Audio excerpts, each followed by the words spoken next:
Hey, warmer friendly hello! Welcome to lovely Las Vegas for Coast to Coast Hoops with myself, Greg Hoops Peterson, now part of the VSiN family podcast. We've got an excellent podcast for you. Now, we are not going to be having any sort of a recap of yesterday's games or a guest today, mainly because we are in conference playing college basketball, and that means that we have got ourselves just a massive card. We've got about 150 games, might be one more, might be one less than that, but this podcast is dedicated to give you guys picks and analysis on every single one of these games, as we're going to be hitting bank shots all throughout the podcast. We're going to start things off with the main Las Vegas betting board in the first part. You're only going to get 2 breaks, and this is going to be a 5+ hour podcast, so I mean, shout out to VSiN and all that they do around here to be able to keep this relatively commercial free, but we're going to hit those normal Las Vegas betting board games first, and then in the final 2 segments, we're going to go to the extra games board. This involves the games involving these conferences: the Atlantic Sun, the America East, the Northeast Conference, the Big South. You've also got the Patriot League, the MEAC, the SWAC, the Southland. I believe that I've gotten all of them. I might have left out a conference, but those are going to be the games at the bottom, so that'll keep things clean and easy. I try to answer questions on this podcast when I get 150 games on the board. I do not, but if you send in a question, comment, segment idea, what have you for this podcast, I try to answer them when we don't have 150 games on the card, and you have 1 or 2 ways to be able to fire those in. First one is my Twitter/X timeline at gunit_81. Keep in mind, letters EM, they mean does not matter, so as per usual, please do send these into the timeline. And the other way is find an Apple Podcast review. If you rate this podcast 5 stars, it's very much appreciated, and then from there, you're able to fire in whatever you'd like to hear on this podcast by that 5-star review. We'll say before I get started as well, probably going to go a little bit faster on the breakdowns here today than I normally do. A little bit less depth. I still am going to try to give you guys as much insight as possible, but when you got 150 games, you have to speed it up just a little bit. So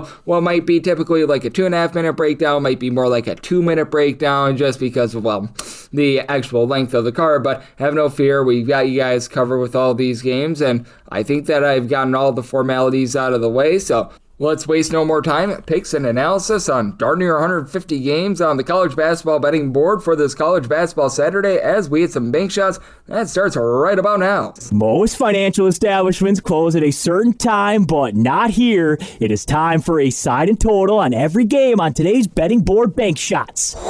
Get things started with 601-602. Wake Forest is on the road against Virginia Tech. Virginia Tech a favorite of 4 to 4.5 points. This game is anywhere between 150.5 to 152, and I made my total 149.5. I'm going to be taking a shot here on the under. You've got a Wake Forest team that is looking to play quite up tempo in terms of total possessions per game. This team is checking in right around about 79th in the country, and you do have a Virginia Tech team that they're fast but not warp speed fast, 127th in terms of total possessions per game, and it's going to be a war of whether or not Virginia Tech is able to take care of the ball. Virginia Tech has been a top 40 team in terms of fewest turnovers on a per possession basis in their home games. Meanwhile, you've got a Wake Forest team which their bread is buttered by being able to generate turnovers. Overall for the season, they're about 46th in the country in terms of turnovers generated on a per possession basis and games played away from home. That goes into the top 30, and they are one of those teams that sort of gambles for turnovers, as they leave themselves very vulnerable on the inside if they don't come up with one. 293rd in opponent's 2-point shooting percentage. Now that goes into the top 230 when they are away from home, and for Wake Forest, I do think that they're going to hold in this game because I like what Drew Harris is able to bring to the table. 21.5 points, 6.5 boards, shoots 35% from 3, and just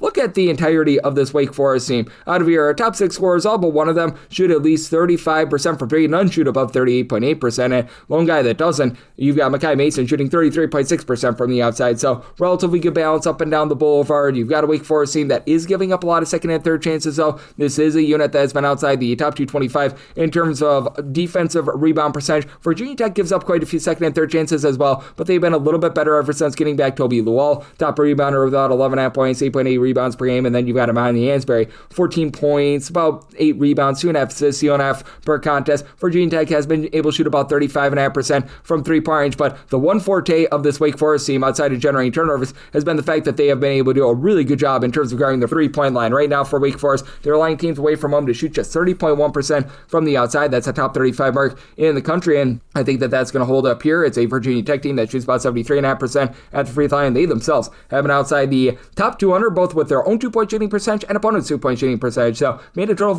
149.5. I think that the turnovers got to see the total. So in on the under and 4+ here with Wake Forest. 603, 604. Florida's on the road against Ole Miss. Ole Miss finds themselves as a sizable home underdog here of 12.5 points. 148.5 to 149.5 is a total. I set my line at 11. I'm going to be willing to take the points. Now, for this Ole Miss team, things have been a little bit less than savory for them. They're going to be very inclined to try to slow this game down. In terms of total possessions, frame 223rd in the country. You've got a Florida team that is very much looking to bump up that tempo. They're about 41st in terms of total possessions per game, and it's a Florida team that has been very, very stout down low. They are currently between first and second in the country in terms of their overall rebound percentage. They are fifth in the country in terms of opponent's 2-point shooting percentage. When you've got Ruben Chinyelu, give you darn near 11.5 points, 11.5 rebounds per game. When you got Thomas Ha, who's been able to shoot in the low to mid 30s from 3-point range, supplying you with about 17 points, 6 rebounds. You get Alex Condon, give you 8 rebounds per game. That's going to be tough for an Ole Miss team that is outside the top 200 with regards to rebound percentage, but it is still a Florida team that you have to have a few concerns with regards to their backcourt play, as this is still a team that's outside the top 335 with their 3-point shooting percentage, and it is an Ole Miss team that they've still have done one thing very well, a hallmark of Chris Beard teams. They're able to take care of the ball. In terms of turnovers on a per possession basis, this team does rank 28th in the country, and if you look specifically at their home games, only 12% of their possessions end in a turnover. That's a top 15 mark in the country. Meanwhile, for Florida, they've certainly cleaned things up here recently, but they're still, in terms of turnovers on a per possession basis, right around about 140th in the country. You just have not been able to get a ton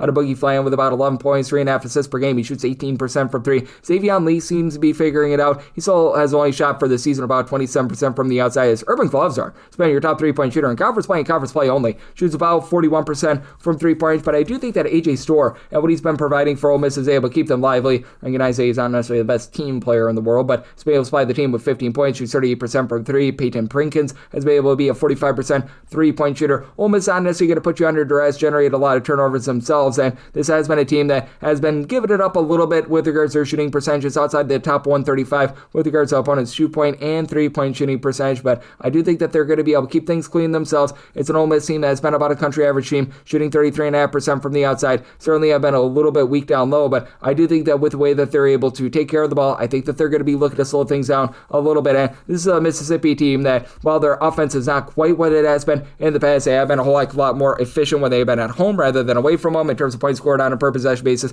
Mississippi is right now about 175th in the country. I do think that they do just enough to hold in there in this game, so I set a total of a 149 at a 148.5. That's my max buy point on the over, but a buy point on the over to go along with the points here with Ole Miss. 605, 606. St. John's is playing against Creighton. Creighton is an underdog of 12.5 to 13.5 points. 153.5 is the total, and I set my total at 153.5. So looking for a little bit of movement here. I'm seeing a 153 earlier, 153 or less. I'm in on the over, 154 or higher, the under. You've got a Creighton team that overall for the season is about 98th in terms of points scored on a per possession basis, but that goes down significantly when they're away from home. Away from home, they score about 14.3 points fewer per 100 possessions than when they are at home, and this is a St. John's team that is very much looking to crank up their tempo in terms of total possessions, bringing 28th in the country, and Creighton has been playing slowly, 224th in the country. It's also a Creighton team that's not going to put you under duress. They're outside the top 320 in terms of turnovers generated on a per possession basis, and that has really been the forte of the St. John's defense. Right now, they are 42nd in the country in terms of turnovers generated on a per possession basis. Surprisingly, St. John's does find themselves well outside the top 100 in terms of offensive rebound percentage.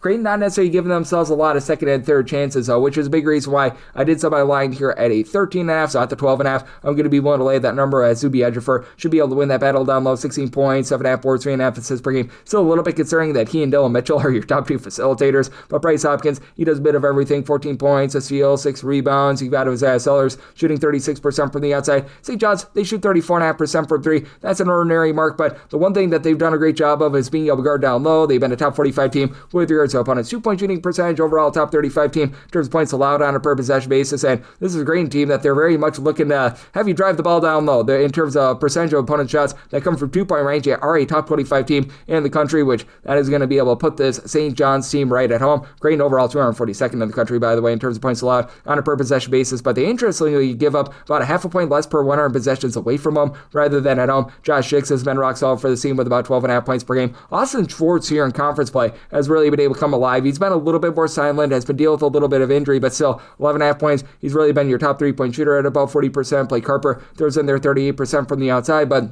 Creighton is outside the top 250 with regards to their offensive rebound percentage. They've been really giving it up on the defensive glass as well. They don't put you on the free throw line. They're a top 25 team in terms of fewest free throw attempts allowed on a per possession basis. And when they do give up three-point looks, they allow opponents to shoot 35.5% from three-point range, even though Creighton has been pretty solid on the inside. Top 60 team with their two-point shooting percentage. Their downfall with regards to three-point shooting for past years, I think is going to be costly. So 153 or less on the over, 154 or higher the under. But with St. John's willing to lay up to 13 with them, made them a 13.5-point favorite. 607, 608. Florida State is on the road against Clemson, and Clemson does find themselves as a favorite here of 8.5 to 9.5 points. So on scheme between 143.5 to 145.5. I did set my line at 11. I'm going to be willing to lay with Clemson. Clemson has just been a really good defensive team this year. They are currently checking in the top 50 in terms of points allowed on a per possession basis, and Florida State is currently 158th. This is a classic gamble for turnovers team, as they are a top 40 team in terms of turnovers generated on a per possession basis, but that leaves them outside the top 200 with regards to opponents' 2-point and 3-point shooting percentage. Meanwhile, for Clemson, if you look at their home games and their home games only, they are a top 25 team in terms of points allowed on a per possession basis. They've actually been giving up about 12.5 points fewer per 100 possessions at home rather than away from them,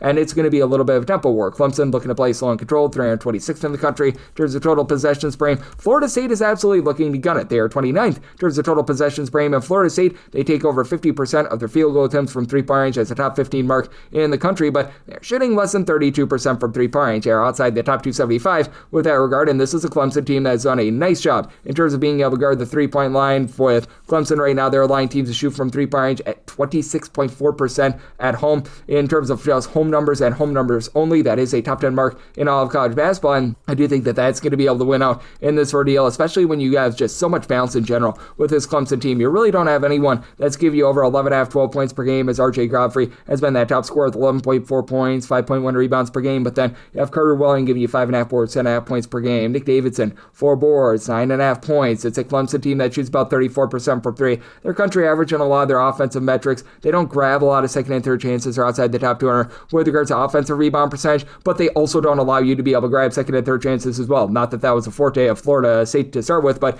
in terms of percentage of opponents' missed shots that resulted in an offensive rebound, Clemson is right now 26th in all of college basketball. In Florida State, they will give up second chances, 290th. In games played away from home, 33% of opponents' missed shots become an offensive rebound, and the former Clemson Tiger, John C. Wiggins, has been able to give this team 12.5 points, right around about 4 boards per contest, but you've only got 2 guys on the roster that give you over 4 rebounds per game. Elijah Jones, 12.6 boards. Alex Steen, about 5.8 rebounds, 7.5 points per game, and you just don't have that go-to three-point shooter. Martin Somerville shoots 35.5% from three. He's our top three-point shooter for a team that specializes in taking a bunch of three-point looks. For Florida State, they've been solid in terms of taking care of the ball, but again, they're just not training shots. They're not doing a great job in terms of getting to the free throw line. I think that Clemson going to be able to get the job done here at home and really have their defense take hold. Set my total 143, so I'm in on the under, and I'm going to be willing to lay up to 10.5 here with Clemson. 6-9, 6-10. Rutgers is on the road against Minnesota. The state with the small strengths in the Union. Minnesota is a 8.5-point favorite. Total on this game 134.5. Set my line to 9.5. I'm going to be willing to lay it. Minnesota just has some of the biggest home and road splits on defense in all of college basketball. They're a top 35 team in the country in terms of points allowed on a per possession basis at home, outside the top 330 when they're away from home. Meanwhile, you've got a Rutgers team that's just bad on defense. They're 273rd in the country in terms of points allowed on a per possession basis. This falls outside the top 300 when they're away from home, but they're not going to get a lot of tempo in this game. Rutgers 270th in the country in terms of total possessions per game. Minnesota 347th, and Minnesota's not a team that's necessarily lighting you up from three. They do have by far the best scorer in this game, though, as you've got Kate Tyson, comes on over from Belmont in North Carolina, 19 points, 5.5 boards, shoots about 38.5% from three. Jalen Crocker Johnson, he followed Nico Medved on over from Colorado State, and he's been solid, 13.5 points, a block, 7 rebounds per game. And then Robert Viola, being out with injury, did throw a little bit of a monkey wrench into things in terms of their low post play, but they've been able to have Bobby Durkin be versatile with about 10 points, trio of boards, shoot 37% from three-point range, and then Langston Reynolds, coupled with Isaac Usama, they are able to combine for about 8.3 assists per game. Between the two of them, you're getting fewer than 4.7 turnovers per game, so they do a relatively solid job in terms of keeping things clean, and Derek Francis has been able to do a nice job on the flip side for Rutgers. Not an amazing three-point shooter, but a plenty solid three-point shooter, as he's playing about 17 points, shoots 33% 38% from three. Dylan Crane shoots about 34% from the outside, but here's a big issue that you've got for Rutgers. They are just not making their shots on the inside. If you involve games with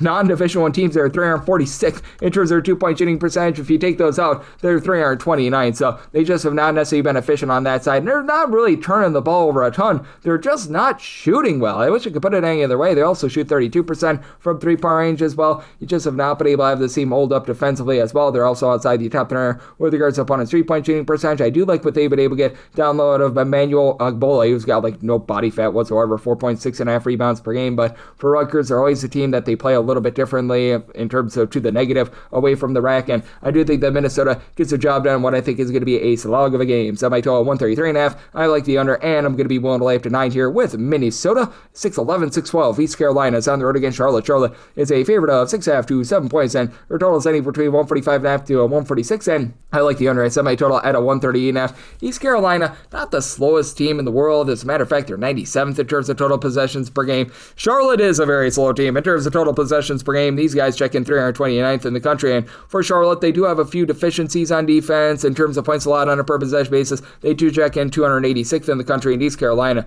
has certainly been having all sorts of issues themselves right now. They're about 219th in terms of points allowed on a per possession basis.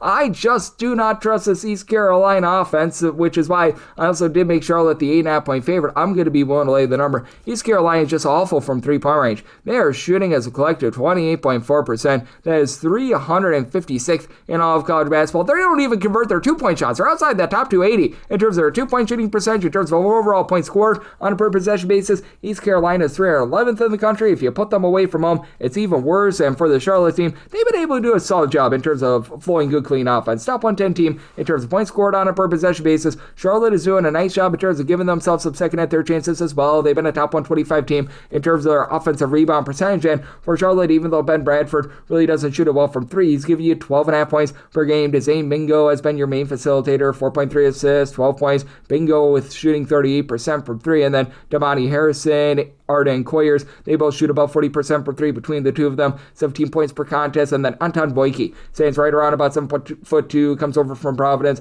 10.5 points, 8 boards, block and a half per contest. He's able to pop a few threes as well. And then for East Carolina, I will say Dimitri Gardner has actually given the team a nice breath of life from the outside. He was missing for the first 13 or so games of the season. Since he's come in, he's actually shot 50% from three, not necessarily high volume, but it's better than everyone else on the roster. Nobody else on the roster shoots above 29% from three. He's given the team 11 points per game, and this team is relatively solid on the glass with Giovanni Amaruju, 13.5 points, 9.5 rebounds per game. Jordan Riley, he's a do-it-all sort of guy except for popping from three, 23.5 points, gives you about 6 rebounds per game. But for East Carolina, I just think that lack of three-point shooting, and the fact that they themselves are outside the top 225 in terms of defensive rebound percentage, going to be a little bit costly here. I think that the just inefficiency on offense keeps you under, and I do think that allows the Charlotte team to get the job done in a slow-down game. So by total 138.5, I like the under, and I'm going to be willing to lay up to 8 here with Charlotte. 6-13, 6-14. Loyola Chicago is going to be on the road against St. Joe's. St. Joe's hopes to not be average shows as they're finding themselves as favorites here of 10.5 to 11 points. So on this game, between 140.5 to 141.5, and I do like the over. It's by total 142.5. Now it's a Loyola Chicago team that's looking to play quite slow and controlled in terms of total possessions per game.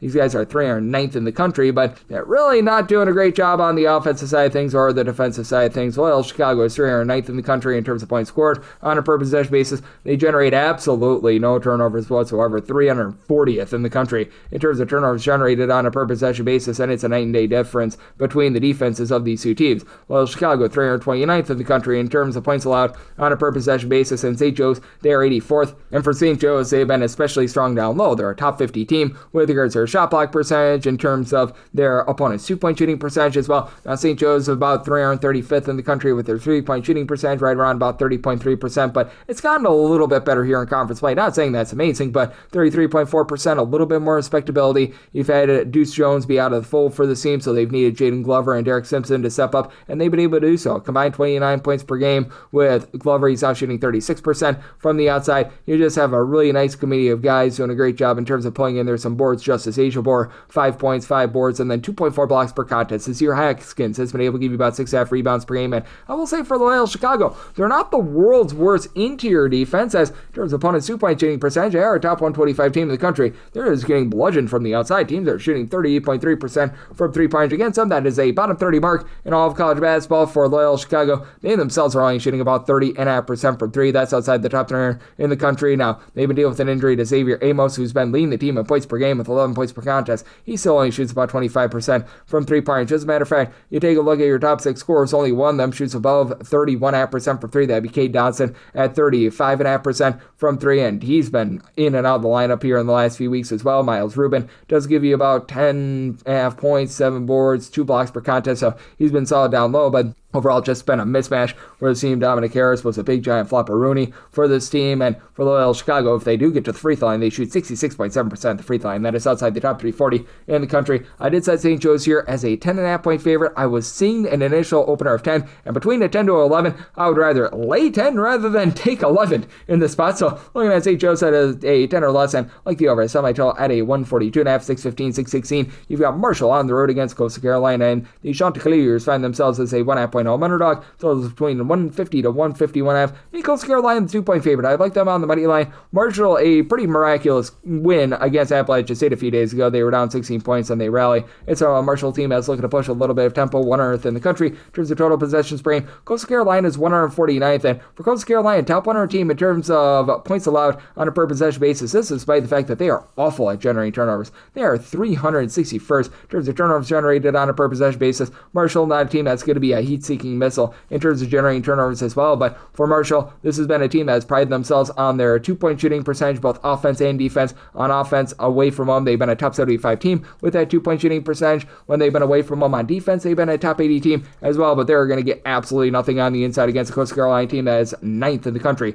in terms of opponent's 2-point shooting percentage. And for Marshall, Matthew Von Coleman, who is a 7'4" big man, he's still dealing with an injury. He's giving you 2.5 blocks per game. Team has been much more shaky on defense ever since he has been out of the fold. Now you've got a trio of guys, Noah Ashude, along with Wyatt Fricks and Jalen Spear, that'll give between 14 and 15.2 points per game. Fricks shoots 35.5% from 3, 5.5 rebounds per game. Spear is your main point guard, so he spearheads things with about 6 assists per contest, and then Ashude is able to throw in there 3.5 boards, 3.5 assists, a little bit of a gadget guy, but now you need Caleb Hollenbeck, who's been giving you about 6 points, shoots in the high 30s from 3 to give you a little bit more. And for Coastal Carolina, you really have a big 3 for this team. Even though he doesn't pop a lot of threes, Joshua Beadle has been able to lead the way with 17 points, 3 boards, 3 assists per game, and then AJ Dantzler, Rashid Jones, they combine for about 30.5 points per game. They combine to shoot between the two of them about 38.5% from 3-point range, with Dantzler 6.5 rebounds, pair of assists per game, 3 assists out of Jones as well. So they do a nice job in tandem. And even though Coastal Carolina doesn't really generate a lot of turnovers, they've also been a team that's been in the top 125 in terms of fewest turnovers on a per possession basis themselves. And Coastal Carolina does not really give themselves a lot of second and third chances.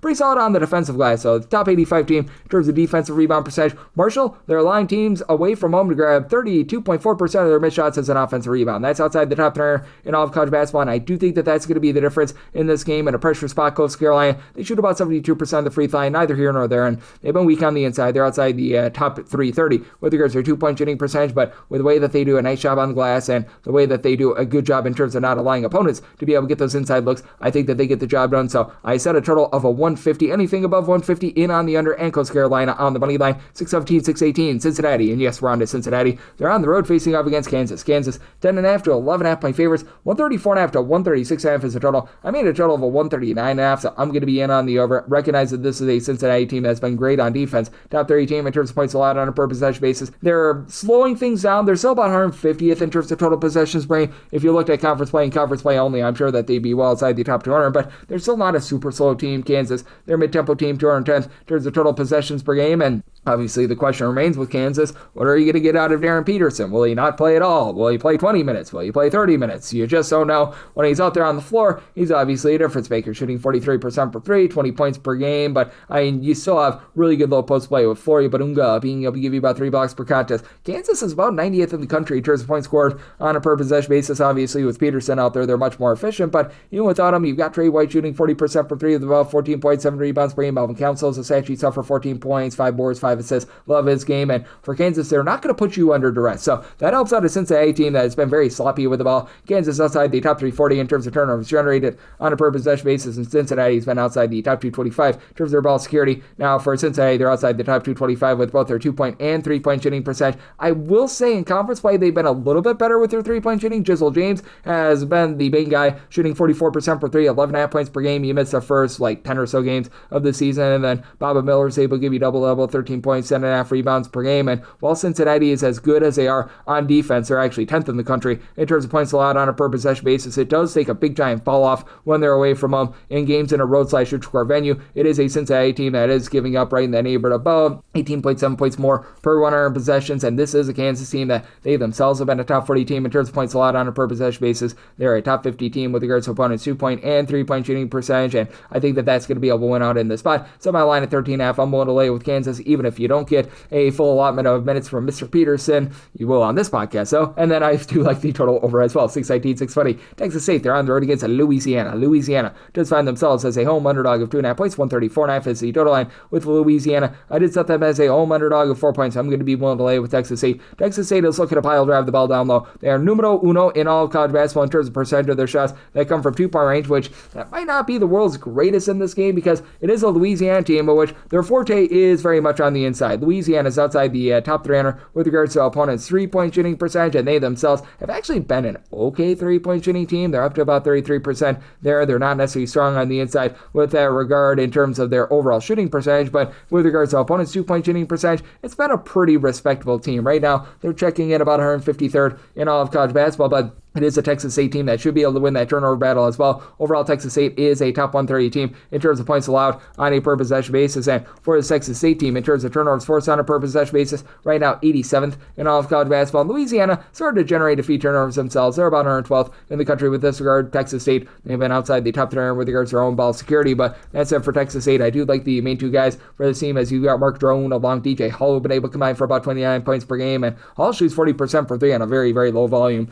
Each of your top 3 scorers, Drone, Hull, and Caden Gums, they've been able to do a masterful job combining for about 5.3 steals per game. And Gums, he gives you 3 assists. Actually, shoots 43% from 3-point in a pressure spot as well. Texas State, they do shoot 76% at the free throw line, so that's been good for them. Meanwhile, you've got a Louisiana team that they're outside the top 355 in terms of total possessions per game, and they're outside the top 320 in terms of points scored on a per possession basis. What was supposed to be their top scorer, Jabari Keller, got injured very early on during the season, so it's been up to Dorian Finster, Jackson Oliveira, who've been able to combine for about 27 points per game, with Finster shooting 36% from 3. He throws in there a steal, 5 rebounds per game, but right now he's your top rebounder on the team. Nobody else gives you more than 4 boards per contest, so Texas State should be able to really run things there. As for Louisiana, they're not allowing a ton of second and third chances in terms of defensive rebound percentage. They're about 148th in all of college basketball. It's a Texas State team, though, that they should be able to dominate down low. They've been 45th in the country in terms of defensive rebound percentage. They're doing a good job in terms of being able to grab second and third chances as well. They're hovering in the neighborhood about 69th, very nice in terms of percentage of their own missed shots that result in an offensive rebound. Louisiana is a team that ranks in the top 30 in terms of percentage of opponents' possessions that end in a free throw as well. So a Texas State team that they're looking to get through the free throw line, they should be able to do so to be able to get the job done. And I think it's going to be a slog. Semi total 132, so I'm willing to lay up to 3.5 with Texas State. And at the 134.5 or higher, I'm in on the under. 621, 622. Chattanooga gets on the road against the Citadel. The Citadel is a home underdog of anywhere between 4 and 3.5 points. So on this game, it is 141, and I'm going to lay it with Chattanooga. I set them as a 5.5 point favorite. Where you've got a Chattanooga team that takes over 50% of their field goals from 3-point range. That is a top 30 mark in all of college basketball. And you've got a Citadel defense that, well, they're well outside the top 300 in terms of points allowed on a per possession basis, and they're really not doing a great job of guarding the arc. At home, teams are shooting 37.5% from 3-point range. That is a bottom 30 mark in all of college basketball. Chattanooga, they're outside the top 290 in terms of points allowed on a per possession basis as well, but their percentages are honestly not terrible. Now, they're not necessarily the greatest team on the boards. They're allowing teams to grab about 30.2% of their misses as an offensive rebound. That's 264th in the country, but they're right around about 181st in terms of opponents' 3-point shooting percentage. That's country average. In terms of opponents' 2-point shooting percentage, that's 199th. Again, it's not necessarily terrible, and they go up against a Citadel team that's been not necessarily great on offense. They're outside the top 275 in terms of points scored on a per possession basis, and neither of these teams are playing with any sort of tempo whatsoever. They've got a Citadel team that is right around about 323rd in terms of total possessions range, 282nd for Chattanooga, and And then for the Citadel, you've got two main scorers, Bryson Williams, Christian Moore, do give you more. They combine for about 25 points per game, and Moore does shoot 39% from three-point range, but you only have one guy on the roster that gives you over 4.2 rebounds per game. That would be Solo at Boise, 8.5 points, a block, a steal, 6 rebounds per game. It does shoot 33% from three-point range, but still all sorts of question marks with a Citadel team that does not put you under any sort of duress whatsoever outside the top 300 in terms of turnovers generated on a per possession basis. And Chattanooga, to their credit, they've been a top 55 team in terms of taking care of the ball. They can get to the free throw line. They shoot 76.5% of charity stripe, top 45 mark there. And then Jordan Princeton, he's your lone double-figure scorer, but he's been a good shooter, 84% of the free throw line, 44% from three. Brandon Watkins shoots 47% from the outside. He gives you about 10 points. He shoots 85% at the free throw line. Again, with Chattanooga, no rebounding whatsoever. You've got Tate Turner give you 4.2 rebounds per game, lone healthy player that has been able to give you over 3.5 rebounds per game. But even with that, the Citadel not much better down low, and I do think that Chattanooga was just a really efficient offense, finds a way to be able to get the job done. And I do think that this is close enough for late game falling for the over. So semi-total 141.5 at a 141 or less, and on the over end, we'll lay up to 5 here with Chattanooga. 623, 624. Georgia Southern is going to be on the road against Appalachian State. Appalachian State is a favorite of 7 points. Total game, seeing that between 145 to a 146, and for old Appalachian State, I set them as a 5.5 point favorite, so we'll take the points with Georgia Southern. It's just really hard to trust in an Appalachian State team that entered in the week dead last in the country in terms of free throw shooting percentage. They actually shot it halfway decent a few nights ago, so you might be above 365th, but still, they're a bottom 5 team in the country with that regard. Now, they're very stout down low. Appalachian State is 24th in the country with regards to opponents' 2-point shooting percentage, and the main forte for Georgia Southern has been winning the turnover battle. They're a top 55 team in terms of fewest turnovers on a per possession basis on offense, and on defense, I'm not going to call them amazing, but still about 92nd in the country in terms of turnovers generated on a per possession basis. If you look at games played away from home, that goes into the top 75, and I do think that that's going to be just enough to be able to keep them lively. And this is a Georgia Southern team that very much is going to put you on the free throw line, which in this case is actually a good thing. As for Georgia Southern, you've got Spud Webb along Tyler Moore, who've been able to give you more, combined about 31 points per contest, and Moore has been able to shoot about 36.5% per three. Overall, the team shoots 32.2% from the outside. They're a country average team with their 2-point shooting percentage. They're just here outside the top 10 with regards to opponents' 2-point shooting percentage, and that'll help out an Appalachian State team that doesn't have a ton of just perimeter play in general. You've been able to get good production of Alonzo Dodd and Kassan Jennings. They combine for a little bit over 29 points per game, and Jennings shoots 33% per three. The Dodd father only shoots 31% from the outside. Appalachian State as a whole, they're outside the top 300 with their own 3-point shooting percentage. That's with regards to opponents' 3-point shooting percentage. They've been a top 100 team in the country, and Appalachian State has been a top 100 team with regards to rebound percentage. It is a Georgia Southern team that's well outside the top 275 with regards to defensive rebound percentage, so you should have Appalachian State, who's in the top 100 with regards to percentage of their own missed shots that result in an offensive rebound, get those second and third chances with Michael Marcus, give you about 8.6 rebounds per game. Luke Wilson, no, not from old school, 10.5 points, 8 boards, but that said, when you got an Appalachian State team that shoots 63.1% at the free throw line, hard to trust them on this sort of a number, and I do think that's going to be an interesting tempo war, as Georgia Southern, in terms of total possessions per game, they are 21st in all of college basketball, and Appalachian State, they are not that. They are 356, so set my line at 5.5. I'm going to be willing to take the points here with Georgia Southern, and I'm in on the under. I did set my total here at a 143.5, 625, 626 North Carolina on the road against Syracuse. Syracuse 1.5 to 2.5 point home underdogs, 153.5 to 154.5 is the total. Set a total of 149.5. I do like the under. I do think if for North Carolina, they're probably going to need to slow things down a little bit because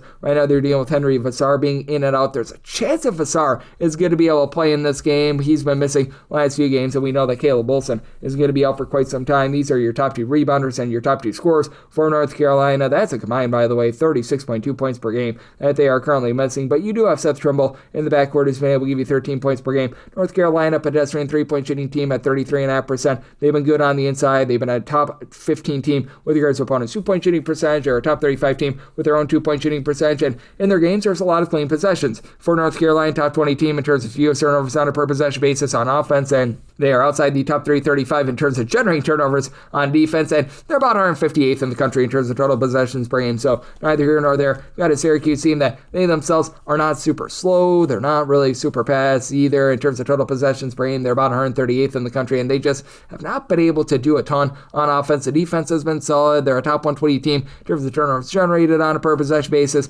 They're overall in terms of points allowed on a per possession basis, just falling outside the top 100. But that said, if you take a look at their home games and their home games only, only. They have been giving up about 15 points fewer per 100 possessions there, so that's good. You've got Donnie Freeman, who's been giving the team about 15 to 16 points per game, shoots in the mid-30s from three-point range. You've had J.J. Serlin be a little bit of a better shooter this season, as he and Nate Kings both give between 11.5 to 12 points per game, and Kings does shoot 37% from the outside. Sterling, he's down to about 31.5%, which is sadly better than it was a few years ago. William Kyle down low has been very good, 2.5 blocks per contest for the Syracuse team. Their country average in terms of guarding the arc. They've been, though, a top 100 team with both their own 2-point shooting percentage and opponents' 2-point shooting percentage. But here's the thing with Syracuse. Let's say that you get in a tight game. They shoot 63.2% at the free throw line. That's a bottom 3 mark in all of college basketball. Now, North Carolina, not necessarily the Mona Lisa Vitos of being able to knock down their free throws as well, as this team shoots 69.3% at the free throw line. But now you've got Wilson and Vassar out of the fold. These were two guys that were not shooting well at the free throw line, so it actually improves a little bit for North Carolina. And I do think that in a little bit more of a defense-oriented game, North Carolina gets the job done. Set my line at 5.5, so I'm willing to lay the number in. Like the under, semi total 149.5, 627, 628. Western Carolina is on the road against VMI, and VMI does find themselves as a home underdog here as you're catching up with them. 9 points on this game. It is 156.5, and with Western Carolina, actually set them as a 7-point underdog, so I'm going to be willing to take the points with VMI. For VMI, it has been sort of a wackadoo sort of year, but that said, you've been able to get quite a bit out of Tanya Izaglu, who's been a good facilitator, giving you about 4 assists per game, and then you've got TJ Johnson, who's been really that do-it-all sort of guy for the team. As for Johnson, he supplies the team with 18.5 points, 7 boards from 3-point range, has been able to shoot 36% from 3, and that's a big thing for VMI. This is a team that they take over 51% of their field goal attempts from 3-point range. That is a top 10 mark in all of college basketball, and the real kryptonite that you got for Western Carolina, they are an awful 3-point shooting defense. They're allowing teams to shoot 37.1% from 3, 336 in the country. Now, VMI is not a great 3-point shooting defense either. They're 333rd in the country, so both of these teams right on par with one another, but you've got Linus Olstrom now shooting 38.5% from 3-point range. He's been able to supply the team with 11 points per game, and Western Carolina's strength has been in the post, as this team is a top 125 team in terms of overall rebound percentage, top 100 team in terms of percentage of their missed shots that become an offensive rebound, as you've got two guys that don't really give you a lot of scoring stepping up. Samuel Data, 6.5 points, 7.3 rebounds per game, and then Abdul Fantakaba has been able to supply you with about 5 points, 6 boards, block per contest. Court Sainsbury has been that main scorer along with Marcus Kell. They both give you 13.5 points per game. Both only shoot about 30% from 3-point range. Western Carolina overall shooting about 33.5% from 3. It's been going up here in conference play to about 36% in the SoCon, so that's been helpful. Their country average team with their 2-point shooting percentage, they shoot about 70% of the free throw line, but again, just not a team that's going to put you under duress or outside the top 250 with regards to generating turnovers on defense. They've been much better in terms of taking care of the ball. They started out being really awful with that regard, but it's not a VMI team that is really going to put you under too much stress either, and this is a Western Carolina team that they're looking to play fast, but not aggressively fast, and VMI is a little bit slower. At right around about 230th or so in terms of total possessions per game. Western Carolina, meanwhile, they've slowed themselves down to about 121st. They used to be a little bit more of an up-tempo team, so bit of an interesting circumstance, even though VMI is able to bury some threes, and Western Carolina is not shooting the three well. It's a VMI team that has been very shaky with regards to that overall offense, so do think that you get a little bit of a lower scoring game here. Semi-total at a 153, so I'm going to be in on the under end. Set my line at a 7, so at 7.5 plus, I'm going to be willing to take those points with VMI. 629, 630. Mississippi State is going to be on the road against South Carolina. South Kalecki is a 1.5 point favorite. Total on this game, 147.5 to 148.5, and for South Carolina, set them as a 3-point favorite. I'm going to be willing to lay the small number. It's a Mississippi State team that's just really fallen off with their defense. They're 216th in the country in terms of points allowed on a per possession basis. For South Carolina, one thing that they're doing a nice job of is taking just advantage of their possessions. They're committing fewer than 10.5 turnovers per game. Now, they've been rough on defense as well. They're 228th in the country in terms of points allowed on a per possession basis. They're doing a great job in terms of guarding the 3-point line, but it's a Mississippi State team that they don't like to take a lot of threes because they're an awful 3-point shooting team. They're shooting 32.5% from the outside, which is 266th in the country, which that's actually on pace to be the best mark under Chris Jans, and that's all because they shot over 50% from 3 in their previous game. I just don't think that lightning strike strength. Joshua Hubbard has been giving you 22.5 points, shoots 35.5% from 3. Jabari McGee is a 40% 3-point shooter with about 8 points per game. Lone other guy that gives you over 6.2 points per game, though, is Jaden Epps with about 14 points per contest for this Mississippi State team. They're typically built around their low post play, but they're well outside the top 110 with regards to their rebound percentage. their country average team in both their own 2-point shooting percentage and opponents' 2-point shooting percentage. In South Carolina, they take over 45% of their field goal attempts from three. They're a top 50 team in terms of percentage of their shots that come from three-point range. That said, they are a team that when they do go down low, they've been a top 100 team with their 2-point shooting percentage. They've been a squad that has as well been able to do a relatively solid job in terms of making sure that when they get to the free throw line, they seek those shots. They shoot 78.5% of the free throw line, so if this is a pressure spot, they're able to get the job done as each of their top 5 scorers shoot at least 77.8% of the free throw line. Michi Johnson, main of them, 17 points, 4 assists, only shoots about 33% from 3, but sadly that is the top percentage on this team, as you've been able to have Mongolian Mike give you about 10.5 points, 5.5 boards, 2.5 assists per game. Kobe Knox has been able to give you about 10.5 points per game, and this is a Mississippi State team that is not shy in terms of putting you on the free throw line as well. With Mississippi State, they're terrible at the free throw line. They shoot 68% at the free throw line. They think that that's going to be the difference here in a game involving two teams that have really been lackluster here in SEC play, with Mississippi State coming off of that just flamethrower over 3-point game to be able to get the job done against Auburn. I do think that they come back to earth a little bit, so I did set South Carolina as a 3-point favorite. I'm going to be willing to lay the 1.5 with them, and I did set a total here of a 148 between 147.5 to 148.5. Would rather have the 148.5 to the under rather than the 147.5 over. 631, 632.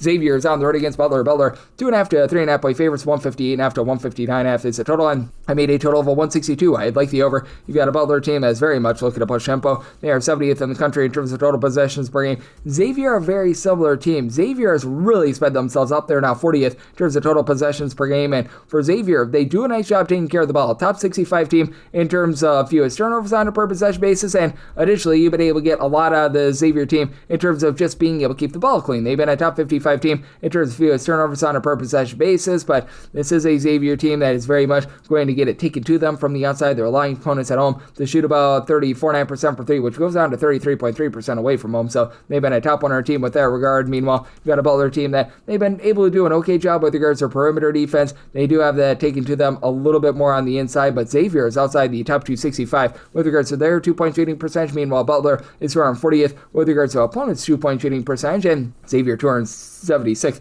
with regards to opponents' 2-point shooting percentage. Xavier is well outside the top 170 in terms of points allowed on a per possession basis. I think that that's going to be the big difference. I said Butler is a 6-point favorite. I'm going to be willing to lay because I think that Michael Ajayi down low is able to take over the game. 15 points, 11 boards, 3 assists per contest. Finley Bizjack, he's able to Bizjack team shooting 36% from 3, about 17.5 points per contest for Butler. They do a nice job giving themselves second and third chances. Top 65 team in terms of percentage of their missed shots. They result in an offensive rebound. And for Xavier, they've got always great name, shooting 40+% from 3-point. She's been rock solid in the backcourt, and they're caroling all the way along with Trey Carroll, give you 18 points, 6 boards. He's been shooting about 34% from 3.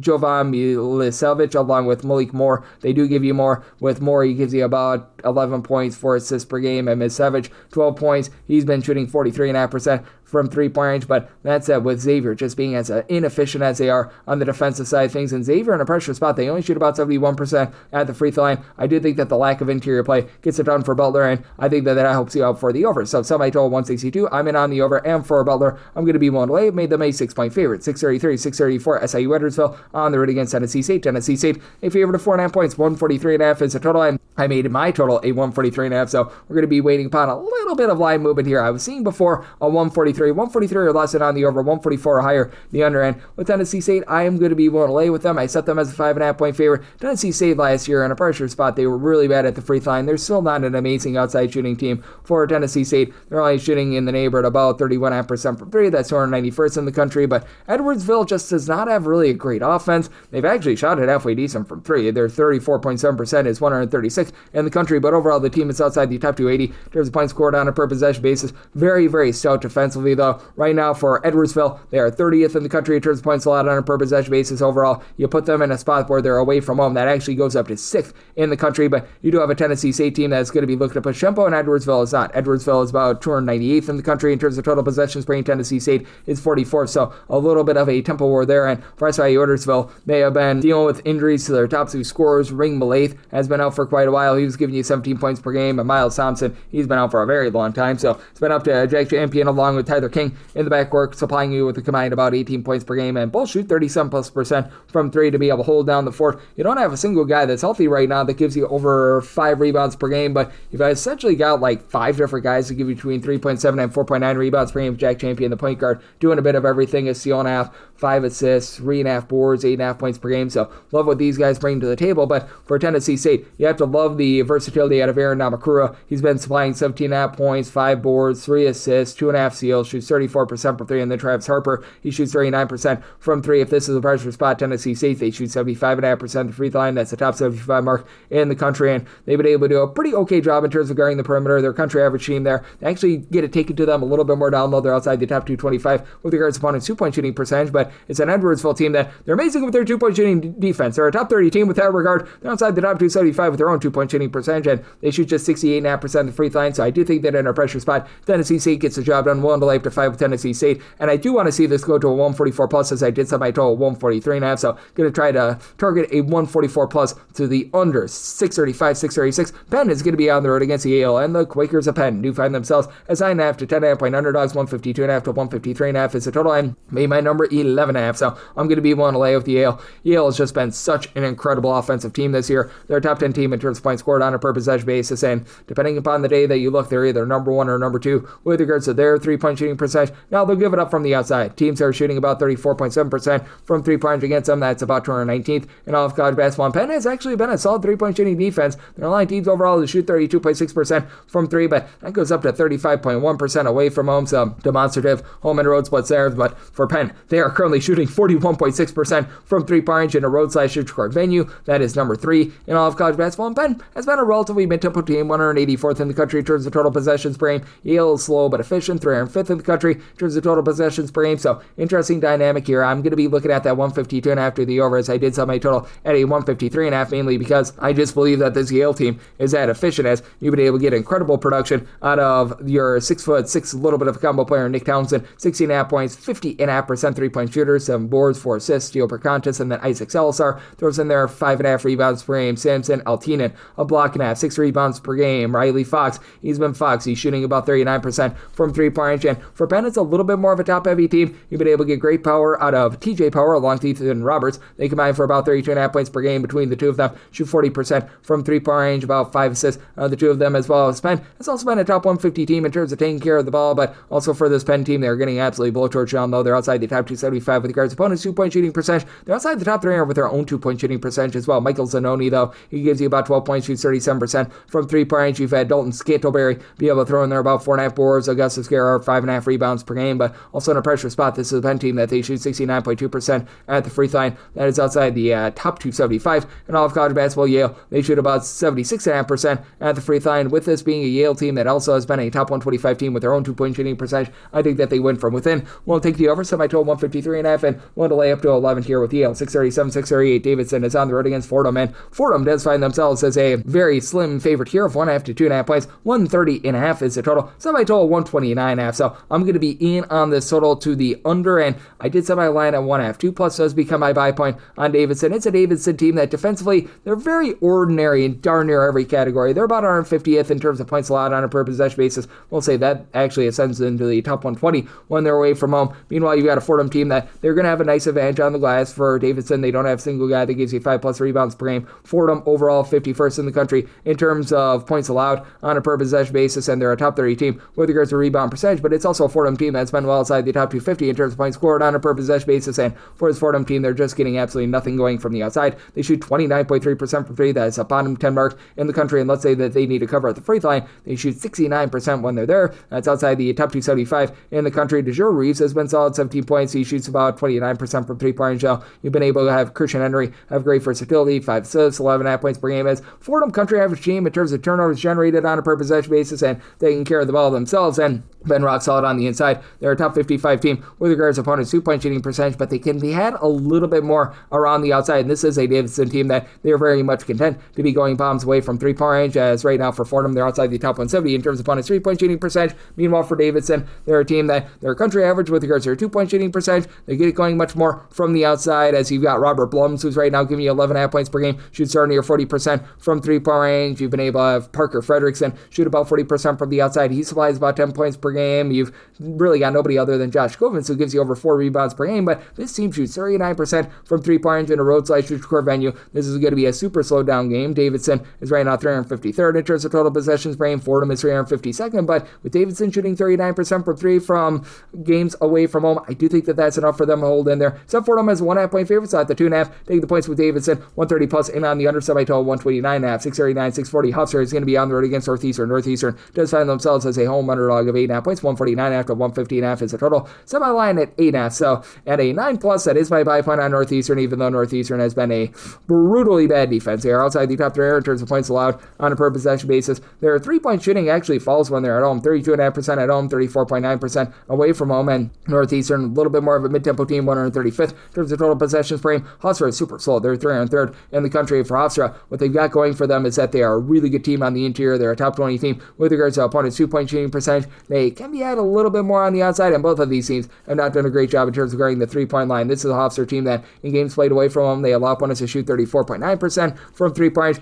Northeastern, they are allowing teams to shoot at home 41.4%, which falls to 32.8% away from them. I think that starts to iron out a little bit, and you've got Cruz Davis, who's been able to cruise his way to being absolutely amazing this year. 21.5 points, 4 boards, 4.5 assists, shoots 41% from 3-point range. German Plinkoff has been able to give you 8.5 points. He shoots 35.5% from 3-point range. And for the Hofstra team, they're a top 125 team in terms of taking care of the ball, but they're about 300th in terms of turnovers generated on a per possession basis as well. And this is a Hofstra team that, even though they're so good with their interior defense, they themselves on offense are outside the top 270 with regards to their own 2-point shooting percentage. And I think that's enough for Northeastern to be able to remain lively, as Northeastern has been having a tough time down low. They're outside the top 270 with regards to their own 2-point shooting percentage. Now, for Northeastern, they've been a top 175 team with regards to their own 2-point shooting percentage, as you've got William Kamori, who's been really your main scorer, 2.5 assists, a steal, 13.5 points, shoots 41.5% from 3-point. Jory Fritz has been able to throw in their 4.5 boards, 10 points per game. They were missing him for quite a bit of time. He's back, and then you've had Xavier Abreu be able to fly about 12.5 points per game. Been a banged up team all season long. With Fritz coming back, I think that's going to be enough for the team to hold up down low, and this is a Northeastern team that is going to put you on the free throw line a ton. They're a top 50 team in terms of percentage of possessions that end in a free throw for opponents, and for Hofstra, they're about 100th in the country with their free throw shooting percentage at 74.5%. I think that Hofstra should be able to get the job done, and I do think that the way that they guard on the interior will help them out a little bit, but it is a Northeastern team that they have been cranking up that tempo a little bit more, and I think that this is going to be just close enough for late game filling, and I do think that you get good offensive execution on both sides for the over, especially with Hofstra being a top 75 team in terms of offensive rebound percentage as well. So by total 154.5, I like the over, and with Hofstra, made them an 8.5 point favorite, so 9 plus does become that by a point on Northeastern. 641, 642, Tennessee is going to be on the road against Vanderbilt, and Vanderbilt does find themselves as a favorite of between 2.5 to 3.5 points on this game. 149.5, and I mean by total a 150.5. So I'm in on the over. I think that this is just close enough for late game filling. And Tennessee has been an incredible 3-point shooting defense, back in the top 50 with regards to opponents' 3-point shooting percentage, and they're doing a great job down low. This Tennessee team, depending upon what day you look, either they or Florida are number 1 in the country in terms of percentage of their missed shots that result in an offensive rebound. But it is a Tennessee team that is allowing quite a bit more down low. In their games played away from home, teams are shooting about 53.5% from the inside in their 2-point shots. That's outside the top 125 in all of college basketball. And this has been a Vanderbilt team that's actually been able to do a quite solid job with regards to their low post play, top 75 team with regards to opponents' 2-point shooting percentage. And Vanderbilt is looking to crank up their tempo. They're a top 40 team in terms of total possessions per game, top 20 team in terms of points scored on a per possession basis. And for Vanderbilt, they are shooting from 3-point range only about 34.5% at home compared to 37.7% away from home. But they've been able to do a great job with their interior play, and they've needed to, because they've been dealing with the injuries to Frankie Collins along Duke Miles. So that means that the Tylers have had to step up. Tyler Tanner, 18.5 points, 2.5 steals, 5 assists, shoots 37% per 3. Tyler Nickel, 44% 3-point shooter. He's been able to give you about 15 points per game. And yeah, this is a Vanderbilt team that is a top 50 team in terms of percentage of their shots that come from 3-point range, but they're also a top 50 team in terms of free throw attempts on a per possession basis, and they shoot 78% when they get to the free throw line. They're a top 30 team in terms of fewest turnovers on a per possession basis, and they've been a top 75 team in terms of generating turnovers, and that's been the bugaboo for Tennessee. Tennessee is right around about 260th in terms of turnovers on a per possession basis on offense. They shoot just 69.9% the free throw line. That's outside the top 250 as well. And for Tennessee, they're obviously going to be able to get themselves a whole bunch of second and third chances. You've got Jalen Carey giving you about 8.6 rebounds per game. Nate Amon in conference play only, up to about 21 points, 6 boards, and he's been able to shoot 36.5% per 3. Jacoby Gillespie, nice work with 18 points, 5.5 assists, shoots 35% per 3. But again, those turnovers have been very costly, even with having someone like a Felix Opara give you a block and a half, 6 rebounds per game. I do think that Vanderbilt. Should be a very slim favorite here. I could only set them as a 2.5 point favorite. This open up at a 1.5, and personally, if I had to choose between a 2 and a 3, I would rather lay 2 with Vanderbilt rather than take 3, but now we're starting to see this go up to a 3.5. At a 3.5 plus, that does become my buy point on Tennessee, because I do think that they're going to be able to do enough in terms of giving themselves second and third chances to hold in there. Just hard to be able to trust in Tennessee with that free throw shooting percentage, and Vanderbilt had to dock them with the injury. So 3.5, I'm willing to take the points with Tennessee. I like the over. Semi-total at a 150.5, 643, 644. Or Penn State is on the road against Nebraska. Nebraska 18.5 to 19.5 point favorites. 147.5 to 148.5 is the total. Nebraska I said as an 18.5 point favorite. So 19 plus has become my buy point on Penn State, even though this Penn State team, if you look at them in games played away from home, my gosh, it's bad. They're outside the top 350 in terms of points allowed on a per possession basis, and it's a Penn State team that, ironically enough, they shoot 30.4% from three-point range at home, 34.4% away from home. They do have some high-scoring games away from home, but this has also been a Nebraska team that has been able to do a pretty stout job with their defense when they've been at home as well. This Nebraska team is looking to play pretty slow and controlled in terms of total possessions per game, 251st in the country, and Penn State has really slowed themselves down from past seasons as well. This unit is just outside the top 260 in terms of total possessions per game, and for Nebraska, they both take a lot of threes, and they sort of dare you to shoot from three, as they're forcing teams to take about 50% of their field goal attempts from three. That's a top 25 mark in the country. They're a top 25 team in terms of percentage of their own shots that come from three-point range, and Nebraska shoots about 35.3% from three-point range at home. That's not amazing, but it's plenty solid, as Rick Mass has been able to do a nice job in terms of giving you 5+ rebounds per game. Great versatility at about 6'9", 6'10". He's flying 14 points per game. Bryce Hanford hasn't been that main guy. 40% three-point shooter, about 17 points per game. You've got Jamarcus Lawrence, who's been able to chip in there about 10.5 points per game. One thing that Nebraska is not going to do, though, give themselves second and third chances. They're outside the top 285 in terms of percentage of their wrist shots that result in an offensive rebound, and that's really where Penn State has been lacking. They've only got one guy on the roster right now that gives them over 4 rebounds per game. Ivan Juric has been able to give you 9 points, 5 rebounds per game, and all of a sudden Freddie De Leon, Caden Mingo, they come out for about 28.3 points per game. Neither guy shoots about 30% for three, but Josh Reed shoots about 35% from the outside. It has been a Penn State team that's been a little bit uncomfortable with shooting threes. I will say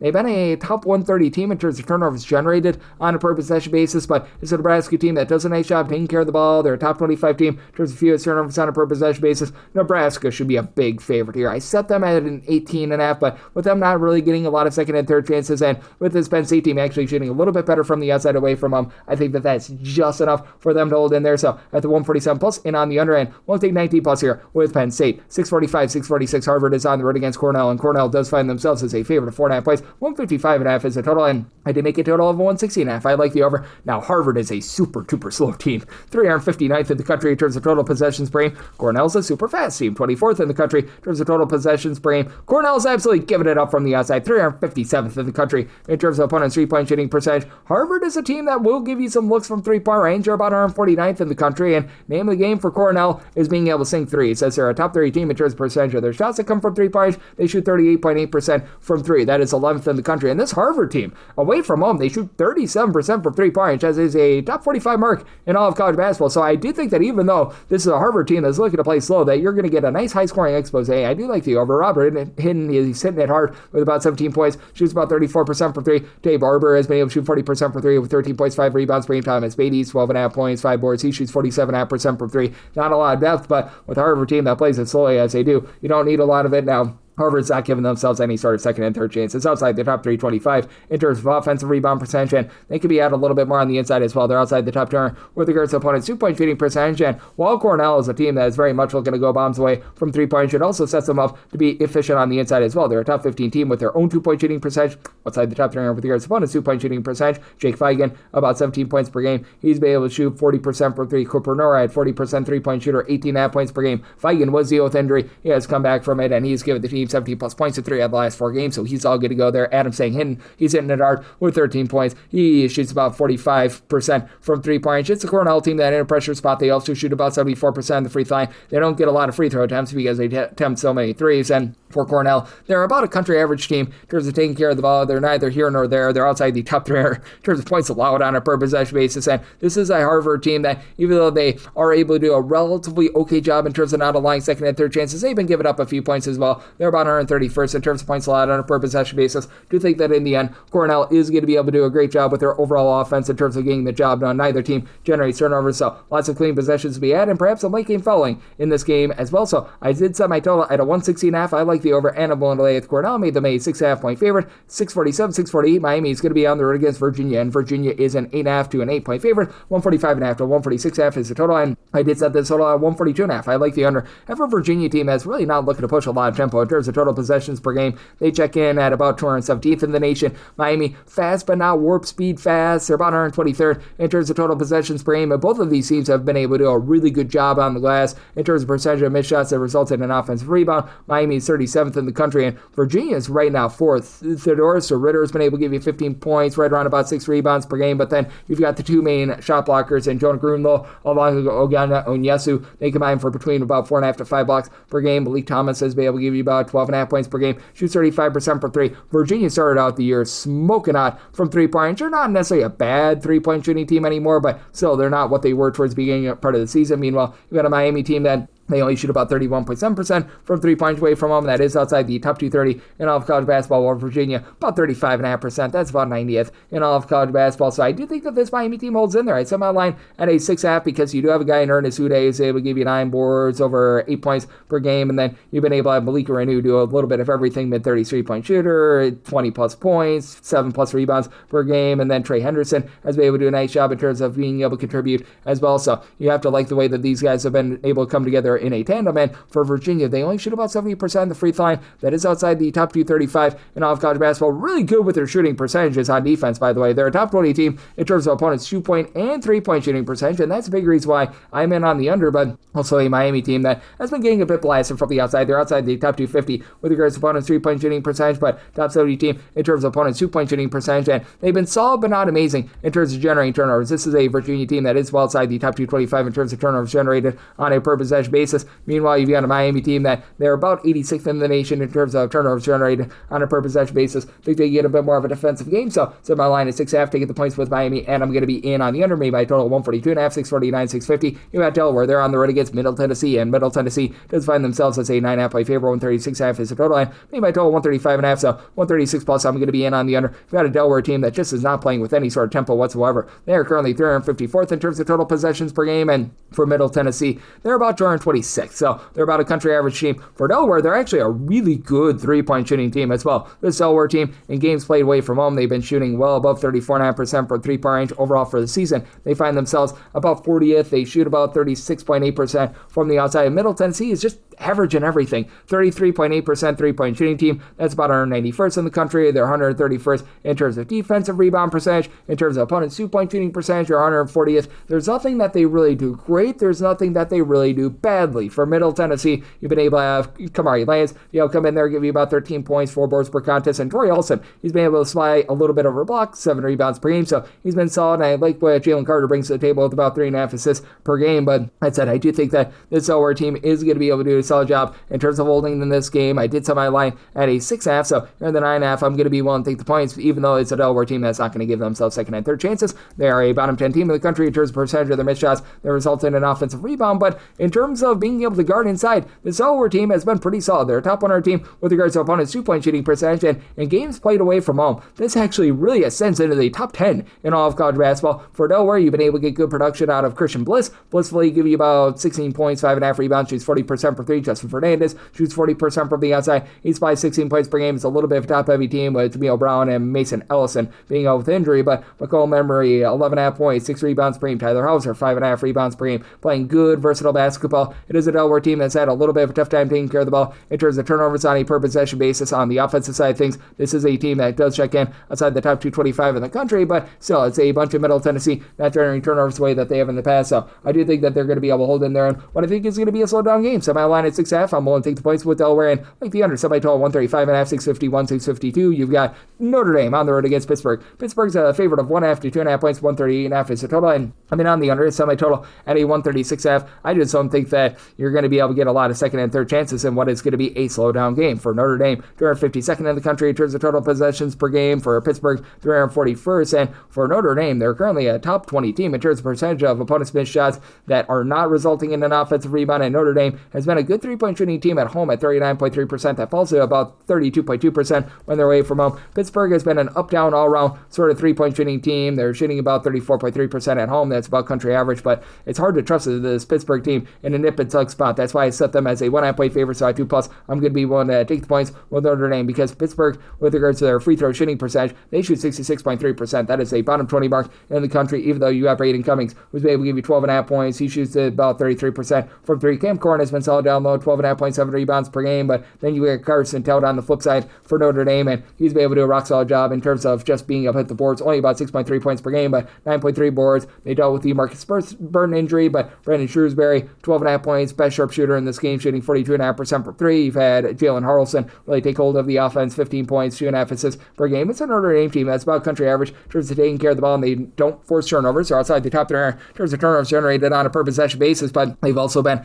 a pretty solid team with regards to being able to guard the three-point line in games played away from home. So that's something that helps them out, with DeMarco Minor being very major for this Pittsburgh team, shooting in the mid-30s from three, 9 points, about a trio of assists. Notre Dame, top 75 team with regards to opponent's three-point shooting percentage away from home. I think that keeps them lively in a lower-scoring game. And on the underside, I told 136.5, and we'll take 2+ here with Notre Dame, 653, 654. St. Anford is going to be on the road against Mercer, and Mercer does find themselves as a 4.5-point favorite total on this game. It is 154.5, and with Mercer, I set them as a 7.5-point favorite, so I'm going to be willing to lay the number. This is a Mercer team that at home is a top 15 team in the country in terms of points scored on a per possession basis. Both of these teams are not playing fast or slow. Sanford 172nd in terms of total possessions per game. You had a Mercer team that is a little bit faster, but not aggressively fast, at about 134th, and the big thing for this Mercer team is not allowing second and third chances. They've been outside the top 275 in terms of defensive rebound percentage, and this is a Mercer team that's going to give up good looks from three. They are 327th in the country in terms of opponent's three-point shooting percentage, and Sanford 283rd in the country. They allow you to shoot 35.8% from three-point. It's really hard to trust in Sanford in this sort of a game, though, even though they've got James Booth, who's been absolutely incredible. He shoots about 90%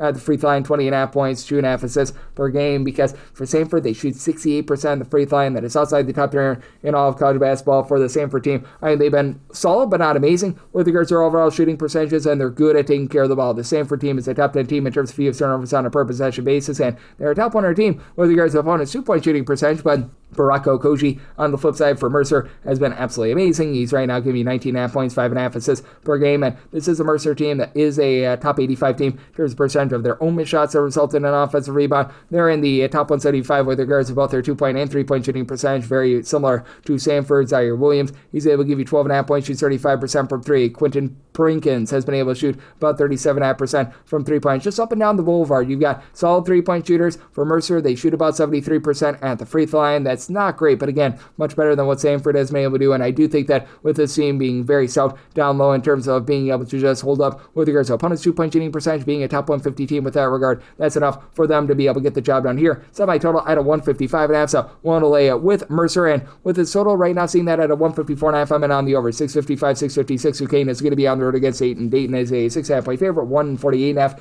is the total, and it's about line at 5. I'm going to be willing to take the points here with Duquesne. With Duquesne, it is a team that's had a very tough time taking care of the ball. They're outside the top 275 in terms of turnovers on a per possession basis. It's a Duquesne team that has been a little bit better away from home with their defense rather than at home. Overall, about 144th in the country in terms of points allowed on a per possession basis. That ascends it right around about 100th when they're away from home. And Dayton, they're doing a nice job in terms of taking care of the ball. They're overall 55th in the country in terms of points allowed on a per possession basis, mainly because this team is 5th in the country in terms of turnovers generated on a per possession basis. But when they don't generate a turnover, they do leave themselves very vulnerable from the outside, as right now opponents are shooting from three-point range right around about 36.3%. That's outside the top 300 in all of college basketball. Meanwhile, it's a Duquesne team that has been able to do an okay job in terms of guarding from the outside, especially away from home. 36.2% at home, 31.2% away from home. So in a road/church court venue, top 60 team with this regard, and Duquesne, they've been dealing with the injuries to John Hughley all season long, but you've got Terrence Gounier, Jimmy Williams, who have been in the backcourt combining to shoot about 37.5% from three between the two of them. You get over 32 points per game. Jacob Nieses has been solid with about 8 points, 5.5 boards. He shoots 45% from 3 points. It's a Duquesne team that has been a top 175 team with regards to rebound percentage. They haven't necessarily been amazing there, and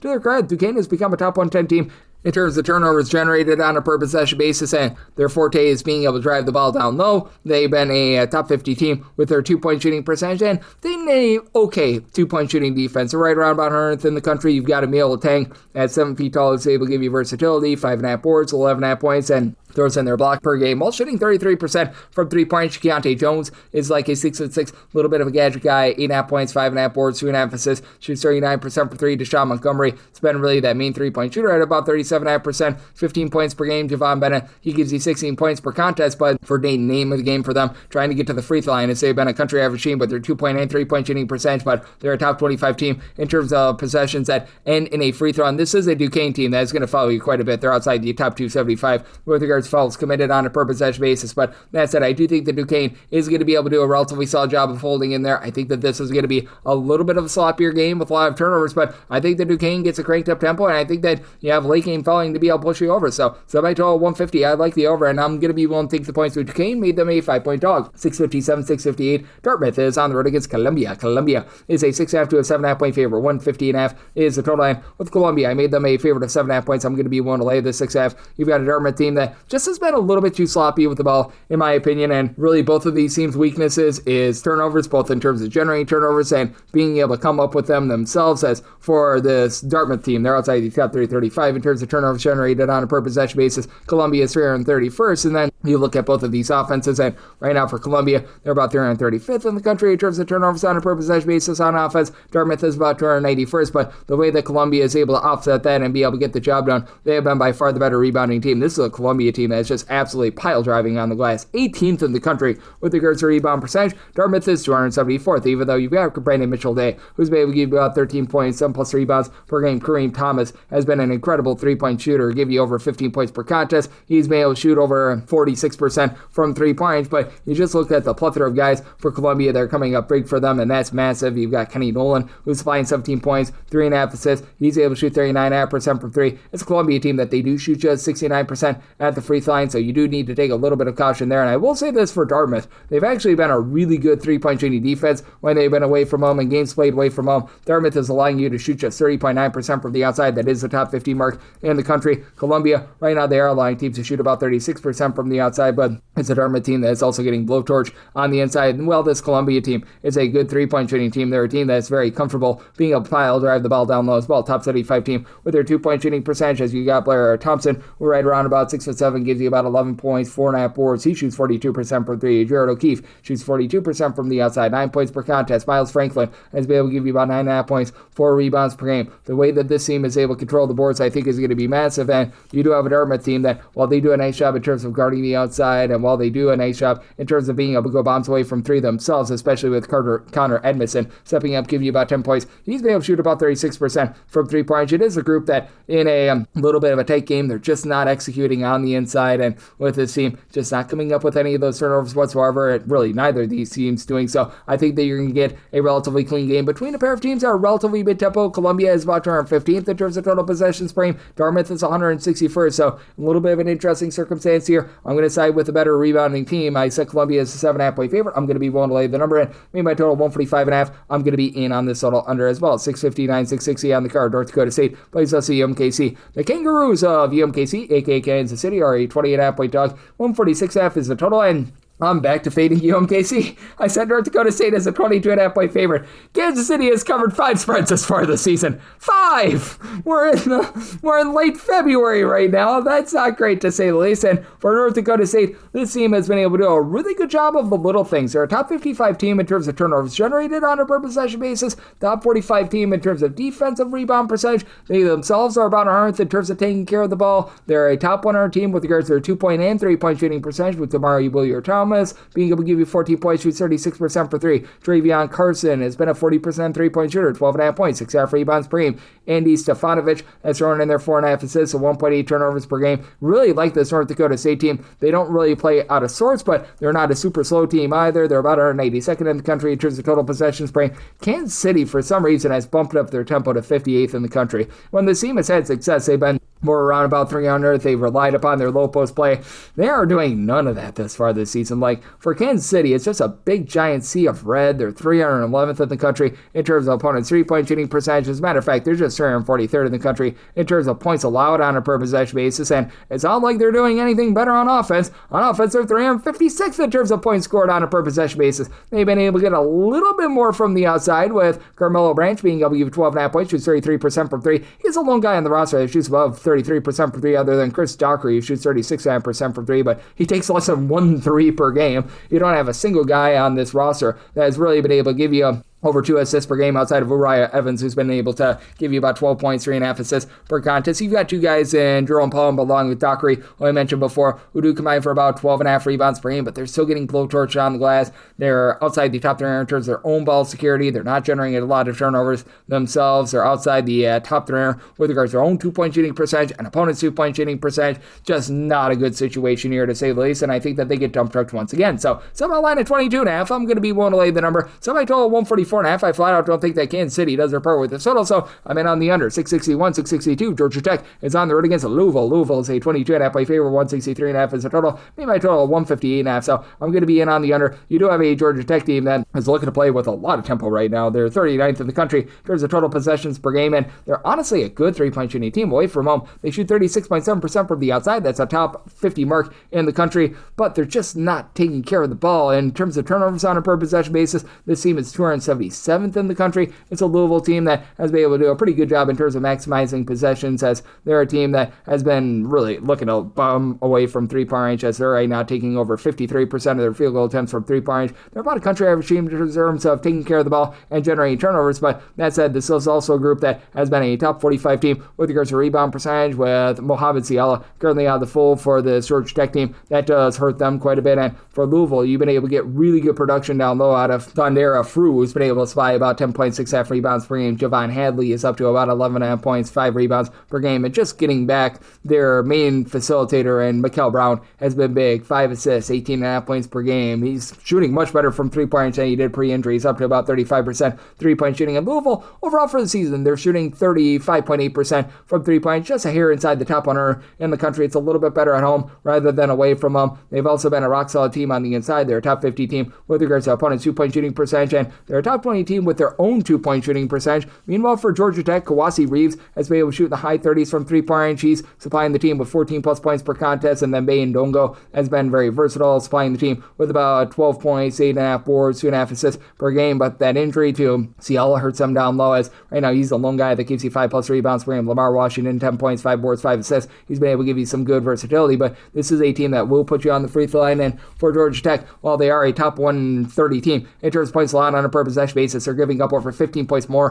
per 100 possessions away from home rather than at home, and them being outside the top 3 with their own 2-point shooting percentage, being outside the top 270 with regards to free throw shooting percentage. I think that they cost you the over in this game. I set my line at a 22.5, so I'd be willing to lay up to 22 with Louisville. Right now I'm seeing a lot of 22.5, but between a 22 to a 23, I'd rather lay 22 rather than take 23, so we're going to be waiting for a little bit of line movement, but looking for a 22 there, and I like the under. Semi total at 158.5. 663, 664. Rhode Island is on the road against LaSalle. LaSalle is exploring and cover as a 4.5-point home underdog. Total on this game 134.5, and with Rhode Island coming off of that big win against St. Louis, I think that they're going to be able to keep it going. I set them as 5.5-point favorite. I'm going to be willing to lay the number. It's a Rhode Island team that has not necessarily been the greatest offense. They're about 174th in the country in terms of points scored on a per possession basis, but that's much better than LaSalle's currently 334th. Really, the one thing that LaSalle is doing well is they're a top 150 team in terms of percentage of their missed shots. They result in an offensive rebound as they're turning the ball over left and right. 300th in the country in terms of turnovers on a per possession basis. Rhode Island is 311th themselves, but the problem is LaSalle's not generating any turnovers whatsoever. Meanwhile, you've got a Rhode Island team that's actually been one of the most dominant turnover teams in all of college basketball. Rhode Island is 12th in terms of turnovers generated on a per possession basis. LaSalle is about 145th, and for LaSalle, I think that they're going to have a very tough time matching up with the top 2 scorers for Rhode Island, as you've been able to get about 15 points, 4.5 boards, and a pair of assists per game out of Tyler Cochran, and then Jonah Hinton. He's hitting it hard, shooting 35% from 3, 14 points per game for Rhode Island. They're only shooting about 31.5% from three, hovering right around about 300th in the country, but they're a top 125 team with their own 2-point shooting percentage, top 150 team with regards to opponents' 2-point shooting percentage, and they've been able to do a solid job on the glass. They're a top 175 team with regards to their overall rebound percentage. Meanwhile, you've got a LaSalle group that has been able to get double figures out of Jaden Marshall with about 12 points per game, and then Jerome Brewer, he's been in and out of the lineup, should be good to go here. 11.5 points, 4.5 rebounds per game, but those are your lone two double-figure scores, and right now with Marshall shooting 34% from three, he's pretty much the second best three-point shooter on the team. Eric Acker shoots 34.2% from the outside. He gives you 5.5 points per game, and he's been in and out of the lineup due to injury. These are the lone two guys on the roster that shoot above 30% from three. You pair that up with the fact that this team is outside the top 330 with their own 2-point shooting percentage, as well as just a doomsday scenario where I think they get a slug of a game. LaSalle, in terms of total possessions per game, 310th. Rhode Island, they're right there. They're currently about 293rd, so made a total of a 131.5. I like the under, and I'm willing to lay up to 5 here with Rhode Island. 665, 666. You've got Kansas State on the road against Texas Tech. Ramble and Wreck of Texas Tech are a favorite here of 14.5 points. 158.5 to 159.5 is the total line for Texas Tech. I did have to dock them with the injury that we did see a few days ago, but I'm still willing to lay it. I made them a 16.5 point favorite. No doubt about it. Not having JT Toppin in the fold is just absolutely brutal for this unit, but I do think that with Kansas State just being as rough as they are, I think that it's going to be a case where they're still able to overcome it. Now, I will say this for Kansas State. They're allowing teams to shoot less than 30% from 3 points away from home, and away from home, this has been a team that's been in the top 40 with their own 3-point shooting percentage. That said, you got now Matthew Driscoll, who actually used to be the North Florida coach, as the main coach of this team, and his teams always went bombs away, and they took all of their shots from 3-point range. I think that that's going to be the exact same here, and your top 3-point shooter in terms of percentage, Abdi Bashir, still have the full for Kansas State. Now, PJ Haggerty is a do-it-all guy, 23.5 points, 5 boards, 4 assists, shoots 36.5% from 3-point. Nate Johnson, he shoots 40% from 3, but I think that Grant McCaslin's team is really going to be doubling down a little bit more on defense, and they've got really good 3-point shooting themselves, and I do think that Kansas State 3-point shooting split, where they're giving up over 36% 3-point shooting to opponents at home, I think that that's going to be ironing out a little bit more. As for Texas Tech, right now you've got a guy in Christian Anderson who's able to give you 19.7 assists, shoots 44% from 3. Donovan Atwell shoots 45% from the outside. Jalen Petty shoots 35.5% from 3-point range. You're probably going to be looking at a little bit more Luke Bamboye, who's been only give you about 4 points, 3 rebounds per game, but he was dealing with injury towards the beginning part of the season and has been able to give you a block and half per contest. I fully expect him to be featured much more here moving forward. And for Texas Tech, this is a group that has been able to just shoot really well from 3-point range at home all season long. They are shooting 39.5% from 3-point range at home. It is a Kansas State team that's very interested in being able to crank up the tempo in terms of total possessions per game. They check in 18th in all of college basketball. I was setting this line with JT Toppin in more around about a 19.5. I docked it to 16.5 in this spot. I do think that in this first game, you're going to be seeing some guys rise up. Lawan Watts is probably going to be able to have a big game, 12.6 rebounds per game. Moving forward, I might need to dock Texas Tech even a little bit more than that, because this guy that was giving you 22 points, 11 rebounds, that's going to be rough, but this Kansas State team really doesn't have anyone other than Haggerty, who gives you 5+ rebounds per game. So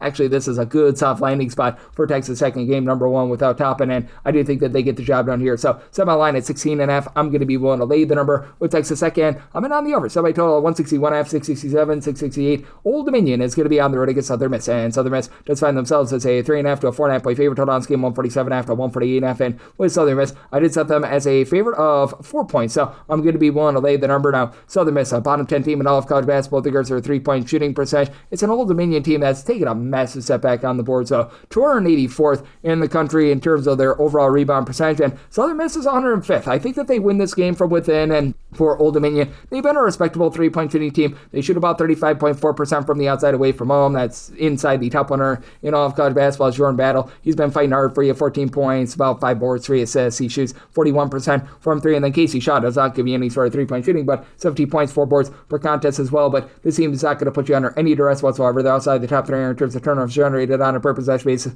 To their credit, top 110 team in terms of taking care of the ball. Old Dominion has been country average with regards to opponents' 2-point shooting percentage. They're darn near 300th with regards to their own 2-point shooting percentage, and this is a Southern Miss team that they're very much looking to play on the inside, given all the injuries that they've had, because they had Isaac Tavares giving you 15 points per game, but he's been missing for quite a while for this team, so that's been rough. You've had Dejai Benoit in the interim be able to step up. He's been able to give this team about 11 points points per contest. Now, there's a good chance that you are going to be able to see Tavares in this game. He did return about a week or so ago. Didn't necessarily look quite like himself, but being able to get those 6.5 rebounds per game, that allows this team to be able to execute their interior play a little bit more. You've got Kurt Lewis, who's really been your top 3-point shooter at about 37% from the outside, 6 points per game. Benoit does shoot 44% from 3, but he's taken like 10 threes as far this season. But as I said, for the Southern Miss group, they are a top 125 team with regards to opponents' 2-point shooting percentage. They're a good team in terms of getting to the free throw line as well, and they do shoot 74% at the free throw line. To Talik Weeks, he's been able to give you 18.5 points, gives you no 3-point shooting whatsoever, but he shoots 81% of the free throw line. He's a relatively good slasher. The issue that you've had for Southern Miss is they're darn near 300th in the country in terms of turnovers on a per possession basis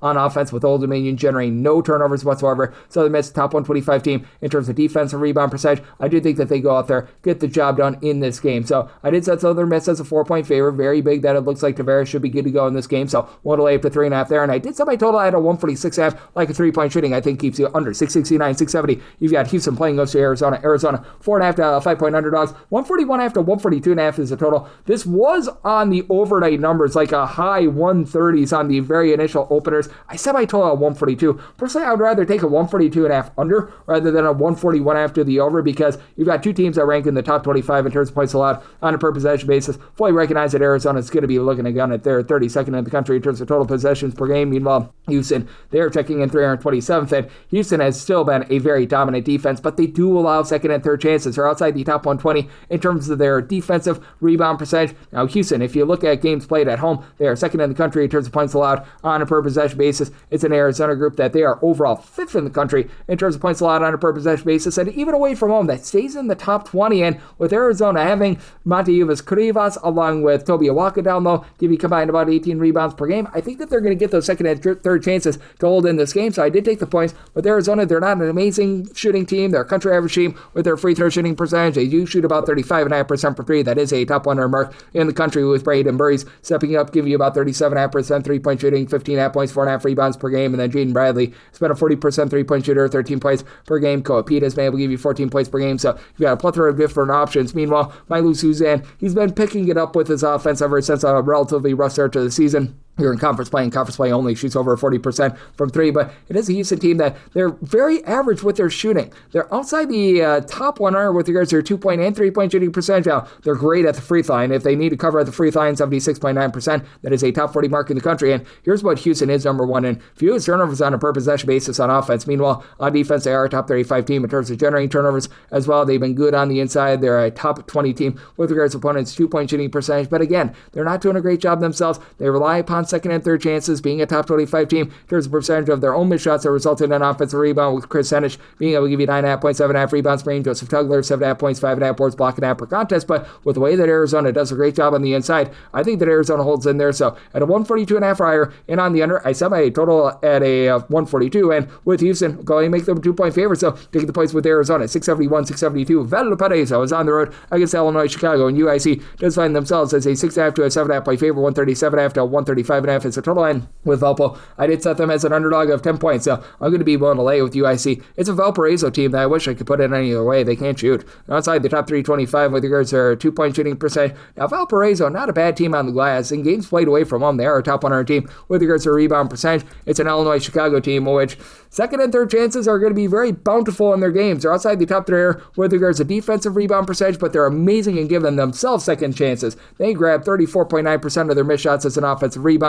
That is 25th in all of college basketball. And it's a Valparaiso team that's done a nice job guarding the 3-point line. They're a top 75 team in terms of opponents' 3-point shooting percentage. They're going to give it up a little bit more on the inside, and it's an Illinois-Chicago team that is right around about 300th in the country with regards to their 3-point shooting percentage. Again, with Illinois-Chicago, they're not even necessarily great with their own 2-point shooting percentage. They're about 259th in the country, but they find a way to be able to get to the free throw line. Illinois-Chicago, they have been able to shoot about 73.5% the free throw line, so that's been a solid mark. Meanwhile, Valpo, they shoot 70% of the charity stripe. That is about 258th in the country. And for Illinois, Chicago, they do a great job in terms of creating havoc. They're a top 40 team in terms of turnovers generated on a per possession basis. Valparaiso, to their credit, they've been a top 100 team in terms of fewest turnovers on a per possession basis. O&Ds gives you all Ds of these, 13.5 points and 41% 3-point shooting. And Brody Whitaker now shoots 41% from the outside. He's been able to supply the team with about 8.5 points per game. Valparaiso, all of a sudden, has become a top 250 team with regards to their own 3-point shooting percentage. So they've been able to have a little bit of a come up there for Valparaiso, though again, that interior offense just has not been there for them. And you've been able to get about 6.5 rebounds per game. GT Bettergrew, Sean Tapula has been able to throw in there about 5.5 boards, 6.5 points per game. These are the lone two guys on the roster, though, that give you over 3.4 rebounds per game. Meanwhile, you've got an Illinois Chicago team that you've got a trio of guys in the backcourt that give you between 11.7 and 12.5 points per game. Ahmad Henderson, he shoots 87% of the free throw line, 12.5 points, 2.5 assists per game. Elijah Crawford was dealing with injury,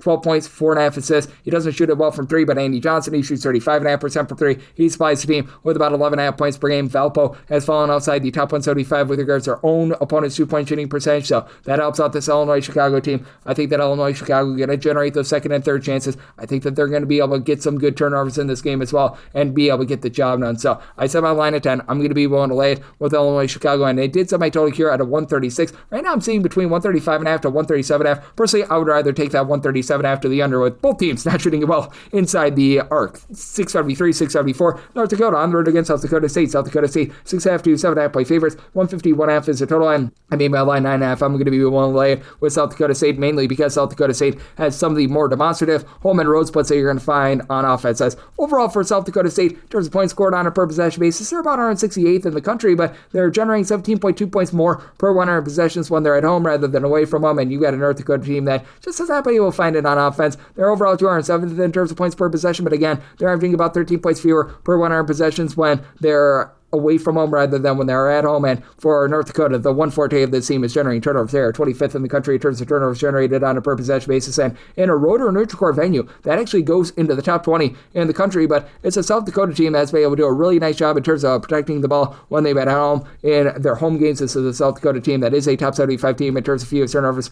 on a per possession basis, and if North Dakota does not generate that turnover, they are really giving it up with regards to their percentages, as they are outside the top 340 in terms of opponents' 2-point shooting percentage, hovering right around 300 in terms of opponents' 3-point shooting percentage. Eli King, he's been very versatile for North Dakota, 11.5 points, 5.5 boards, 2 assists, 2.5 steals per contest, and then Grayson Human is your top scorer with about 15.5 points per game, but just don't have him down low. King is the lone guy on the roster that gives you over 5 rebounds per game. Meanwhile, for South Dakota State, not as like they've got menacing size or anything like that, but I like their quartet of guys that give you double figures. Kalen Gary, about 11 points, 5 boards. He shoots 34.5% from 3. Joe Saylor's that main 3-point shooter, 13.5 points, shoots 48.5% from 3. And then Damon Wilkerson, 13.5 points, 6.5 boards. And then you throw in there Gene Jackson, shoots about 34% from 3-point. And your top 3 scorers, Jackson, Saylor, and Wilkerson, all shoot at least 71.5% at the free throw line. You've had this South Dakota team be a really good team in terms of not allowing second and third chances. They're a top 55 team with regards to their overall defensive rebound percentage. Not a team that's going to put you under duress. They're outside the top 270 in terms of turnovers generated on a per possession basis, and this should be a relatively mid-tempo game, as South Dakota is right around about 230th in terms of total possessions per game. North Dakota is right around about 131st, but I do think that for this North Dakota State team, they're going to be able to do a nice job in terms of taking care of the ball, and that allowed them to get the job done with their very efficient offense at home. I did set my total at a 151.5. Right now I'm seeing a 151. That's my back spy point on the over, and I'm going to be willing to lay it with the Jackrabbits, 675, 676. Utah Valley is on the road against UT Arlington. Arlington is a 6.5 point home underdog. 138.5 is the total, and I did set my line at 5.5. I'm going to be willing to take 6+ here with Arlington, as I just think that you get a lot of turnovers in this game. Utah Valley is 355th in the country. There's a turnovers on a per possession basis on offense, and Arlington, they are 353rd. And Arlington is a little bit of a lesser team in terms of generating turnovers, but they're still solid, about 104th in the country. Utah Valley has been very good with this regard. They're actually 10th in the country in terms of turnovers generated on a per possession basis, and it's actually traveled really well as well. This actually goes inside the top 10 when they're away from home, and Utah Valley has been one of your best rebound rate teams in all of college basketball. You've got Trayvon Leonard, who's a do-it-all point guard for the team right now, supplying 11.5 points, 5 boards, 6 assists, shoots 35% from 3. Tyler Hendricks shoots 46.5% from the outside. Utah Valley, after a hot start from 3-point to begin the season, they have fallen to more around about country average, but this is still a team that's very much running things down low. They're a top 25 team with regards to opponents' 2-point shooting percentage, and they themselves have been super efficient on the inside. They're about 28th in the country with regards to their own 2-point shooting percentage in games played away from home. This ascends into the top 25, and have an Arlington team that has been outside the top 285 with regards to their 3-point shooting percentage,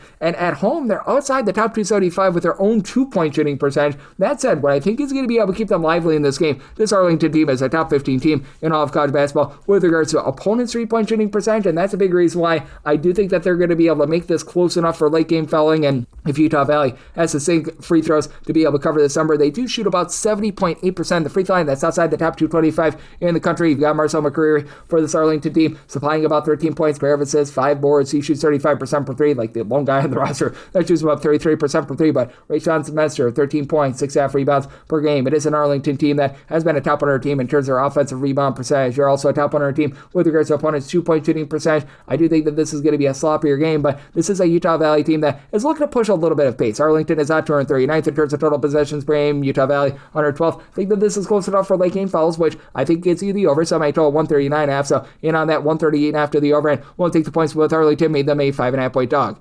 677, 678. UNLV is on the road against Air Force. Air Force is a home underdog of 15.5 to 16.5 points. 151.5 to 152.5 is the total. I made UNLV a 19.5 point road favorite. I'm going to be willing to lay the number. My gosh, this is a really, really bad Air Force team. A skid mark on the underpants of college basketball, as right now they are out of 365 Division I teams, 362nd in terms of turnovers on a per possession basis, as they are tied with Grambling for the most turnovers per possession at home. You've got UNLV team that's actually 34th in terms of turnovers per possession generated away from home. They're 72nd with their 3-point shooting percentage away from home at 35.8%. It's an Air Force team that is outside the top 3 with regards to points scored on a per possession basis, and Air Force is out looking to generate any sort of tempo whatsoever. 287th in the country in terms of total possessions per game. You look at this Air Force team, and ever since they put Joe Scott on suspension, they have lost every one of their games by 16 plus points. You've got Lucas Hobble and Cam Sanders, who both give you between 11.5 to 12 points per game, and Sanders actually shoots 35% from 3, but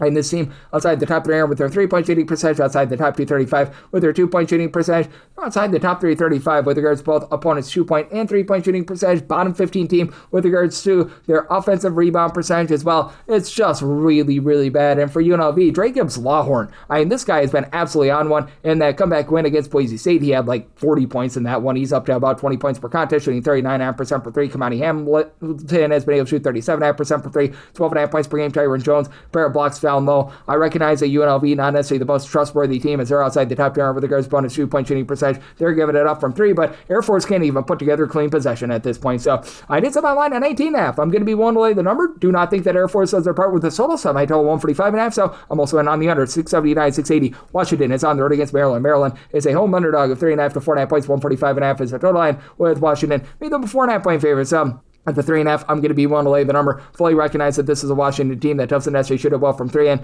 they're more of a mid-tempo team, 216th in the country in terms of total possessions per game. Maryland is right there with them. Maryland, in terms of total possessions per game, they're in that neighborhood about 228th in the country, so neither here nor there. I did set a total here of a 146.5, so seeing what we've got right now, 145.5, I'm in on the over mainly because I do think that you get some late game fouls for Washington. They're going to have by far the best player out there on the floor. That would be Mr. Hans Steinbeck, who's been supplying 11 boards, 18 points per game, shoots 36% from 3-point. Zoom Diallo is able to give you 33% 3-point shooting. You've had Wesley Yates in and out of the lineup, but should be good to go here. Was a little bit ineffective in the team's last game, but he's playing his full allotment of minutes. You do like to see that for a Washington team that they're outside the top 270 with their 3-point shooting percentage at right around about 32%. Country average team with their own 2-point shooting percentage and opponent's 2-point shooting percentage. That's much more than what we can say for Maryland. Maryland has been absolutely ghastly with regards to their interior offenses. Right now, they are outside the top 290 with regards to their own 2-point shooting percentage, outside the top 270 with regards to opponents' 2-point shooting percentage. The injury to Farrell Payne just really killed the team. David Hewitt, Darius Adams, Double D have been able to combine for about 25.5 points per game. And Hewitt does shoot 35% from 3, but the team as a whole shoots 32% from 3. That's in the neighborhood about 300th in the country, and they have opponents to shoot 38% from 3-point. That's a bottom 35 mark in all of college basketball. The one thing that Maryland has been able to do a relatively okay job of is be able to generate some second and third chances in terms of percentage of their own missed shots that result in an offensive rebound. Maryland has become a top 100 team with Solomon Washington coming off of injury, giving you about 9 points, 8 rebounds per game. That's been pretty rock solid, but again, Hans Steinbeck is going to be able to win that battle down low, and it's been a Washington team that has been relatively solid in terms of not allowing a ton of second and third chances right now for Washington, 53rd in terms of defensive rebound percentage. So I think that that's going to be enough to be able to get the job done. Do you think that this comes down to some late game fouls? And Maryland, they shoot about 72.5% of the free throw line. They're a top 100 team in terms of getting to the free throw line as well. Meanwhile, for Washington, they shoot 76% of the free throw line. That's a top 55 mark in the country, and I think that that gets it done. I'm going to be willing to lay up to 4 here with Washington, and like the over, semi total 146.5, 681, 682. Missouri State is going to be on the road against Florida National. Florida National does find themselves as a mid-tier favorite here of 3.5 points. Start off game 154.5. Semi line at 6.5. I'm going to be willing to lay the number. You've got a Missouri State team that has been looking to play quite slowly this year in terms of total possessions per game. They're about 208th in the country. A few overtime games have really pushed that number northward a little bit as Florida National is a team that has no interest whatsoever in playing slowly. They're 20th in the country in terms of total possessions per game, but they should be able to do a good job in terms of winning the turnover battle. This is not a Missouri State team that's really going to be putting you under a whole heck of a lot of duress, and it is a Florida National team that's going to gamble for turnovers. They're about 181st in the country in terms of points allowed on a per possession basis, while being a top 50 team in terms of turnovers generated on a per possession basis. But now they get to go up against a Missouri State team that just has not shot it well from three-point range all season long. Right now for Missouri State, they are shooting about 32.1% from three-point range. That's 277th in the country. Florida National much better with their three-point shooting than they've been in the past. At home, they're shooting 36.8%. That's a top 75 mark in all of college basketball. And the former Meep Roadrunner has been a big reason why, as Corey Stevenson has been headlining things with about 17.5 points, 6.5 boards. He's right now shooting 42% from three-point range. You've had Julian Mackey do a nice job, give you about 36.5 points per contest. I like him being able to give you about 36% three-point shooting. Wade Jackson just does a little bit of everything, 12 points, 3 assists. So these guys have been rock solid. Now,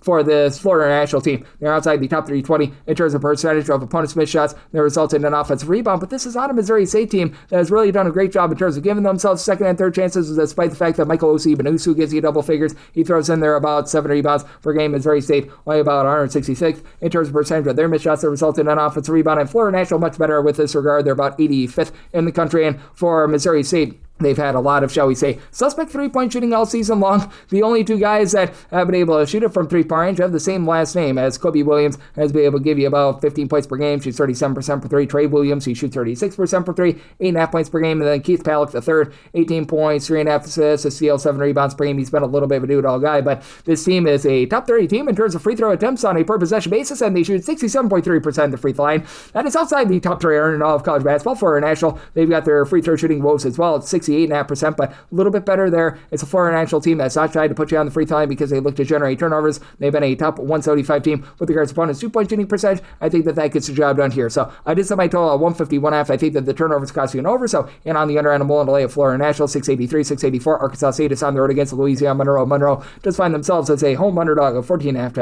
15.5 points. 164.5 is the total. Set my line at 14.5. 15 plus does become my buy point here on Louisiana Monroe. As for Arkansas State, they're outside the top 320 in terms of their ball security. Now, Louisiana Monroe is generating no turnovers whatsoever, so I do think that you're going to be able to get a nice high-scoring expose in this game. So I did set a total of a 166.5. I'm in on the over mainly because you've got an Arkansas State team that's 26th in the country in terms of total possessions per game. Monroe is 63rd. Monroe was shooting very well from three-point range to begin the season. We've seen that go downward quite a bit overall for the season. Monroe down to about 246 with regards to their three-point shooting percentage, up to about 33.3% at home, but that's been a little bit shaky. Meanwhile, for Arkansas State, they had a very rough go of it to begin the season with regards to their three-point shooting, and it's still not amazing, but they're up into the top 250 at about 32.7%, and I think that that's actually going to be just enough for you to be able to get the over, especially with Arkansas State generating a lot of second and third chances. Top 35 team with regards to percentage of their missed shots have resulted in an offensive rebound and a wholes greater than the sum of its parts sort of collective, as right now for Arkansas State, you've got 9 different guys to give you at least 5 points per game, 7 different guys to give you at least 8 points per game. Jalen Hampton down low being that main man with about 9 rebounds, 8 points per contest, or was in there a steal per game, and it has been an Arkansas State team that has been really not generating a lot of turnovers. They're outside the top 225 in terms of turnovers generated on a per possession basis, but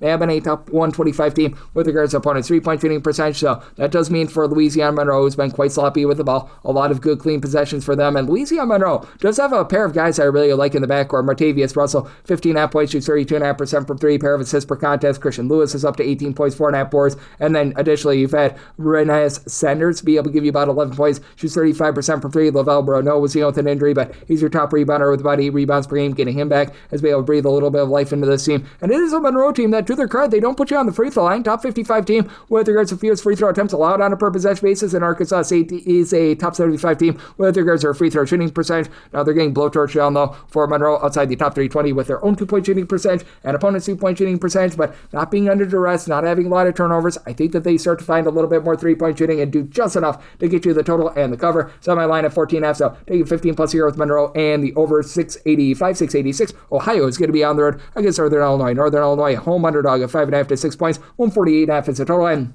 I made a total of a 147.5. I like the under, mainly because I just think that the turnovers are going to completely crush you in this game. Now, it's a Northern Illinois team that's been a top 100 team in terms of percentage of their missed shots that result in an offensive rebound, but Northern Illinois, 361st in the country in terms of turnovers on a per possession basis on offense. It's an Ohio team that has been country average, about 142nd in terms of taking care of the ball. It's an Ohio team that they're okay in terms of generating turnovers. They're not amazing in terms of generating turnovers. It's an Ohio team that has been giving it up a little bit from three-point range, but this is not necessarily a Northern Illinois team as a heat-seeking missile in terms of being able to sink their threes. They shoot 31.3% for three-point range at home. That's outside the top 300 in all of college basketball. Now, for Ohio, I can only set them as a 5.5 point favorite because they themselves are not necessarily a great team down low. They are well outside the top 235 with regards to their rebound percentage. Now, they are a top 75 team with their two-point shooting percentage, but they shoot just like 30.8% from three-point range. Overall, nationally, 342nd in the country, and this goes down to 28% away from home. So I just don't think that they sink enough outside shots to be able to cover this number. Jackson Pavlovsky, though, is going to be the best player out there on the floor. 17 points, 5 assists, shoots in the mid-30s from three, and then J.J. Kelly is up to 34.5% three-point shooting, 9 points per contest. A.J. Shelton shoots 38% from three, 7.5 points per game, but top-heavy team. And outside of your main starting five, you're getting absolutely nothing for Ohio, and you've only got one guy with over 5.3 rebounds per game with Aiden Headaway. Meanwhile, for Northern Illinois, they have not gotten what I was expecting out of Jai Utica, who was really good over at Marist a few seasons ago, but Mekhi Valentine, Dylan Dukaman, these guys have been able to combine for about 25.5 points per game, and Valentine up to shooting 36.5% from three, shoots over 80% at the free throw line. Now, Northern Illinois also shoots 66.5% at the free throw line. That is a bottom 30 mark in all of college basketball, and they're getting blowtorched down low. They are outside the top 340 with regards to opponents' two-point shooting percentage, top 135 team in terms of opponents' three-point shooting percentage, and Northern Illinois, a top 175 team in terms of their overall turnovers on a per-possession basis on defense. They've actually been a relatively solid team on the glass, despite the fact that you don't necessarily have that dominant rebounder. Thomas Walters right now leads way with about 5.5 rebounds per game, but I do think that Ohio, not necessarily doing a great job on the glass, is going to be able to do just enough for Northern Illinois to remain lively in this game. I did set my total at a 147.5. I think that the missed threes are going to cost you the over, so I'm in on the under, and I'm willing to take anything of 6+ here with Northern Illinois. 687, 688. You've got Oklahoma State. They're going to be on the road against Colorado. Colorado's a 3.5 to a 4.5 point favor. 162.5 to 163.5 is the total line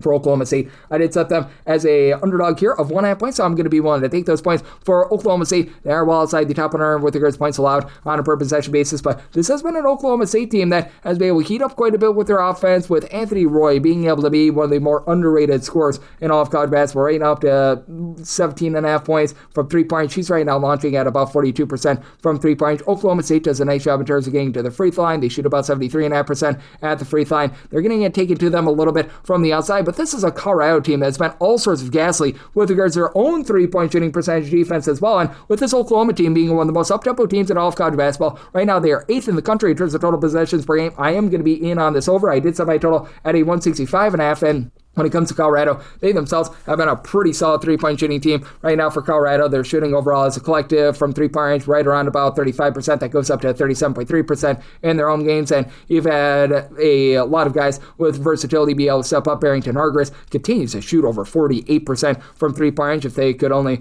help him guard the arc a little bit more, because right now for this Colorado bunch, they are 349th in the country in terms of bonus three-point shooting percentage, and that's 37.4% at home. Meanwhile, Oklahoma State, in games played away from home, they actually allow opponents to shoot just 30.9% from three. That's 36.2% at home. I do think that irons out a little bit, especially with them being at elevation, and they are going to be able to go up against a star freshman and Isaiah Johnson, who I really like his game, 16.5 points. He's made him shoot 38% from three-point, and then you do have a guy in Dingo Bach who's been able to give you about 10 points, 6.5 rebounds per game. He's been rock solid down low for Colorado, but Colorado, they're not really grabbing a lot of second and third chances outside the top 2 with regards to their defensive rebound percentage and their offensive rebound percentage, so you've had a few issues there for Colorado, though. They take great care of the ball. They're a top 50 team in terms of a few turnovers on a per possession basis, but that bad three-point shooting percentage defense, I think, is going to keep Oklahoma State lively. This is a team in Colorado that does shoot 75% of the free throw line, top 100 mark there. Oklahoma State, they shoot around 73.5% of the free throw line, so I set a line of a 1.5. Won't take the points with Oklahoma State, and I'm in on the over, so my total at a 165.5, 689, 690. You've Jacksonville State. They're going to be on the road against Sam Houston. Sam Houston is an 8.5 point favorite, 149.5 is the total line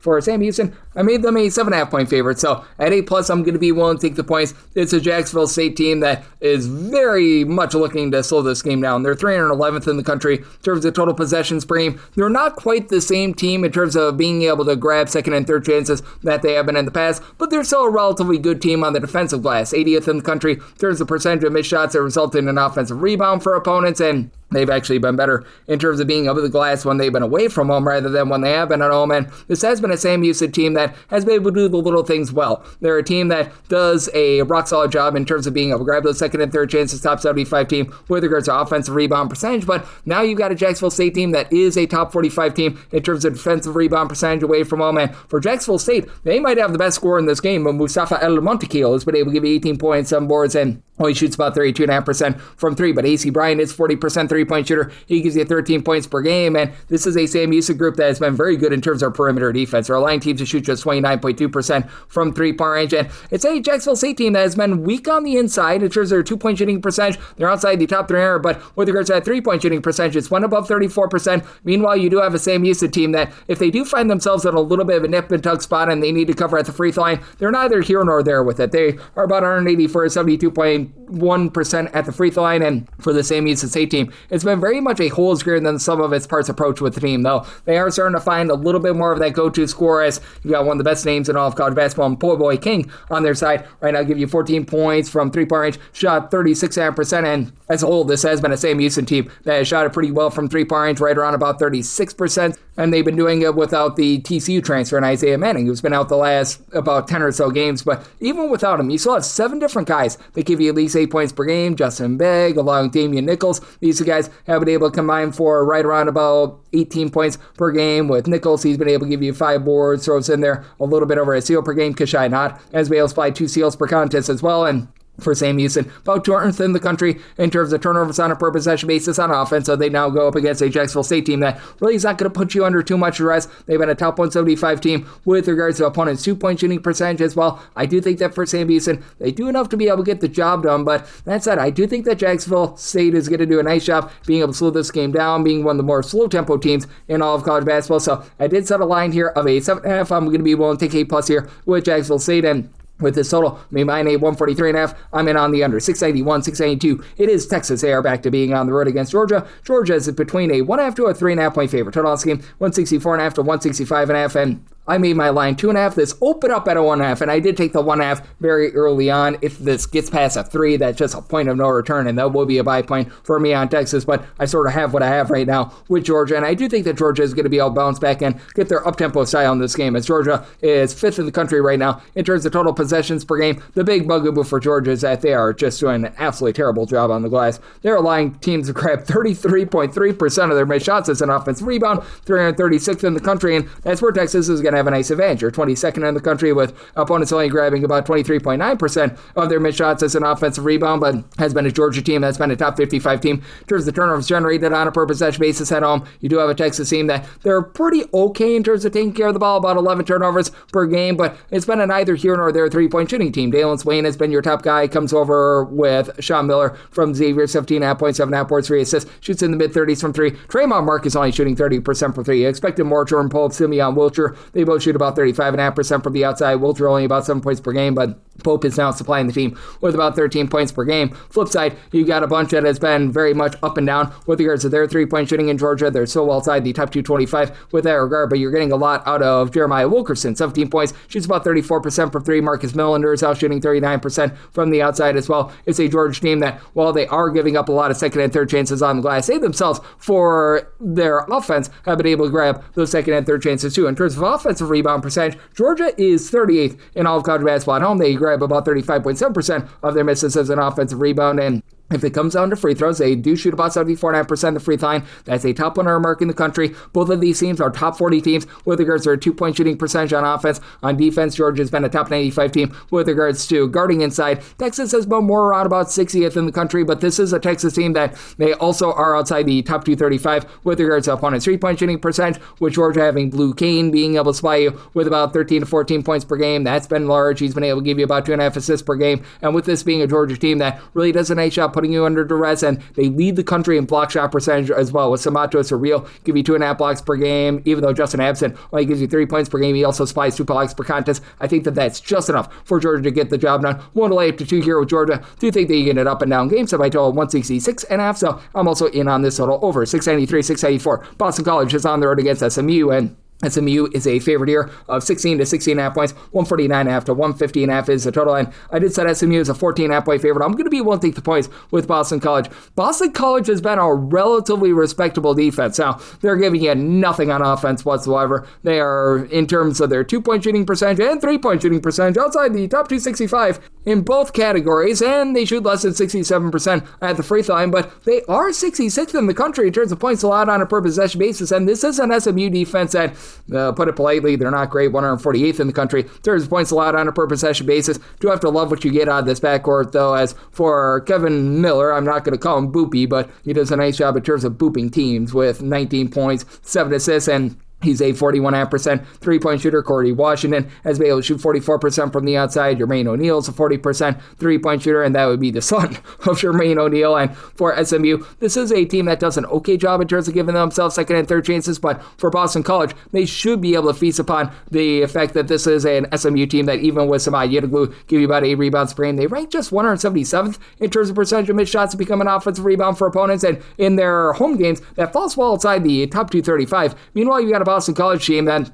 in games played away from home, they have been a top 75 team in terms of defensive rebound percentage. You do have a pair of guys that have done a nice job of being double-figure scorers in Fred Payne along Donald Hand, and is up to about 14 points, 5 boards, gives you just under a steal per contest. Payne has been able to give you a steal, 2.5 assists, 15 points, shoots 33% from 3. Luka Tooth shoots 44% from the outside, 7 points per game, and that's about it for guys that shoot above 32% from 3-point range for this team. So, I mean, they've been a little bit rough there, but they're also allowing teams to only shoot about 31% from the outside. That's a top 75 mark in the country. It's traveled relatively well. Boston College not going to put you under duress. They're outside the top 3 in terms of turnovers generated on a per possession basis, but also a top 100 team in terms of taking care of the ball. So I do think that Boston College going to be able to hold in this game. And I do think that Boston College is going to be able to find some, shall we say, holes in what has been a rough SMU defense. So I did set my total at a 150.5. I do think that SMU is going to get this game cranked upward, as in terms of total possessions per game, they're 34. So at a 150 or less in on the over, and I like the points here with Boston College. 695, 696. Lindenwood is on the road facing off against Tennessee Tech, and Tennessee Tech does find themselves as a home underdog of anywhere between 2 to 2.5 points on this game.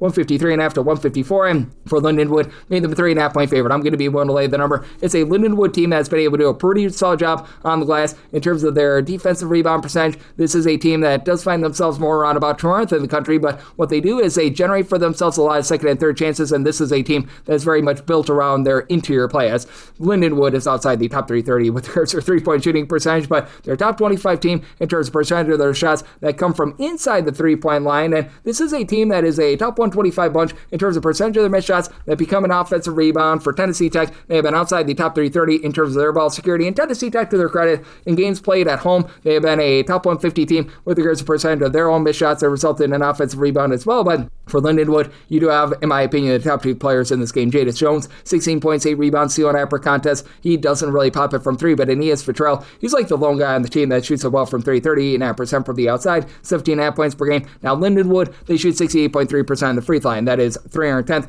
in all of college basketball. Hard to be able to trust that, but for Tennessee Tech, this is also a bunch that just has some very lackadaisical offense in general, as they shoot about 31.8% from 3-point range outside the top 275. With that regard, you throw in there the turnovers out. They're actually decent at the free throw line at 75% at the charity stripe, but you do have to go up against a Lindenwood defense that is a top 135 team in terms of turnovers generated on a per possession basis. Tennessee Tech has been pretty solid on the inside. Top 135 team with regards to opponents' 2-point shooting percentage, outside the top 225 with regards to opponents' 3-point shooting percentage. But who's that go-to guy? You got Danny Pounds, Makai Cameron, Joshua Nichols, all between 10.3 and 11.4 points per game. Pounds shoots 37.5% from the outside and throws in their 5 rebounds per game. Nichols gives you about 5.5 rebounds per game as well, but I mean, outside of Pounds and Nichols, somebody else gives you over 4 rebounds per game. Jacob Whitted has been able to give you about 5 rebounds per game. He's been dealing with a few injuries and has not necessarily been himself on the offensive end, giving you less than 5 points per game. And I do think that with this Lindenwood team, they're going to be looking to get a cranked up tempo against a Tennessee Tech team that has been relatively mid-tempo. In terms of total possessions per game,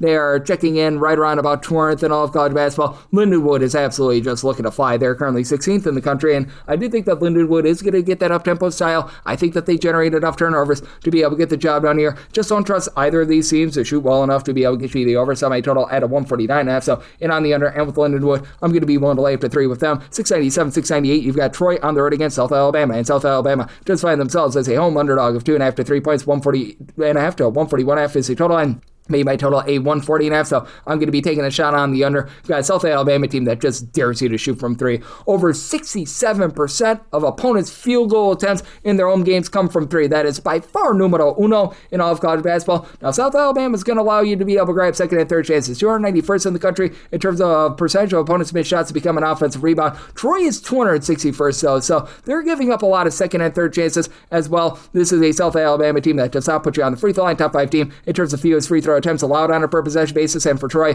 they shoot about 33.5% from 3-point range away from home. That's a country average mark. You do have the Campbell brothers who have really been nice from the outside, as Victor Valdez is your top scorer with 15.5 points per game, but really doesn't shoot it well from 3. You've got Cooper Campbell, 12.5 points, shoots 40% from 3, 4.5 assists per game, and then Kobe Campbell shoots more around 42.5% from the outside, supplies the team with about 10 points per game, and then Thomas Dow, double-double machine, 14 points, 7 boards, and he's been able to shoot about 35% from 3-point range, but it's also a Troy team that it's about a country average team with regards to their own 2-point shooting percentage and opponent's 2-point shooting percentage, and while South Alabama dares you to really pop it from 3-point range, they're a team that they're looking to be able to drive the ball inside. Now, South Alabama in a pressure spot, they shoot 66.2% the free throw line. That is a bottom 20 mark in the country, but the Chaz Harris gives you 19 points, 4.5 boards, 5 assists, love his game, and then Adam Olson shoots 38% from 3, 16 points per contest. They've been dealing with the injury to Peyton Law all season long, so they've needed guys like Stephon Williams, Jaden Cooper to be able to step up, and they have been able to do so with South Alabama. I think that distinct style is going to do a nice job in terms of keeping them lively. I just can't take them on the money line because that free throw shooting is so absolutely atrocious that it's not even funny, but I did set my line at a 2.5 at 3+. I'm going to be willing to take the points with South Alabama, and I do like this total under. Semi-total at 140.5 with South Alabama well outside the top 225 in terms of total possessions per game. 699, 700. You got Hampton on the road against Stony Brook. Stony Brook is a 4.5 point favorite. Total on this game 133.5 to 134.5, and with Stony Brook, I did set them as a favorite of 5.5 points. So I'm going to be willing to lay the 4.5 to 5 as you've got a Hampton team that just can't shoot it from 3-point range. 353rd in the country with their 3-point shooting percentage at 28.7%. Actually, a respectable 35% at home. Away from home, 25.6%. That is a bottom 4 mark in all of college basketball. And this is a Stony Brook team that has actually been able to do a relatively solid job with regards to their interior defense. Now, on offense, with regards to their 2-point shooting percentage, they're well outside the top 275 with that regard. And this is a Hampton team that's a top 140 team with regards to defensive rebound percentage, but Stony Brook, 54th in the country with regards to opponents' 2-point shooting percentage. This just feels like a really bad matchup in general for Hampton, especially with them having in and out of the lineup a number 2 scorer for them. And Michael Ealy's been supplying the team with about 11 to 12 points per game. That leaves a lot to Jaquel Gaines-White, who he gives you about 11.7 points per game, but he only shoots about 27.7% from 3. Now, Xavier Long is a double-double machine, 9.7 points and rebounds per game. He throws in their multiple assists per contest, but for a team that's supposed to be built around the inside, them being about 262nd in the country with regards to opponents' 2-point shooting percentage, that is a big concern. Now, this is a Stony Brook team as well outside the top 250 in terms of points scored on a per possession basis themselves, so I do think they're going to get a bit of a slog of a game as Hampton. They're about 294th in the country in terms of total possessions per game. Stony Brook a little bit faster at about 253rd, but neither of these teams are really looking to just gun it up and down the floor. So I did set a total here of a 133.5 right now. Seeing this at a 134.5, 135, I'm going to be in on the under, but that's it for Stony Brook. They do have the best scorer in this game. That'd be Eric Pratt. It's come over from UW Milwaukee, 19 points, 5 boards, 3.5 assists. Doesn't shoot it well from 3. Rob Brown does, though, sure, 36% from the outside, 10.5 points per game, and I'm going to say this last name incorrectly. Andrei Shojakish has been able to give you 10 points, shoots 47% from 3-point range. There's not a lot of vowels in that name, but Richard Goods delivers the goods. 8 points, comes over from Hampton, ironically enough. 6 boards, about 38% 3-point shooting, and Stony Brook has been having a tough time on the glass outside the top 240 with regards to rebound percentage. Hampton is going to have a little bit of an edge there, but with the way that this Stony Brook team does a nice job in terms of guarding on the inside, I do think that they find a way to be able to persevere, get the job done here. I did set my line at a 5.5, so want to lay at the 4.5, and I'm going to be in on the under. 701, 702, James Madison is going to be on there against Georgia State. Georgia State is a home underdog of 1.5 points. 141.5 is the total, and I said JMU is a 2-point favorite. I'm willing to lay 1.5 and not a 0.5 point more as for this James Madison team. They have not been the same team on defense that they have been in the past. Still a relatively slow team, 261st in the country in terms of total possessions per game. You've got a Georgia State team that has been very mid-tempo this season, 165th in terms of total possessions per game, and for Georgia State. They're a team that has been ascending a little bit with their shooting, but still, they're outside the top 320 with regards to their three-point shooting percentage and their two-point shooting percentage. Getting back to Jelani Hamilton has been massive, as he's their top scorer. He's right now shooting in the high 30s from three-point range. He's in the neighborhood about 17.5 points, 4.5 rebounds per game, while shooting 35% for three. Malachi Brown shoots 38% for three, about 12 points per contest, and Joe Chappelle has been able to throw in their 5 rebounds per game, but he and Anthony Anoa are the lone two guys on the roster that give you over 4.5 rebounds per game, and having Eddie Ricks on the flip side for this James Madison team, being able to supply you with about 6 rebounds per game down low, and Justin McBride being a sort of do-it-all gadget guy, 16.5 points, 5.5 boards, shoots 41% from three. I think that that's a little bit too much for this Georgia State team to overcome. Now, it is a James Madison team that's shooting just 70% free throw line, about 250th in the country, but they've also been okay with their shooting percentages. They're a top 185 team with regards to opponents' 2-point and 3-point shooting percentage, while on offense, they do shoot about 35.5% from 3-point range. That is a top 125 mark in the country. It doesn't take too much of a fall off when they're away from home. As a matter of fact, you look at what they've been able to do when they've been away from home. They've been able to shoot about 35.8% from 3-point range, and I do think that that wins out in this ordeal. It's a Georgia State team that if they can get to the free throw line, they're actually incredible, as they've been able to shoot in the top 10 in all of college basketball at about 78.8% at the charity stripe, and James Madison will put you on the free throw line, but that said, just the overall shooting of this team, and this being a Georgia State team that has had a very tough time in terms of being able to win the battle on the glass. They're outside the top 275 in terms of defensive rebound percentage. I think that allows James Madison to get the job done. Did semi total at a 140. Again, I just don't think that Georgia State sinks enough shots to be able to get you the over, so in on the under, and I'm willing to lay the 1.5 here with James Madison. 703, 704. Western Kentucky is on the road. They're facing off against Liberty. Liberty is a 6.5 to an 8.5 point favorite. Lots of variance with this one. Drawing scheme between 146.5 to 147.5, and made a total of a 145.5. I'm in on the under. Now, Western Kentucky overall for the season, 47th in the country in terms of total possessions per game. They've been slowing down as the season has went along, though, because they've been dealing with a lot of injuries. Now, Tegan Moore, their top scorer, was missing for a few games, and he should be back in the fold in this game. He's been playing the last few games on a limited basis, 18.6 boards, so probably not going to be 100%, but should be a go. Shoots 37.5% from 3-point. It's a Western Kentucky team that in past years has been based around being able to take care of the ball and being able to grab second and third chances, and they're still doing a nice job taking care of the ball. They're a top 85 team in terms of fewest turnovers on a per possession basis, but the second and third chances that they've gotten in the past have not quite been there. About 119th in terms of offensive rebound percentage. Liberty is not grabbing any second chances. They're a bottom 15 team in the country with regards to offensive rebound percentage, but they just sink their shots. They're shooting over 40% from 3-point range. That is a top 5 mark in all of college basketball, and in their home games in specific, they shoot 43.2% from 3-point range, and that is going to be really tough for this Western Kentucky team to match up with them. For Western Kentucky,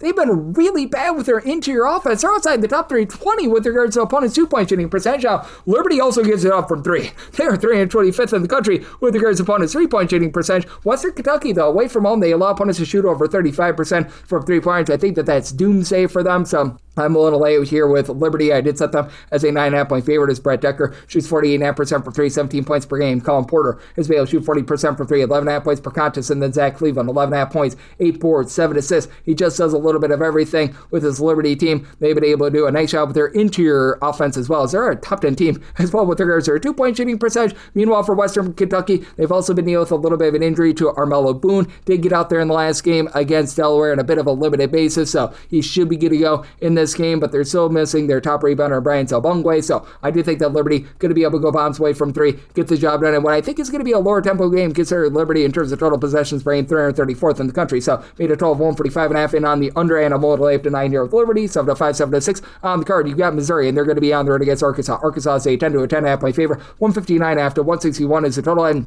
I said Arkansas as an 11.5 point favorite. I'm going to be willing to lay the number. It's an Arkansas team that has been having a little bit of a tough time on defense. They're outside the top 120 in terms of points allowed on a per possession basis. There's one thing that they've been able to do really well, though. They guard the 3-point line. This Arkansas team, in terms of opponents' 3-point shooting percentage, they are checking in the top 75 in all of college basketball. So right now, teams are shooting from 3-point range against them only about 31.1%. And this is a Missouri team that I think is going to have a very tough time in this game, because right now they're getting blasted from 3-point range. In games played away from home, teams are shooting 38.4% from 3-point range, and now you have to go up against a pair of guys that have been really good as freshmen, and Malik Thomas and Darius Acuff, who are combining for over 37 points per game, and Acuff coming off of 40-plus points a few nights ago against Alabama. Meanwhile, for Missouri, they're still a relatively decent 3-point shooting team at 35.4%, but It is a Missouri team that just isn't quite the same team when they're away from home rather than at home. That's on offense or on defense. They're actually a much better rebounding team this year. They become a top 75 team with Mark Mitchell giving you 15 points, over 7 rebounds per game. You've been able to have Jacob Cruz do a solid job, but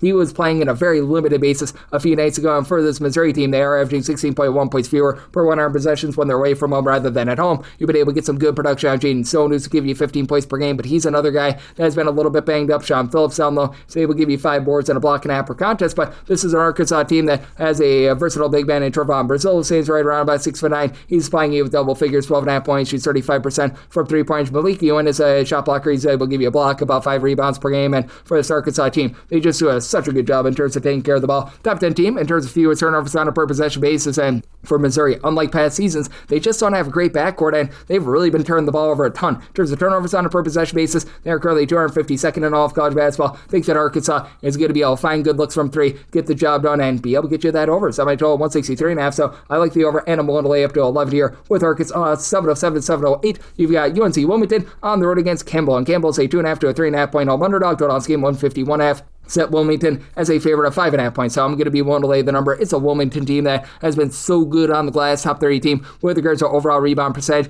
Meanwhile, Campbell's more around about 225th, 229th, so that's a bit of an issue. And you've got a Wilmington team that does a great job taking care of the ball. This Wilmington team, in games played away from home in terms of turnovers on a per possession basis, is actually a top 35 team in the country, and Campbell has just been very sloppy with it all season long. 260th in the country with this regard. And it's not even a Campbell team that has shot it well from 3-point range. Campbell's well outside the top 150 in terms of points scored on a per possession basis. They do a nice job in terms of giving themselves second and third chances, but now you go up against a Wilmington team that has taken away all those. Campbell is in the top 105 in terms of percentage of their missed shots. They become an offensive rebound, and I will say they've been a more mid-30s three-point shooting team when they've been at home compared to away from home. They just can't shoot it to save their lives. DJ Turner-Up-Smith, 20 points per game, shoots 34% per 3. And Jeremiah Johnson is starting to have a come up as well. 15.5 points, pair of assists, 3 rebounds. He shoots 37% from 3-point. You're in conference play only up to about 18.5 points per contest. But now you've got a UNC Wilmington team that's looking to suck the life out of you. They're outside the top 290 in terms of total possessions per game, and they're also 11th in the country in terms of opponents' 3-point shooting percentage. So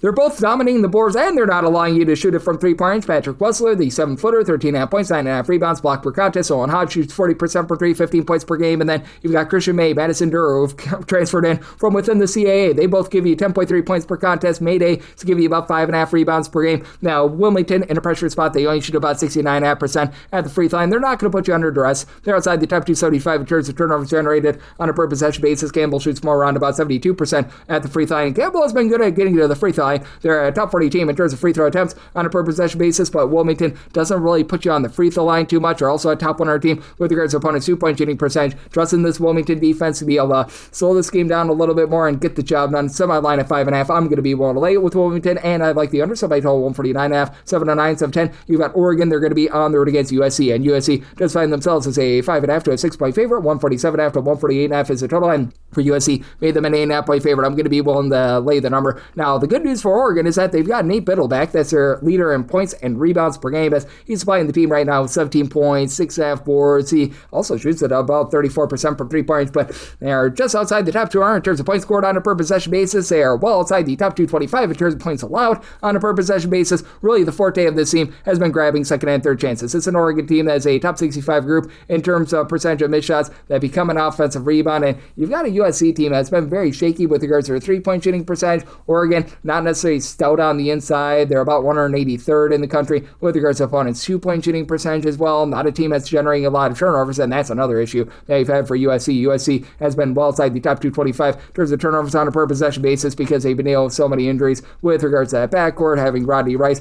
go out early, but it feels like Cam Woods has really been able to find his bearings with his team as he pretty much joined midstream, and here in conference play, he's been able to really ascend for this team as he's only giving you right around about 8.5 points per game, but has been doling out 3.5 assists of fewer than 2 turnovers per game. Jay Baker-Mazara continues to be Mr. Versatile for the team, 18 points per contest. He's been dealing with a little bit of injury as well, as most likely going to be out of the full, but even with him out, you've been able to have Ezra Usar step up, be able to give you about 6 rebounds per game. Jacob Kofi, about a block and a half, 7 rebounds per game, and for an Oregon team that really doesn't have a lot in the backcourt, Jackson Shell set out, that is really going to be beneficial to them. It is a USC team that is is a messer at getting to the free throw line, top 5 team in terms of free throw attempts on a per possession basis. They're a team that has also been able to do a nice job with their shot blocking. Top 15 team in terms of shot blocks per game. Gabe Dines has been able to give you a block per contest, especially with Chad Baker-Mazara out. They need to rely a little bit more on those guys. And Elijah Arenas, he has come back and he's been able to give this team a nice spark in the backcourt. He's been able to supply 24 plus points in 3 out of the last 4 games. Now, was a little bit banged up in that Illinois game, only played 18 minutes, but should be good to go here. And I think that that's enough for USC to get the job done. And USC playing at a rapid pace, top 25 team in terms of total possessions per game. I think they'll get you the over. So semi-total 151.5. I'm going to be in on that over, and I'm going to lay with USC. Made them an 8.5 point favorite, 7-11, 7-12. You got Southeast Missouri State on the road against Little Rock. Little Rock is a home underdog of 2.5 points, 143.5 is the total. And Little Rock, I said, as an underdog of 3.5 points. So I'm going to be one to lay the number. It's just hard to trust in Little Rock in tight spots because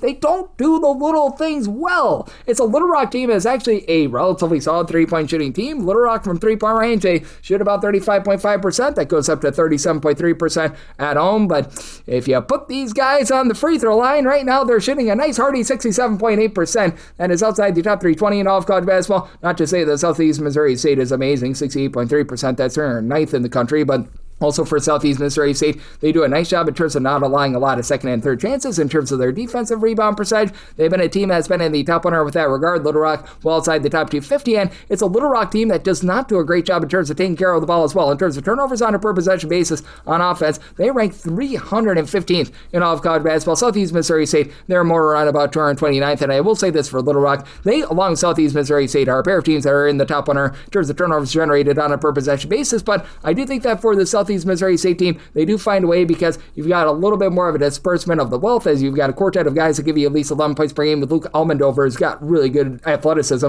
leading the way with about 14 points per game. BJ Turner up board, 11.5 points, shoots 35.5% from 3. Brandon Terry, 11 points, 5.5 rebounds per game. Marquise Bell, only about 9 points, but throws in there 5 boards, about 2 assists per game. So I like what they bring to the table, and Little Rock probably has the best player in this game as you've been able to get in that neighborhood about 16 to 16.5 points per game.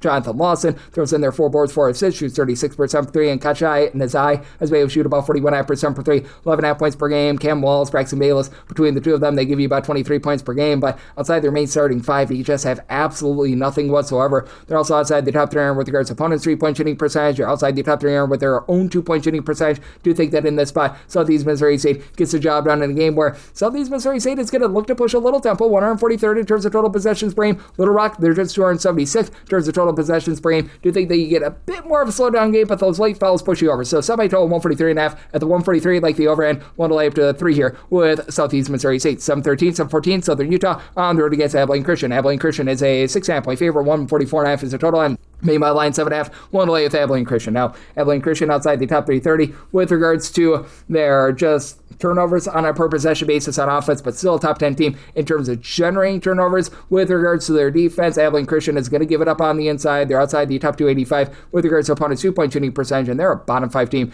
in terms of opponents' 3-point shooting percentage. But this is a Southern Utah team that in games played away from home, they shoot a nice hearty 30.5% from 3-point range, and Southern Utah has been a bottom 30 team as well with regards to opponents' 3-point shooting percentage, and Southern Utah is outside the top 320 in terms of taking care of the ball while they don't generate the same amount of turnovers as Abilene Christian. So that is a bit of doomsday for them. It is a Southern Utah team that's looking to push quite a bit of tempo, 76th in the country in terms of total possessions per game, and Abilene Christian is not quite an up-tempo team, 183rd, so they're very country average there. For Southern Utah, you've been able to have Jaden Farrell along with Elijah Duvall do a nice job combining for about 27.5 points per game. And Farrell shoots 40% for 3, 7.5 boards, block and half per contest, but outside of those two guys, you don't have a single other guy that gives you double figures. So I will say Tanner Hayhurst now shooting 46% from 3-point range. He's had a nice little bit of a come up. Isaiah Cottrell down low does give you a little bit of a block per contest. Southern Utah, about a country average team with regards to opponents' 2-point shooting percentage. Meanwhile, you do have an Abilene Christian team that, while they give up quite a bit with regards to their 2-point shooting percentage, they've been a top 55 team in terms of defensive rebound percentage. They're not allowing a lot of second and third chances. And for Abilene Christian, you got Braden Hubbard supplying the team with 16 points, 5 boards, shoots about 32.5% from 3 points. It's an Abilene Christian team that no doubt is going to put you on the free throw line. Southern Utah, country average team, they shoot about 72.5% of the free throw line. Abilene Christian more on 70% of the free throw line, so that's a little bit rough for them, but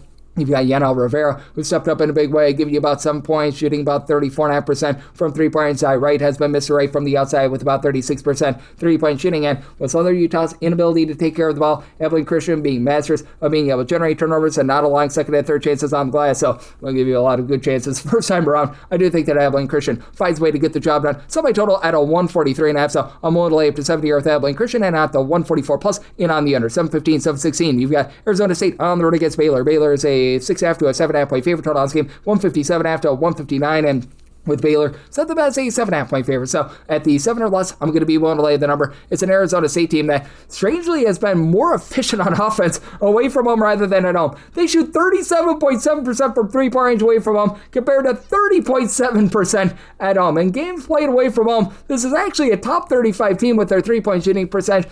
I think that starts to iron out a little bit more. You've got a Baylor team, by the way, that they shoot 36.9% from three-point range at home, 32% away from home, and you've been able to have Cameron Carr really drive things. He's averaging just under 20.5 points per contest. He's been able to do a nice job in terms of supplying you with about 6 rebounds per game. And while this is a Baylor team that's going to give up a lot of second and third chances, they're a top 30 team in terms of percentage of their missed shots that result in an offensive rebound. And for Arizona State, they're outside the top 240 with regards to their overall rebound percentage. It's a Baylor team that has still been pretty rock solid in terms of being able to put points up on the board. In terms of points scored on a per possession basis, they're 62nd in the country, and they've got their own home and road splits. They average 16.7 points more per 100 possessions at home rather than away from home. And all of a sudden, Isaac Williams is able to shoot 44% from the outside to be able to give you 10 points per game. And Arizona State has a really good point guard in Mo Odom. He's a do-it-all sort of guy with about 17 points, 6 assists. He shoots about 38.5% from 3. And Masama Diop, 14 points, 6 boards, about 2 blocks per contest. But it's an Arizona State team that's given up a ton on the inside. They're outside the top 250 with regards to opponent's 2-point shooting percentage. They're about 200th with their own 2-point shooting percentage. And Arizona State is giving it up from the outside as well. Well, they shoot it relatively well from 3-point range away from home. They're allowing teams to shoot over 35.5% from 3-point range as well. And this has not been traveling very well if you look at points allowed on a per possession basis. For an Arizona State team, that's a top 75 team in terms of total possessions per game, so they're looking to play fast. In games played away from home, they are well outside the top 275, and I think that allows Baylor to get the job done in a pretty high-scoring game. I did set my total at a 159.5, so here at the 158.5, like the over, and I'm willing to lay up to 70 here with Baylor. 717, 718, Boise State is going to be playing against San Jose State. Old San Jose State is a 15.5 to a 16.5 point underdog. 143.5 to 145 is the total, and I did set San Jose State as a 19.5 point underdog. I'm going to be willing to lay it with San Jose State. They're just getting absolutely massacred down low. They're outside the top 300 with regards to opponents' 2-point shooting percentage, and they are 347th in terms of points allowed on a per possession basis. Boise State does not give you second and third chances. Top 15 team with regards to defensive rebound percentage. Now, the defense is much worse than it has been in the past. 179th in terms of points allowed on a per possession basis. Boise State relatively mid-tempo. 206th in terms of total possessions per game. San Jose State very much content to slow things down. They're 324th in terms of total possessions per game. And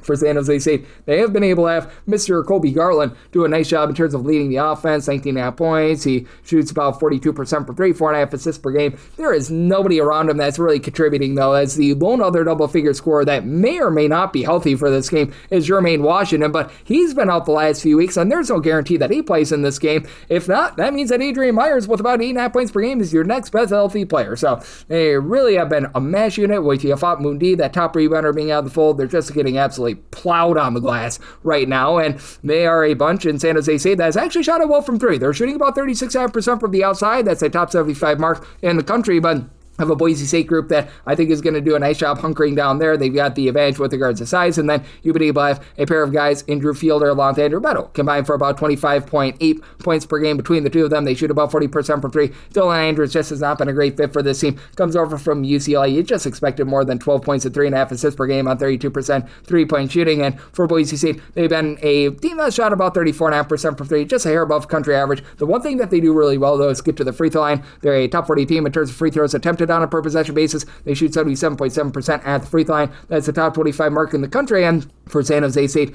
they've been a team that is willing to put you on the free throw line as well. So that's going to be a little bit of an issue for them with Boise State. They're not going to put you under duress or outside the top 290 in terms of turnovers generated on a per possession basis, but with these guys not allowing you those second and third chances, John Parolin down low, give you about 6 points, 4.5 rebounds per game. I think that this Boise State team just absolutely dominates on the inside to be able to get the job done. So my total 141.5. I think that this is going to be too slow tempoed for the over, so I'm in on the under, and I'm going to lay with Boise State, 719, 720. You've got Evansville on the road against Murray State. Murray State does find themselves as a 13.5 to a 14.5 point favor, 154.5 is the total, and I set Evansville as a 16.5 point underdog. I'm going to be willing to lay the number for Murray State. They're a top 5 team in the country in terms of percentage of opponents' field goal attempts that come from inside the 3-point line, and it's an Evansville team that's outside the top 300 in terms of both points scored and points allowed on a per possession basis, so that's not great to say the least. It's an Evansville team that surprisingly takes about 43% of their shots from 3-point range.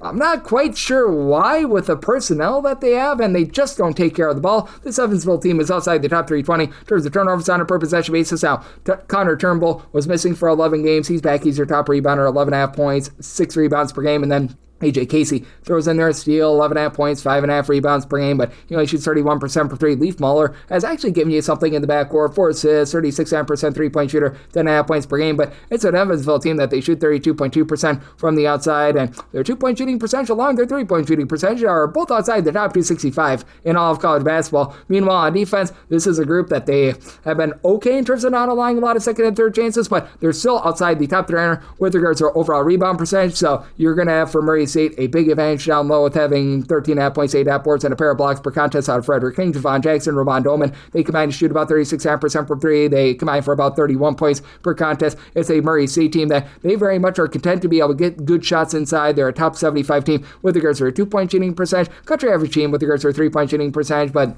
that said, for this Murray State group, even though they don't generate a ton of turnovers, I do think that they're going to be able to absolutely dominate this game. They shoot 75.5% at the free throw line with this Evansville team. They're just really not getting anything right. And for Mason Miller, he's been a 40% 3-point shooter with about 6 points per game that could step up, be able to hit those threes. And Evansville, they're a relatively mid-tempo team in terms of total possessions per game, 248th. They've been speeding up a little bit more ever since they got Connor Turnbull back in. For Murray State, 43rd in the country in terms of total possessions per game. I think that Murray State is able to do a good enough job of holding down Evansville to be able to get you this under, so set my total 153.5 like the under. And for Murray State, want to lay it, set them as a 16.5 point favorite, 721, 722. You've got Monmouth on the road against Charleston, and Charleston is a 4.5 point favorite, 144.5 to 145.5 is the total, and I made a 141.5 total, so I'm in on the under. For Monmouth, they're about 231st in the country in terms of total possessions per game. Not super slow, but not super fast. Charleston, they're about 144th in the country in terms of total possessions per game. And for Charleston, they've been going through a little bit of a big giant whatchamado with one of their top players, as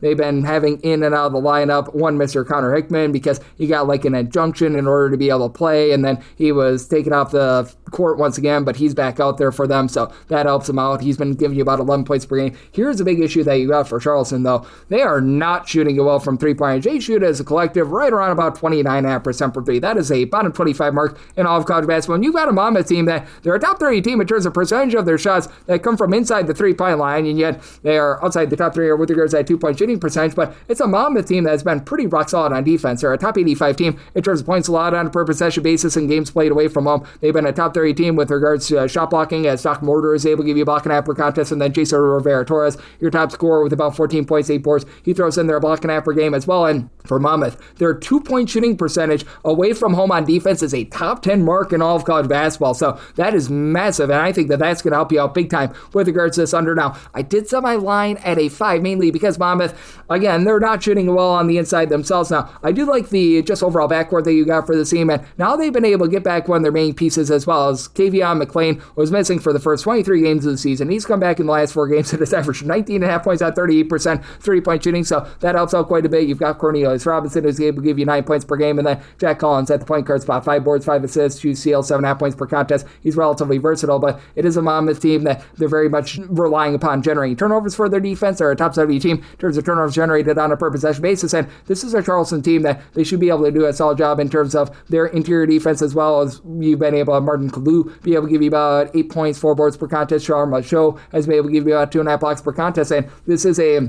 Charleston team that's not going to put you under duress outside the top 3 with regards to turnovers generated on a per possession basis, but they've also been allowing teams to only shoot about 31.5% for 3, top 75 mark in the country. In a pressure spot, they shoot 74% of the free throw line. I think that that's just enough for them to get the job done in a bit of a defensive struggle. Semi-total at a 141.5 in on the under animal LA of Charleston, 723, 724. East Tennessee is on the road against UNC Greensboro. Greensboro is a home underdog here of 6.5 to 7 points, 148.5 to 149 is the total. Set a total of 144.5. I like the under. You got an ETSU team that has been playing at a very slow and controlled pace in terms of total possessions per game. East Tennessee, 274th in all of college basketball. Greensboro is much faster than they have been in the past, 173rd in terms of total possessions per game, but not like this has been a Greensboro team that's necessarily been the most efficient offense in the world. They've been able to shoot it actually quite well from 3-point range, 87th in the country, and at home that goes up to 37.8%, but now you go up against an ETSU team that is a top 65 team in terms of defensive rebound percentage, in terms of turnovers generated on a per possession basis, and you just look at them overall in terms of points allowed on a per possession basis. This team is 60th in the country, so I absolutely love everything about that, and you've got an ETSU team that has a trio of guys that are able to give you 14 to 14.5 points per game. Cam Morris, Brian Taylor, and Blake Barkley. Barkley shoots 36% for 3 with 5.5 boards per contest. Morris and Taylor combined for about 9.5 rebounds per game, and both of these guys combined to shoot about 35% from the outside, and then you've got a nice facilitator that doesn't give you any scoring in Alan Strothers, that is just sort of the quarterback of the defense, only about 4 points per game, but 3.3 assists, 1.3 steals per contest. Absolutely love what he brings to the table for the team, and it's an ETSU team that's just been able to feast down low. They're a top 60 team with regards to their own 2-point shooting percentage. You've got a Greensboro team that is just getting dump trucked down low. They're about 300th in the country with regards to opponents' 2-point shooting percentage. It's a Greensboro team that has done a nice job in terms of getting to the free throw line, top 55 team in terms of free throws attempted on a per possession basis, but ETSU is a top 125 team in terms of not allowing those free throw attempts. Justin Neely has been great down low, 18 points, 11.5 rebounds per game for this Greensboro team, and then William Marvel continues to shoot 54% for 3, 9.5 points per contest, but it's a Greensboro team that finds themselves currently outside the top 290 in terms of points allowed on a per possession basis, doing a good job in terms of taking care of the ball, top 75 team in terms of field turnovers on a per possession basis on offense. On defense, they're outside the top 335 in terms of generating turnovers for Greensboro. They're just outside the top 175 with regards to rebound percentage. They only shoot 70% of the free throw line. Do think that in this spot, ETSU, with their defense and their ability to generate turnovers, gets the job done in a lower tempo game, so by total 144.5, so like the under animal delay with ETSU, 725, 726. You've got Morris State on the road against Western Illinois. Western Illinois, home underdogs of 8.5 points, 145.5 is the total line for Morris State. I did set them as a favorite of 5.5 points. I'm going to be willing to take the points. Now for Western Illinois, offense has been all sorts of brutal for the team, outside the top 335 in terms of points scored on a per possession basis, and they're a relatively low-tempo team at 273rd in terms of total possessions per game. Morris State a little bit faster than they have been in the past, but they've really slowed down in conference play. They're down to about 237th in terms of total possessions per game. Their defense has been lackadaisical, 282nd in terms of points allowed on a per possession basis. Western Illinois, 330th. Western Illinois, I just really don't know what these guys are necessarily doing well, but at the same time, they do have a pair of guys that I think have a little bit of upside as they bring in Isaiah Griffin. He began his career over at Idaho St, and he's been able to slide the team with about 11 points, 4 boards, shoots about 32% from 3, and Lucas Lorenzen is an 80% free throw shooter, 15.5 points, 4.5 rebounds per game for this Western Illinois team. They're a team that's been able to do a relatively okay job in terms of giving themselves some second and third chances, top 275 team in terms of their offensive rebound percentage. Forte of this Morris State team is being a top 40 team in terms of percentage of their missed shots that result in an offensive rebound, but outside the top 200 of their 2-point and 3-point shooting percentage, shoot about 73.5% of free throw line. That's country average, but they've also been aligned quite a bit from the outside. They're outside the top 225 with regards to opponents' 3-point shooting percentage. They're outside the top 260 with their ball security, as you've got Davion Cunningham, George Marshall in the backcourt combining for about 25.5 points per game. But Marshall shoots 36% for 3. John Carroll's carrying all the way to about 11.7 rebounds per game. One guy on the roster that gives you over 4.6 rebounds per game. It's a Morris State team that has been neither here nor there with regards to both their offense and their defense. It's been really having a rough go of it here in conference play, and with this Morris State team just being one that is going to give you a lot of second and third chances, and being a team that is not generating a lot of turnovers or well outside the top 250 in terms of ball pressure. I do think that keeps this Western Illinois team in the game, what I think is going to be a little bit of a lower scoring slog, semi-total 135.5, so I'm going to be in on the under, and I'm willing to take the points here with Western Illinois. 727, 728. Southern Indiana is going to be on the road against Eastern Illinois. Eastern Illinois is a 3.5 to a 4-point favorite. Total of this game, 135.5 to 136.5, and with Eastern Illinois, I did set them as a 4.5-point favorite. I'm going to be willing to lay up to 4 with them. Southern Indiana just can't shoot. They're outside the top 320 in their 2-point shooting percentage, 3-point shooting percentage, and free throw shooting percentage. Now, Eastern Illinois has been brutal with their offense as well. They're well outside the top 335 in terms of points scored on a per possession basis, but the one thing that they've been able to do a relatively solid job of is generating turnovers, and you do have a Southern Indiana team as well outside the top 225 in terms of turnovers on a per possession basis on offense, and Cooper Jacoby should be able to help out this Eastern Illinois team down low. He's been able to give you about 5.5 to 6 rebounds per game. He's one of just 2 guys on the roster. They give you over 4 rebounds per game, and having Tolu Samuels be able to give you 8+ rebounds per game does give this Southern Indiana team a little bit of an edge down low, but it is an Eastern Illinois team that's 43rd in the country in terms of turnovers generated on a per possession basis, and Cardell Bailey along with Ishmael Abib in the backcourt have been your main constants for Southern Indiana, combined about 28.5 points per game, and both shoot 32% from three-point. Jamari Brown was missing for the first half of the season. He's giving you 14 points per game, but shoots less than 30% from three-point range. You've had a guy in Elijah Ojobi be able to give you about 5 rebounds per game as well. But for Eastern Illinois, I recognize that they have been as rough as they have been on offense, but a little bit of a warp set because Andre Washington was out for the first half of the season. He stepped in, and he along with Michi White are both giving you between 10 to 10.5 points per game, and White has been able to throw in there about 3 assists per contest in a pressure spot. Eastern Illinois does shoot about 74% on the free throw line. That is a top 150 mark in the country, even though they themselves are outside the top 285 with regards to their 2-point and 3-point shooting percentage. And on defense, they are absolutely brutal with their interior defense. They're outside the top 275 in terms of opponents' 2-point shooting percentage, but they've been a top 50 team with regards to opponents' 3-point shooting percentage. And with this Southern Indiana team being a team that is in the top 100 in terms of percentage of their shots that come from 3-point range, in Southern Indiana, if they're in a tight spot, they shoot 64.4% the free throw line. That is a bottom 20 mark in the country. I do think that Eastern Illinois gets it done, and even though Southern Indiana is a top 150 team in terms of total possessions per game, I think they get a slog. So somebody told more around 132.5. I'm in on the under, and for Eastern Illinois, willing to lay up the 4 with them. 729, 730. Utah Tech is on the road against Tarleton. Tarleton is a 2 to a 2.5 by favorite total scheme, 141 to 142.5. And for Tarleton, I did set them as a 2-point favorite. So 2.5 plus, I'm going to be willing to take the points with Utah Tech. Utah Tech has been a team that's been a little bit wobbly with regards to their defense. They're on 4th in the country in terms of points allowed on a per possession basis. Meanwhile, you've got a Tarleton team that's very much looking to pile drive the ball down low. As this Tarleton team, they're a top 5 team in terms of percentage of their shots that come from 2-point range, and Utah Tech is 252nd in the country with regards to their opponent's 2-point shooting percentage. That said, this is also a Tarleton State team that is outside the top 330 in terms of ball security. They're dealing with a injury to their top scorer in Dior Johnson, as Utah Tech has actually been a really good perimeter defense, 7th in the country in terms of opponent's 3-point shooting percentage. Meanwhile, Tarleton, top 5 team in the country in terms of turnovers generated on a per possession basis for a Utah Tech team that right now in terms of ball security, they're outside the top 235 in terms of turnovers on a per possession basis, but have been a little bit better down low with Ethan Potter, give you about 16 points, 8 rebounds per game. Noah Belonga, 12.5 points, 6 boards. He shoots about 35% from 3. Jashawn Holt has been shooting 42% from 3, and overall for the season, this Utah Tech team shoots 34% from 3, but in conference, that has gone up to 38% from the outside. They've been a much better interior offense as well. They've been 2nd in the conference with regards to their 2-point shooting percentage, and the big thing for them is that they're getting just pile-driven with regards to their defensive rebound percentage. They've been really losing the battle with regards to rebounds per game, but that said, this has been a team that's been able to clean up some of their turnover woes. Meanwhile, for Tarleton State, they are now getting back some of their top players. They still don't have Dior Johnson out there, but Freddie X, who's been able to give you double figures, he's returned recently. Christian Beckba, who's been able to give you about 5 rebounds per game, he's going to be able to help out down low, and if it comes down to free throws, Tarleton State does shoot about 75% of the free throw line. That is a top 85 mark in the country.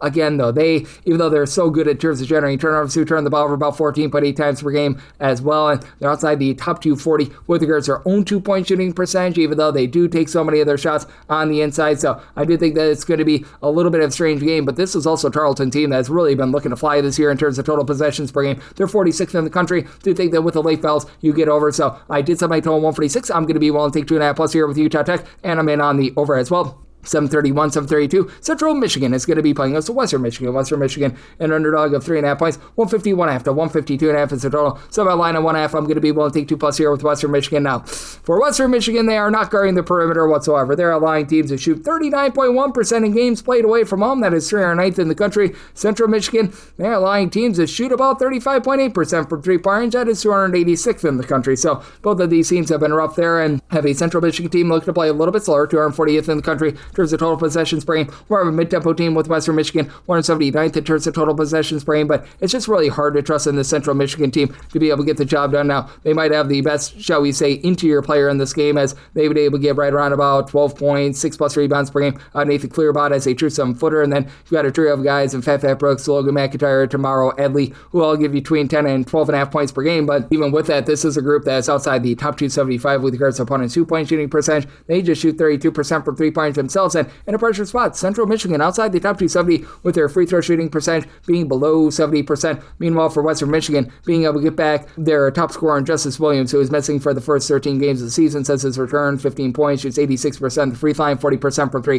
That has really elevated this offense. You got a Western Michigan team that is a top 150 team with regards to their 3-point shooting percentage, doing a terrible job on the turnover front. They're outside the top 240 with regards to turnovers on a per possession basis on offense. On defense, they are outside the top 320 in terms of generating turnovers as well. But for this Western Michigan team, they also do a nice job in terms of giving themselves second and third chances. They've been a top 175 team with regards to rebound percentage. Jaden Brewer has been able to give you 12.5 points, 6.5 rebounds per game. Jalen Griffith throws in their 12.5 points, 3.5 assists per game. And with this Central Michigan team just being as rough as they are on the defensive side of things, even though it is a Central Michigan team that plays a little bit slower, I think that you're going to get a nice expose of points. I think that's going to come down to late game fouls, and Western Michigan is going to hold in there. So about line at 1.5. We'll take 2+ here with Western Michigan, and I'm in on that over 733, 734. West Virginia is going to be on the road against TCU. TCU is a favorite here of 5 to 5.5 points on last game, 130.5 to 131.5. I set my line at 5.5, so we'll lay up to 5 with TCU. It is a TCU group that has been up and down with regards to their defense in terms of points allowed on a per possession basis. They're 53rd in the country, and West Virginia overall is a pretty strong defense, 24th in terms of points allowed on a per possession basis.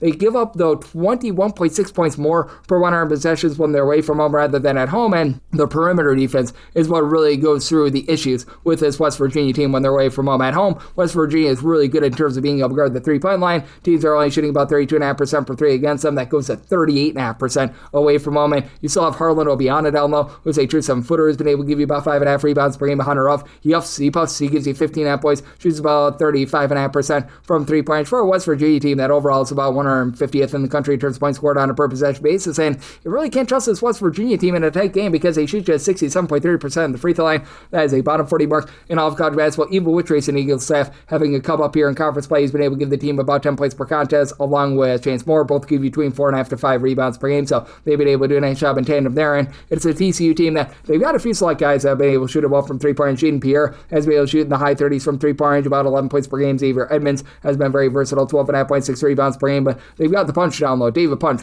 he's been giving you 14 points, 6.5 boards, 2 blocks per game for TCU. It's a relatively pedestrian offense themselves. They're outside the top 150 with regards to 2-point and 3-point shooting percentage, but they've been able to do a nice job controlling the boards. They've been a top 75 team with regards to their overall rebound percentage. They do allow quite a bit on the inside. They've been outside the top 150 with regards to opponents' 3-point shooting percentage, outside the top 130 with regards to opponents' 2-point shooting percentage, but they've been much better with that defense when they've been at home. At home, teams are shooting about 35.5% from 3-point range against TCU, so they've been a little bit lesser with regards to exterior defense, but on the interior, they've been much better, and the big key for TCU has been generating turnovers. In terms of turnovers generated on a per possession basis, that's really been where their bread has been buttered on defense. They are a top 45 team in the country when they are at home, so I do think that that's going to be a win out here. Meanwhile, it's a West Virginia team that they just don't generate the same amount of turnovers when they're away from home. Do you think that this is going to be close enough for late fells that'll be able to get you over, even with West Virginia outside the top 340 in terms of total possessions per game? So maybe a total of a 133.5. I'm in on the over, and with TCU, I'm willing to lay up to 5 with them. 735, 736. Portland State is going to be playing against Eastern Washington. Eastern Washington is a underdog here of 6 at 6.5 points. 146 and 146.5 is the total. And for Eastern Washington, made them an 8.5 point underdog. I'm going to be willing to lay it. Eastern Washington is just getting absolutely blowtorched away from home on defense.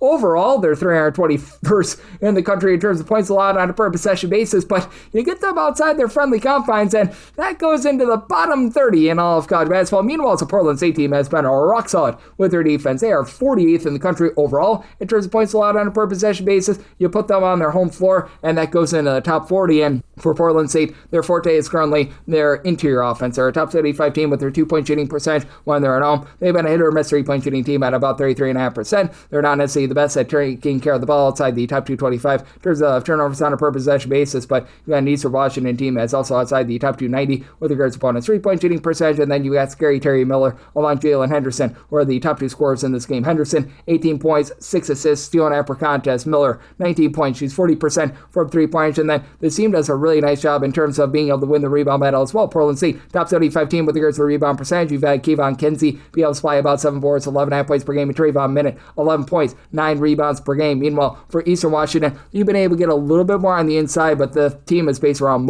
Isaiah Moses, who's been able to give you about 18 points per game. Shoots 43.5% from 3-point. Really, nobody else on the roster outside of Tyler Boom Boom Powell, who he's only give you about 5.5 points per game. Shoots about 36% from 3, but Kyrie Huey, Alton Hamilton, they combine for about 25.5 points, 11 rebounds per game, and you do get a block per contest out of Huey as well. But man, this is a team that is not doing a great job with regards to their interior defense. They're okay on the glass, but they're outside the top 320 with regards to opponents' 2-point shooting percentage, with Portland State really being based around being able to make those shots on the inside. And with this being a Eastern Washington team that they themselves are outside the top 250 with regards to their ball security in terms of turnovers on a per possession basis. And Eastern Washington is a fast but not necessarily warp speed team. I mean, both of these teams are. Portland State 155th in terms of total possessions per game. Eastern Washington 145th. I think that Portland State gets the job done against a Eastern Washington defense that has just been ghastly. I set my total 146.5, so 146 or less in on the over, and I'm going to lay up to 8 here with Portland State 737, 738. You got UC Davis. They're going to be on the road against Riverside. UC Riverside is a home underdog here of 2.5 to 3.5 points, 148.5 to 149.5 is the total line for Davis. I did set them as a 5-point favorite. I'm going to be willing to lay the number. UC Davis is always a pretty solid team in terms of generating turnovers, and they've sped themselves up for past years as well. 89th in the country in terms of total possessions per game. Riverside, relatively in the same vein. They're about 101st in terms of total possessions per game. And UC Davis, they're a much better defense when they're at home rather than away from home. Overall, they're about 159th in the country in terms of points allowed on a per possession basis, but that does ascend into the top 110 when they're at home. And with them being such a good turnover team, I think that that's a big edge in this game, as UC Riverside is well outside the top 300 in terms of turnovers on a per possession basis on offense. On defense, 264th in terms of generating turnovers. And UC Davis, I was mentioning how their forte is generating turnovers. They are 34th in the country in terms of percentage of possessions that end in a turnover for their opponents. Now, UC Davis is a team that they love to go bombs away from 3-point range, and it's a Riverside team that's not necessarily been the world's worst perimeter defense, but it's a team that just in general has not really done anything great for this Riverside team. They're well outside the top 200 with regards to rebound percentage. You've got Andrew Henderson, who's giving you about 18 points, 5 boards, shoots 34.5% from 3-point range, and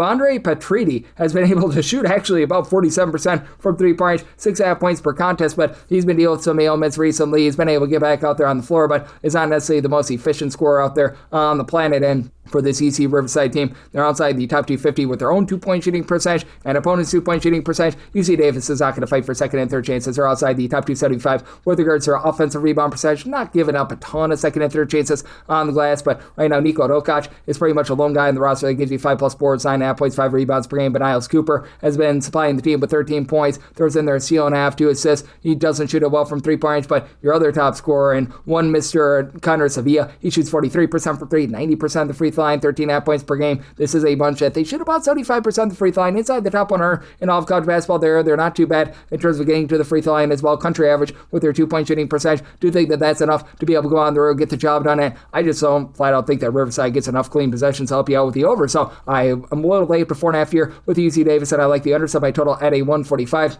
739, 740, Louisiana Tech. They're on the road against Kennesaw St. We give our O to Lane Kiffin. Go Owls, as Kennesaw St is a favorite of 7 to 7.5 points, 147.5 is the total line. For Kennesaw, I set them as a 6-point favorite, so I'm going to be willing to take the points with Louisiana Tech. Louisiana Tech is just a rock-solid defense. They're a top 70 team in terms of points allowed on a per possession basis. They've been able to do a nice job in terms of guarding the outside, and for this Louisiana Tech team, they are a top 75 team in terms of percentage of their missed shots and become an offensive rebound. They're looking to pile drive the ball inside. 40th in the country in terms of percentage of their field goal attempts that come from 2-point range. Kennesaw State is looking to go bombs away from 3-point range. Kennesaw State has been a respectable defense. They're about 181st in the country in terms of points allowed on a per possession basis. They've been built around being able to generate second and third chances. They're a top 50 team in terms of percentage of their missed shots that result in an offensive rebound, and they've had to remake themselves with having Simeon Cottle, their main point guard, being caught up in the FBI sting. That was not great. So RJ Johnson has become their main point guard, 3.5 assists, 14 points per game, and has been able to shoot about 43% from 3-point range. But it is a Kennesaw team that they very much are going to be looking to drain a lot of threes. And for this Kennesaw team, it's been very hit or miss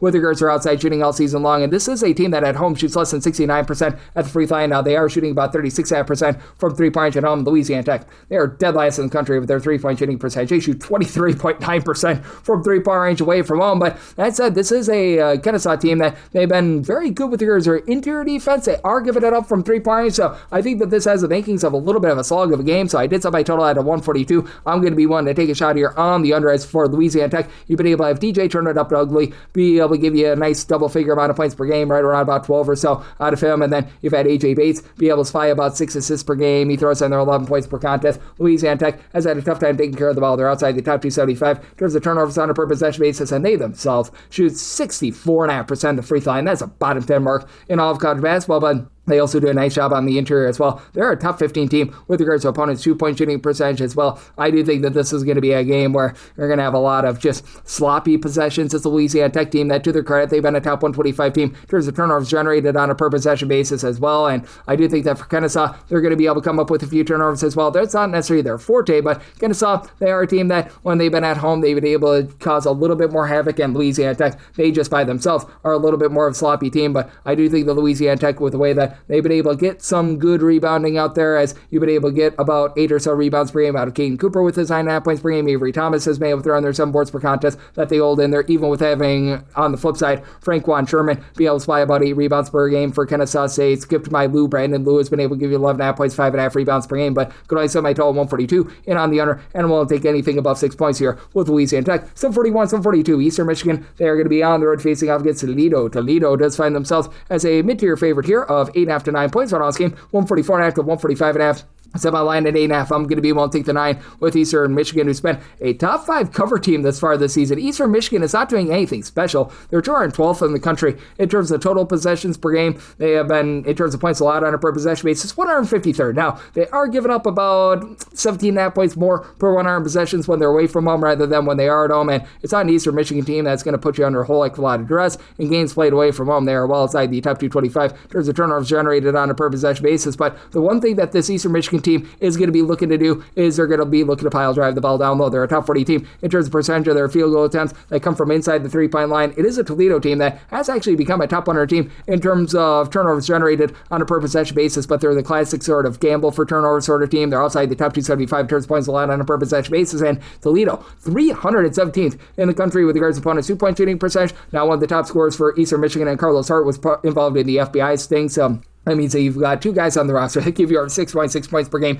Edison Patterson, 14 points, 5 boards, 2.5 assists, steal per contest. And then Mohamed Habab, 8.5 rebounds, 3 assists, 14 points per game for an Eastern Michigan team that has been about country average with regards to rebound percentage. They've been a top 150 team with regards to both opponents' 2-point and 3-point shooting percentage, but they're well outside the top 235 with regards to their overall points per possession. And then with this Toledo bunch, they've been able to do a really nice job in terms of having Sonny Wilson along with Leroy Blyden Jr. be able to take over the offense, combined for about 33 points per game between the two of them. They shoot about 40% from 3-point. Kyler Vanderjagt shoots about 36.5% from 3, 9.5 points per game. And you do have Sean Craig and Austin Parks, who have been able to combine for about 13 rebounds per game, but this team is still getting absolutely blowtorched down low, and it's an Eastern Michigan team that's been able to travel relatively okay with regards to their, shall we say, 3-point shooting defense. On the inside, they can be had a little bit more, but for this Eastern Michigan team, right now, they're allowing teams to shoot 32% from 3-point at home, 34% away from home. I think that that's going to be just enough for them to remain lively, and I do think that with Toledo being as inefficient as they are on defense, you get an over. So my total at a 150.5, like the over end at 9+, taking the points here with Eastern Michigan. 743, 744. UConn is on the road against Villanova. Villanova is a home underdog of 1.5 to 2.5 points. 140.5 is the total, and I made UConn the 3-point favorite. I'm going to be willing to lay the small number.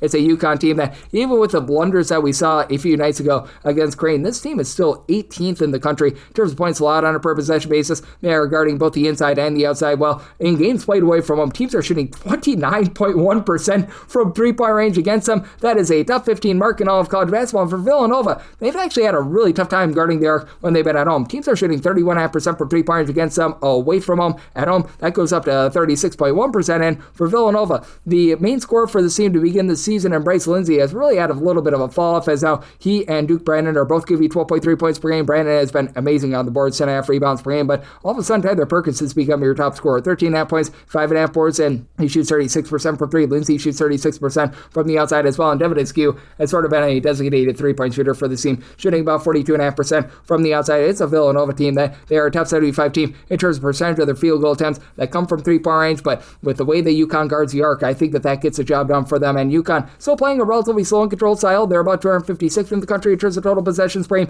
Villanova, in year number 1 under Kevin Willard, they've really slowed things down. They're about 272nd in the country in terms of total possessions per game. You've got a UConn team that is good but not great in terms of generating turnovers. They're a team that ranks in the top 100 in terms of turnovers generated on a per possession basis. They're not going to put you under too much stress. And then you've got Alex Caravan, who's able to give you 13.6 points, and he's been able to shoot 40% from 3 points. Just a UConn team that's been hit or miss from the outside, but all of a sudden away from home, up to 39.7% from 3. Again, I do think that's a percentage that's going to be ironing out a little bit, but you've been able to have Solo Ball be able to come alive a little bit more after he was shooting for much of the year less than 30% from 3 points. UConn in a pressure spot, they shoot about 70% of the free throw line. That's been a reason why they haven't been able to cover a lot of numbers, but I do trust in this defense to be stout enough to be able to get the job done, and I do think that with UConn having all the versatility as Emery, 11.5 points, 6.5 assists per game, and in my opinion, a guy that is able to stand up to Duke Brennan down low, and Terrence Reed, who's giving you about 8 boards and 2 blocks per contest. I think that UConn gets the job done in a defense-oriented game. So I told 135, so I'm in on the under, and I'm willing to lay up to 2.5 here with UConn, 745, 746. Loyola Marymount is on the road against San Diego, and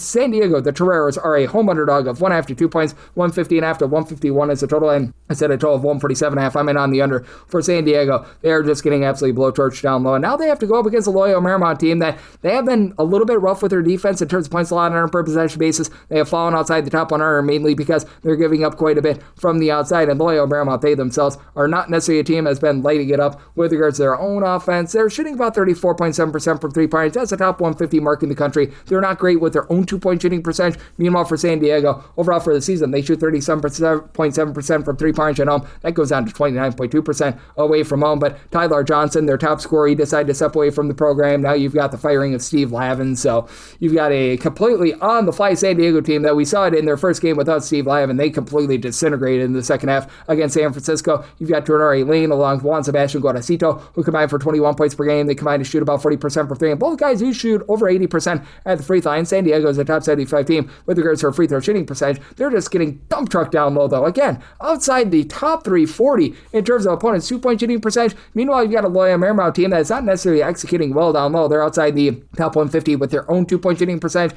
They only shoot about 70% at the free throw line, and it is a Loyola Marymount team that's outside the top 250 in terms of turnovers on a per possession basis on offense. You've got a San Diego team that has been a top 75 team in terms of generating turnovers on a per possession basis on defense, but MJ Amy, 14.5 points, shoots 36% from 3. Roddy Brown shoots 37% from 3, 14 points per game, and for San Diego being outside the top 300 with regards to rebound percentage, that means that they're not going to be able to take advantage of the fact that Loyola Marymount not giving themselves second and third chances outside the top 250 with regards to offensive rebound percentage. Right now, you've got 2 guys on the roster for Marymount that give you over 4 rebounds per game. Jalen Shelley, who's giving you about 6.6 boards, 13.5 points per game. Aaron McBride throws in their 5.5 rebounds per game. And for San Diego, you've really got only one guy that gives you over 4 rebounds per game, as you've been able to have about 4.9 rebounds per game out of Asani Diop. And now having out of the fold your top scorer, who was also leading the way in terms of being able to generate turnovers for that defense, I do think that Loyola Marymount goes on the road, gets the job done in a game where I do think that for San Diego being a mid-tempo team, they're just not going to do their part with this total. So my total 147.5. I'm in on the under, and I'm going to be willing to lay it with Loyola Marymount, 747, 748. You've got Georgetown on the road against Seton Hall. Seton Hall does find themselves as 4.5 to 5.5 point favorites. So all this game, 135.5 to 136.5, and I did set Seton Hall is just a 3.5 point favorite. I'm going to be willing to take the points with Georgetown.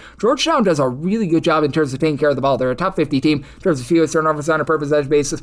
Not a good shooting team, but it's gotten better here recently. They're up to about 229th with regards to 3-point shooting percentage. It's been outside the top 275 for much of the season now. In a pressure spot, they do shoot about 74.5% the free throw line, which that's not too bad. And if Seton Hall needs to cover at the free throw line, they only shoot about 71.8%. That's just a hair outside the top 200. Now, Seton Hall, very slow and controlled team, 290th in terms of total possessions per game. You got a Georgetown team that's about 241st, and for Seton Hall, top 20 team in terms of turnovers generated on a per possession basis. They're a top 20 team as well in terms of points allowed on a per possession basis as well. They've been a rock solid defense there, but I do think that for Georgetown, they have a chance to be able to stand up to a Seton Hall team that's been a top 50 team in terms of offensive rebound percentage down low, because even though they've been outside the top 200 with regards to defensive rebound percentage, you've got back Vincent Iwuchukwu, who is missing for about 10 games, 11.5 points, 6 boards, steal and block per contest as a 7-footer. He gives this team a lot more on the inside. KJ Lewis, Malik Mack have both been shooting about 31.5% from three. They combine for 29.5 points per game, but the ancillary guys are starting to step up with that three-point shooting. Isaiah Abraham, 5.5 points, shoots 37% for three. Caleb Williams shoots 40% for three, 9.5 points, no relation to the Bears quarterback. And then for Seton, you've got really two guys that control things down low. The Payne and Stephon Payne has been able to do a pretty solid job in giving you about 7 rebounds, 6.5 points per game, and then you've got 5.5 boards at 6 points per game out of Najee Hines.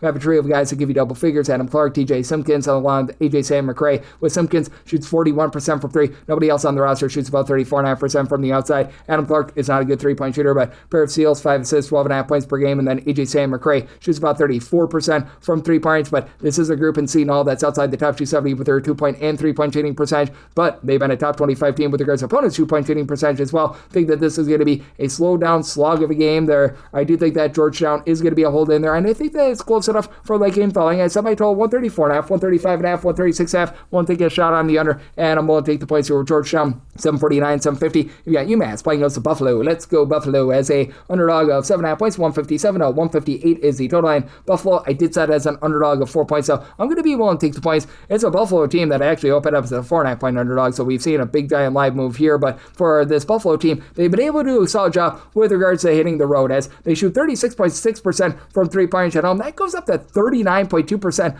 away from home, and their perimeter defense has been a lot better away from home as well. So you've had Angelo Breezy do a nice job being able to step up, give this team 13 points per contest, shoots in the mid-30s from 3 points. Ryan Sable has been a 17-point per game scorer, and then you've had Daniel Freitag be able to supply you with about 20 points per game. Now, Buffalo overall for the season is just 264th in the country in terms of points allowed on a per possession basis. They give up 9.9 points fewer per 100 possessions when they're away from home rather than at home. In games played away from home, they actually become a top 75 team in terms of points allowed on a per possession basis, and UMass all of a sudden shooting over 35% from 3 points, and Buffalo away from home is allowing teams to shoot only about 31.7% from the outside. It's a UMass team that they allow opponents to shoot 34.8% for 3 points at home, 31.7% away from home, and it's a UMass group that is going to have a very, very sizable advantage down low, as this has been a top 40 team with regards to defensive rebound percentage. You get 11.5 points, 7.5 rebounds per game out of Daniel Hankins Sanford, and Leonardo Batil to be able to give you about 17.5 points, 7.5 rebounds per game, but they need to sink free throws to cover this number. They shoot 66.9% of the free throw line. That is the bottom 40 mark in all of college basketball. UMass is also getting dump trucked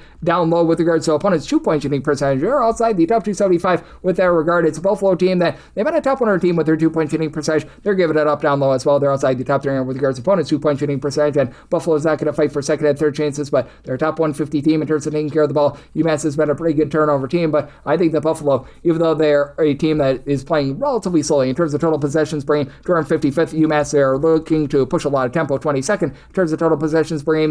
They're going to be able to hold in there with their offense, and I think that their perimeter defense gives you just enough for the under. So semi-line at 4, won't take the points with Buffalo, and I'm in on the under. So I total 156, 751, 752. St. Bonaventure is going to be on there against Richmond. Richmond does find themselves as a 2.5 point favorite. Total game between 149.5 to 150.5, and I did something I told you here at a 145.5. I'm in on the under. St. Bonaventure has just some wackadoo home and road splits with regards to their defense. For St. Bonaventure, they allow teams to shoot 36.6% from 3 points at home. That actually goes down to 34.5% away from home, and St. Bonaventure is allowing about 3.8 points fewer per 100 possessions away from home rather than at home. Overall, they're 238th in the country in terms of points allowed on a per possession basis. This ascends back into the top 145 when they're away from home, and for St. Bonaventure, still a relatively slow tempo team, 235th in the country in terms of total possessions per game. Richmond, more of a mid-tempo team at 203rd, and Richmond has been very up and down with regards to their defense, about 167th in the country in terms of points allowed on a per possession basis, and it's a Richmond team that has actually shot it better from 3 points when they've been away from home rather than at home. They shoot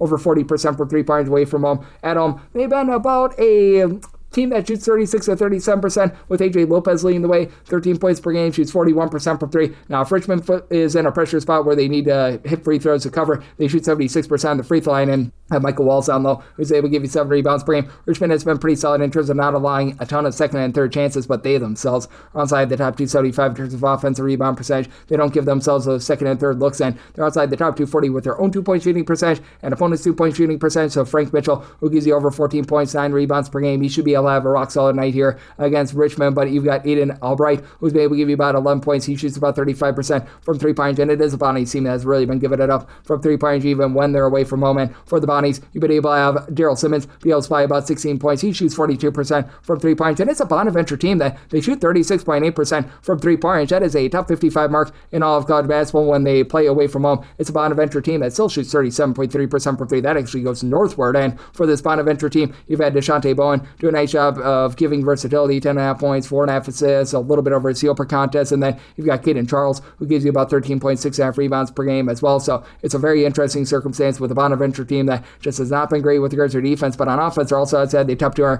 with regards to their own 2-point shooting percentage. Bonaventure, relatively solid on the glass, top 100 team with regards to rebound percentage, but I think that Richmond does just enough with the way that they keep things relatively clean on the offensive side of things in terms of not turning the ball over to be able to get the job done. So I did set a total of 145.5 in on the under, and I'm going to lay up to 3 here with Richmond 753, 754. Southern Illinois on the road against Northern Iowa, and Northern Iowa does find themselves as a 6.5 to a 7.5 point favorite. 132.5 to 131.5 is the total, and I made my total here a 130.5. I'm in on the under now. Southern Illinois is looking to play at a breakneck pace in terms of total possessions per game. They're 65th in the country.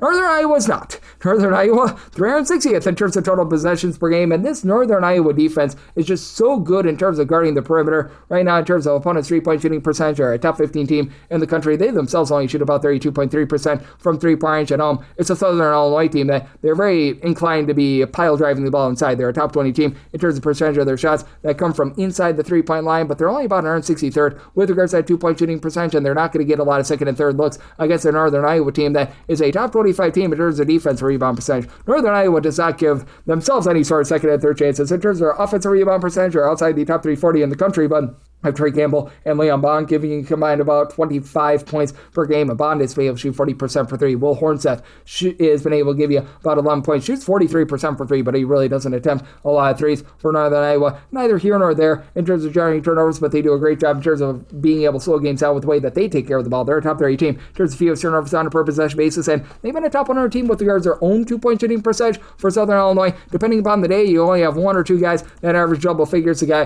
that has really been leading the way has been Kyle Roundhouse. He's been able to give you about 14 points, throws in there a steal and a half per contest, and Roland Salajibi right now is at 10.1 points per game, so he's just there, and he has been able to shoot 41% for three. He, along with Damian Mayo, are the lone two guys on the roster that shoot above 24% from three-point. This team is atrocious from three-point. And let's say that you get into a pressure spot. Both of these teams are bad at the free throw line. Southern Illinois, they shoot 67.5% at the free throw line. Northern Iowa, 69.5%, so Northern Iowa has a little bit of an edge there, but neither team has been amazing there. That said, for Southern Illinois, they have been a top 100 team in terms of turnovers generated on a per possession basis. They're doing an okay job in terms of winning the battle on glass, top 125 team with regards to rebound percentage. But again, Southern Illinois just not being able to have anything from the outside, I think, is an issue. But that said, I did set my line at 6.5 because I just don't trust in Northern Iowa covering this number in what is, I think, going to be a slog of a game. Set my total of 130.5, so I'm in on the under, and I'm going to take 7+ here with Southern Illinois. 755, 756 on the card. You've got San Diego State, and they're going to be on the road against Colorado State. Colorado State, a home underdog of 2.5 to 3.5 points.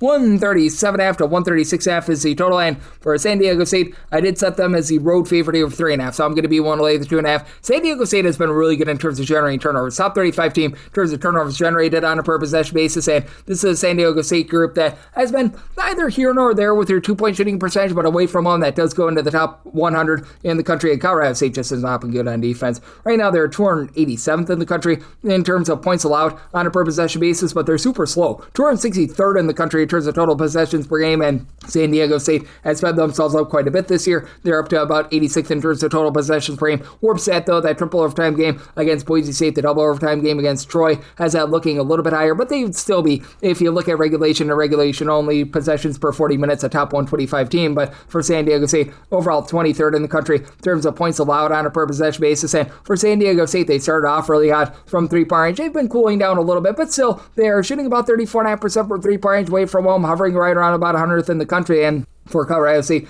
name of the game for them is three-point shooting. They're a top 10 team, shooting about 35.4% from three-point range, and each of your top 4 scorers are shooting over 39% from three-point range. You have to like the versatility that you've been able to get out of Kerry Booth, who's been able to supply you with about 10 points, 5.5 boards. He shoots 41.5% for three. Brandon Richsteiner, 39% three-point shooter, 11.5 points, 2.5 assists. Kyle Jorgensen, 12 points, 44% three-point shooting. Josh Passarelli shoots 42% from the outside as well, but It's Jevon Mooney, who's been a little bit of a 6'6" forward, who's really been able to allow this team to operate. 10 points, 4 boards, 4.5 assists. But again, with Colorado State, they are outside the top 200 with regards to turnovers on a per possession basis on offense. Now, Colorado State is actually not allowing a lot of second and third chances on the glass. They themselves, though, are outside the top 275 in terms of their percentage of missed shots that result in an offensive rebound. And for San Diego State, you've got Reese Dixon-Waters, who's been able to give you 12.5 points. He's been shooting about 34% for three-point range. BJ Davis, he's been able to shoot about 37.5% for three. He and Miles Bird are both giving you about 10.5 points per game. And then Magoon Gwath has been in and out of the lineup when he's been in. He's actually been able to shoot 56% from three-point range.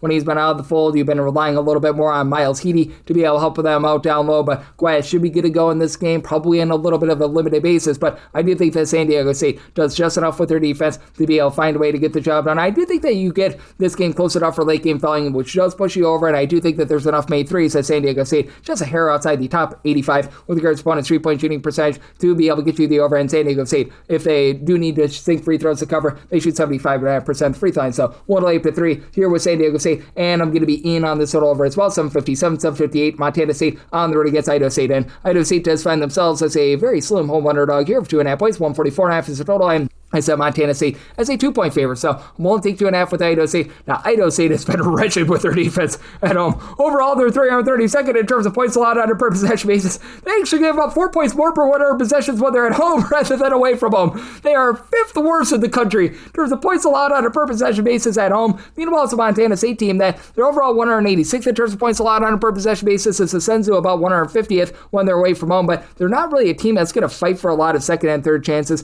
They're a team that's about 150th in the country with regards to defensive rebound percentage. Idaho State has been a team that's been allowing a few more second and third chances than what you'd like, and they're okay in terms of giving themselves some second and third chances. Montana State just really not going to give themselves a whole heck of a lot of that, but for Montana State, a solid three-point shooting team, as you've got Jed Miller give you 14.5 points, shoots 40% per three. Davion Brown shoots 43% per three, 12.5 points per contest. Christian King, 12 points, 4.5 boards. Patrick McMahon, so maybe will give you about 13.5 points per game as well. So even though you really don't have anyone outside of Miller give you over 5.5 rebounds per game, they've been a top 125 team with regards to defensive rebound percentage, so they've been able to hold up relatively well there. And this is a group that they're looking to just push you inside. They're a top 75 team with regards to percentage of opponent shots that come from inside the 3-point line. Meanwhile, you've got an Idaho State team that has Evan Hahn down low, has been able to give you a block and a half per game. Connor Hollenbeck along Caleb Vandergreen combined for 25.5 points per game. They combine to shoot about 34% per three. Martin Keel has been shooting 37.5% for 3 points, and then Jameson Guerra has been really that main 3-point shooter. He's shooting about 42% from the outside of Idaho State. They shoot 39.4% from 3-point at home, 31.1% when they're away from home. That home 3-point shooting percentage is a top 35 mark in all of college basketball. Meanwhile, for Montana State, they have their 3-point shooting percentage go down to about 33.5% when they're away from home. And if this game does come down to free throws, it's a Montana State team that has been solid but not necessarily amazing with their free throw shooting percentage, 75.5% overall, but that goes down to about 72.8% when they're away from home. Idaho State, they've been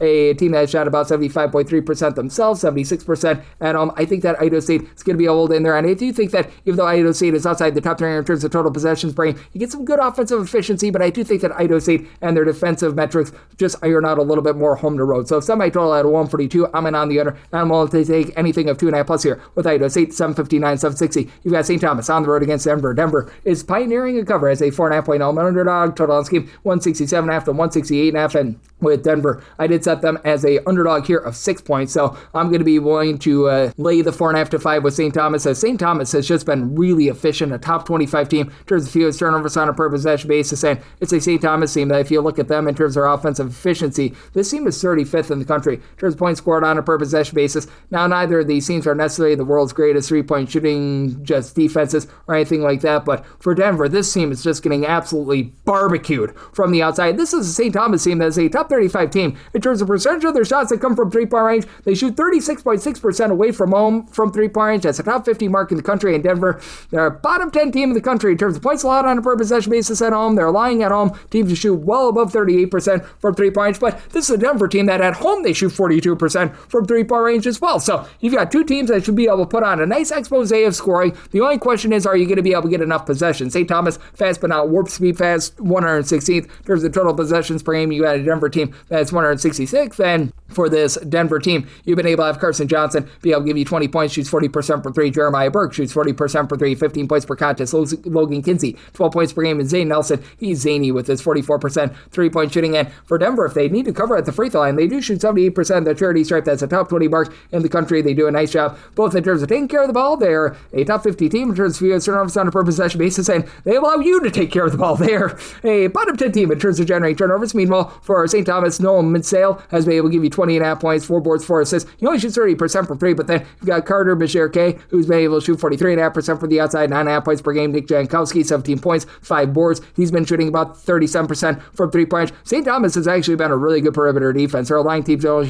shoot about 31.5% from 3-point. In conference play, that's went down to 30.8% from the outside. I do think that they're going to do just enough in terms of guarding the 3-point line, as they're a little bit weaker on the inside, and St. Thomas does not give you any sort of second and third chances. They're a bottom 10 team in terms of offensive rebound percentage to be able to keep you under, and I think that they get the job done on the road, even though they shoot just 69% at the free throw line. So circumstance where I set my line at 6, I'm going to be willing to lay with St. Thomas, and I'm in on the under. I set my total at a 166, 761, 762. Alabama's on the road against LSU. LSU is a home underdog of 5.5 to 7 points. Toss game 171.5 to 172.5. Made my total a 171.5, 172 plus. I'm going to be in on the under mainly because you've got De'Don Thomas currently dealing with a little bit of an injury, and for this LSU team, they're not really shooting it well from 3-point range. LSU, they're 58th in the country. They shoot just 32.3% from 3-point. Just an Alabama team that they take over 50% of their field goal attempts from 3-point and actually shoot better from 3-point away from home rather than at home. 35.5% from 3-point at home. That goes up to 36% in a roadside Chicago venue, and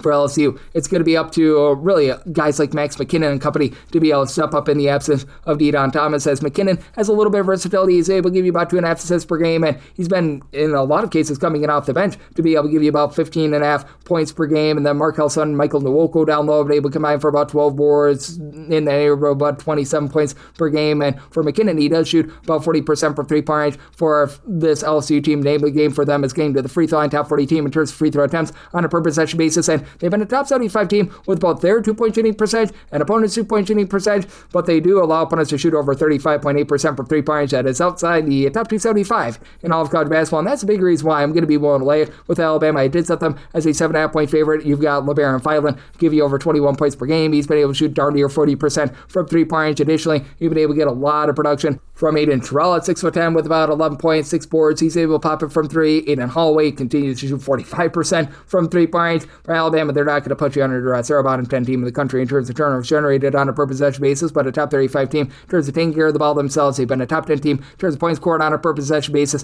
when they've been away from home. And they're a relatively okay team in terms of guarding the interior as well. They're a top 100 team with regards to opponents' 2-point shooting percentage. Again, with LSU being down Thomas, that has caused them to really slow themselves down a little bit in terms of total possessions per game, just 181st. And I do think that that's going to be just enough for you to say under. So at a 172 plus, I'm in on the under. I set my total at 171.5, and with Alabama, I'm going to be willing to lay up to 7 with them. 763, 764. Temple, we give our road to Lane Kiffin. Go Owls there on the road against Wichita State. And Wichita State is a 8 to a 9-point favorite total on this game. It is 141.5. Seeing some 9.5s out there as well. And I'm going to be willing to take the points with Temple. I did set them as an underdog here of 8 points. Now it's a Temple team that has been able to do a really good job in terms of taking care of the ball, in terms of field turnovers on a per possession basis. This team is 15th in all of college basketball. Wichita State is going to have a massive advantage on the glass. Wichita State, top 10 team in all of college basketball with regards to percentage of their missed shots that result in an offensive rebound.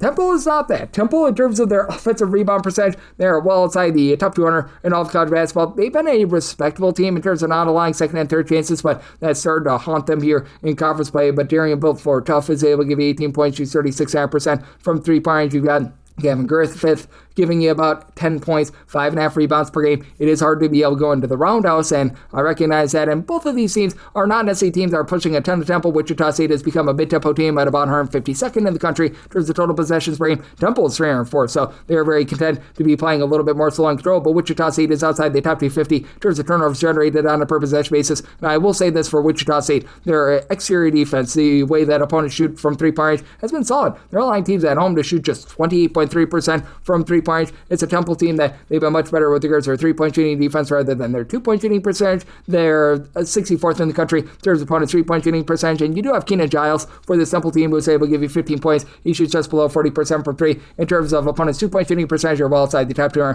with that regard. And again, just a team that's not putting you under any sort of duress whatsoever. But with Temple being a team that has been a top 80 team in terms of free throw attempts on a per possession basis, they shoot about 74.5% when they get there. I think that that's going to keep them lively, even against a Will Berg, who's been really good down low for Wichita State at about 7'2". He's been able to give you about 9 points, 8 rebounds per game. You've been able to have Karen Boyd be able to give you about 35% 3-point shooting, 11 points per game. But for Wichita State, if they need to cover this game at the free throw line, they shoot 67.4%. That is a bottom 40 mark in the country, and they themselves are outside the top 250 with their own 2-point shooting percentage, even though they do grab all those second and third chances. So I set Temple as an 8-point dog. Go Owls. I'm going to be willing to take the points and made my total 142. So you're at a 141.5 to 142.5. Personally, I'd rather have the 141.5 to the over rather than 142.5 to the under, mainly because of late game fouls. Sub 65, sub 66. You got Stanford on the road against Cal. California is a 2 to 2.5 point favorite total on this game. 147.5 to 149. And for Cal, I did set them as a favorite of 4.5 points. So I'm going to be willing to lay the number. It's a Stanford team that's been pretty solid in terms of generating turnovers. They're a top 85 team in terms of turnovers generated on a per possession basis. And for the Stanford team, they're about 112th in terms of points allowed on a per possession basis. But the problem is, Cal's doing the little things well. This is a Cal team that at home they become a top 75 team in terms of points allowed on a per possession basis, top 35 team in terms of fewest turnovers on a per possession basis. And for Cal, they're a top 50 team with their 3-point shooting percentage on offense. On defense, they're 21st in terms of opponents' 3-point shooting percentage. Meanwhile, for Stanford, they allow opponents to only shoot about 31% from 3-point range away from home. That's the top 50 mark in the country. They convert 35% when they are at home. And for Stanford, they do have the best peer scorer in this game, Ibuka Okore, as a freshman, 32.5% 3-point shooter, 22.5 points, 3.5 assists per contest. And it's a Stanford team that they've been able to grab a lot of second and third chances when they've been away from home. Away from home, they grab about 34% of their missed shots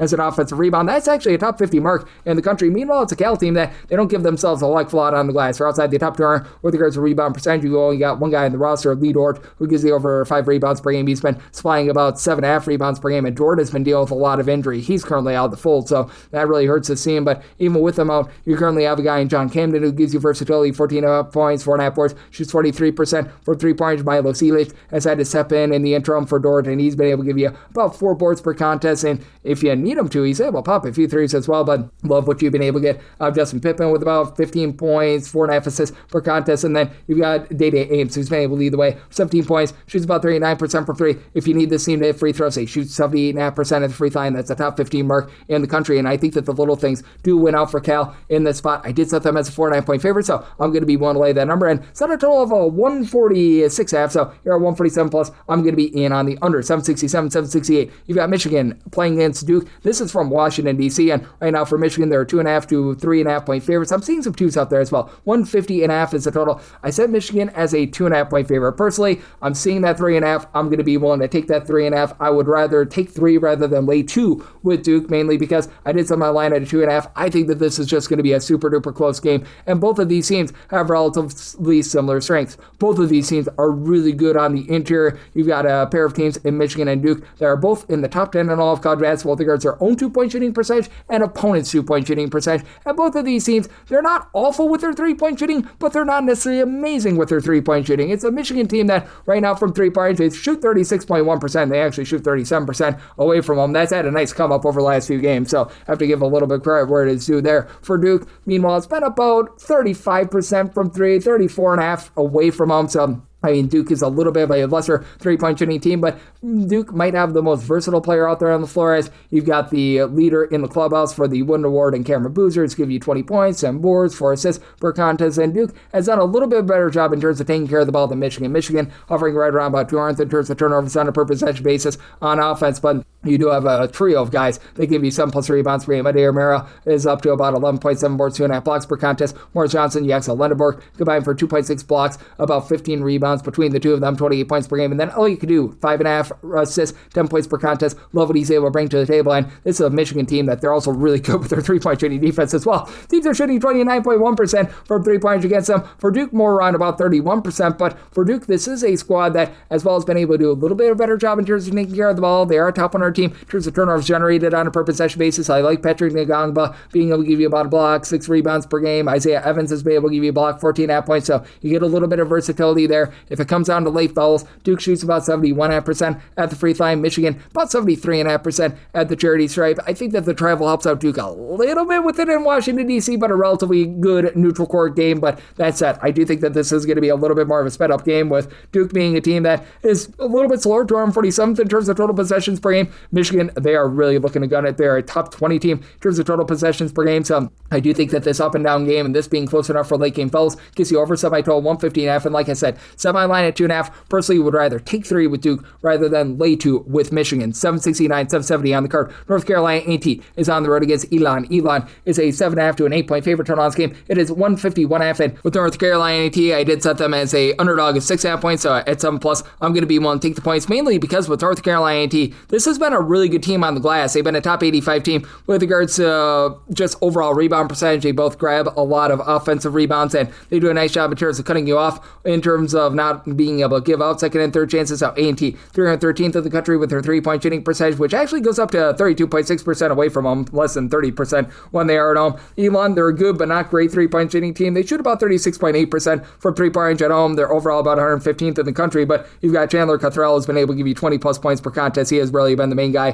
for this team. And then you've got just a lot of mixers and shakers who have been able to give you double figures and have been able to really be those main three-point shooters, like a Randall Pettis, who's been able to give you 11.5 points from three-point. He's bombing it at about 36%. Bryson Cockley shoots 40% for three, 12.5 points per contest. And then Kepper Klonsic, 6 boards, 3 assists, steal, block per contest, 12 points, shoots 47% from three-point. But for North Carolina A&T, I do think that they're going to be able to hold up in this game, mainly because I do think that for A&T, you're going to be able to get a good performance here out of Lewis Walker. 19 points, 5.5 boards. He shoots 37% from three. And for A&T, this is a group that has been relatively solid with their interior defense. They've been a top 155 team with regards to opponents' two-point shooting percentage. It is an Elon team that has been a top 100 team with regards to their own two-point shooting percentage. And for Elon, they have been pretty ghastly with regards to their defense. They really give it up from the outside. They're outside the top 290 with regards to opponents' three-point shooting percentage, right around about 250th with regards to opponents' two-point shooting percentage. And for North Carolina A&T, you've had Bryson Ogletree be a little bit of a mixer and shaker as they've been dealing with an injury to Luron Walker, their top 2 scorer in just the entirety of the season. But Ogletree shoots about 35% from three. Trent Middleton is able to give you about 12 points. You get about 5.5 to 6 rebounds per game out of Zumu Walche Ume, who's been able to also give you about a steal per contest. And for A&T, they've had some ball security issues. They're outside the top 275 in terms of turnovers on a per possession basis. On offense, on defense, they're about 300th in terms of generating turnovers. But with Elon, not a team that really forces the issue in terms of generating turnovers. And with this being a A&T team that they do allow opponents to shoot at about 36% for three, that's 300th in the country. Do think they get a nice high-scoring expose, but I think that A&T's overall rebounding keeps them lively in this game. Semi-total 154.5, so I'm going to be in on the over end. I'm willing to take 7+ here with A&T. 771, 772. Furman is on the road against Wofford. Wofford is a pick-em to a 1.5 point favorite. Total on this game, 150.5 to 152.5, and I mean Furman, the 1.5 point favorite. I'm going to be willing to take a shot on them on the money line. This Furman team has been really good with their two-point shooting percentage. They actually lead the country in terms of two-point shooting percentage and games played away from home, and this is a Wofford team that they do a nice job taking care of the ball. They're a top 50 team with regards to just fewest turnovers on a per possession basis, while Furman is outside the top 275 in terms of ball security, but Wofford is outside the top 275 with regards to generating turnovers.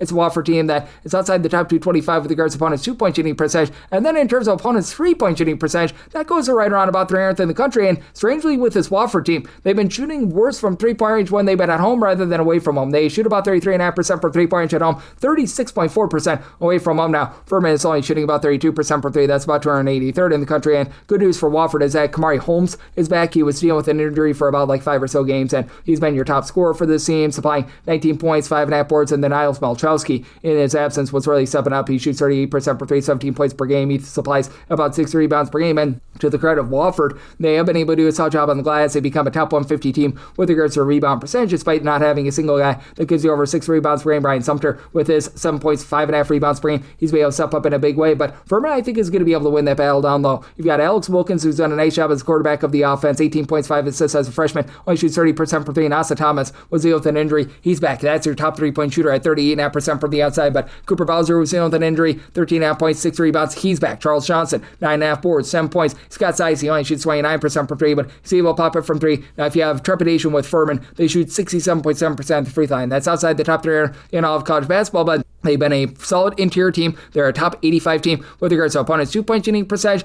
They're a good but not great team in terms of denying teams with regards to 3-point shooting percentage. Teams are shooting against them right in the neighborhood about 32.5% from 3 points. So I do think that they're going to be able to do a relatively solid job there. And the defense has been able to do a pretty okay job in terms of traveling as well. Overall for Furman, they're a top 145 team in terms of points allowed on a per possession basis. Meanwhile, Wofford is about 309th. I do think that defense wins out here. Semi-total 149.5. So I do like Furman here on the money line, and I'm going to be able to take that 150 plus to the under. 773, 774. Northern Arizona is going to be on the road against Northern Colorado. Northern Colorado is a favorite of 12.5 to 13 points, 148 to 148.5 is the total, and I'm in on the over. I said by total 153.5. Northern Arizona is actually playing at quite a slow pace, but 348th in terms of points allowed on a per possession basis, while being 336th in terms of total possessions per game. Northern Colorado, they are very intent to play more up tempo, 73rd in the country in terms of total possessions per game, and Northern Colorado actually only shoots about 33% from 3 points at home. That compares to 36% away from home. But you've got a Northern Colorado team that's been able to do a nice job on the interior. They've been a top 50 team with regards to their 2-point shooting percentage. And in Northern Colorado games, there's just not a lot of turnovers. They're a team that's well outside the top 275 in terms of turnovers generated on a per possession basis, while they themselves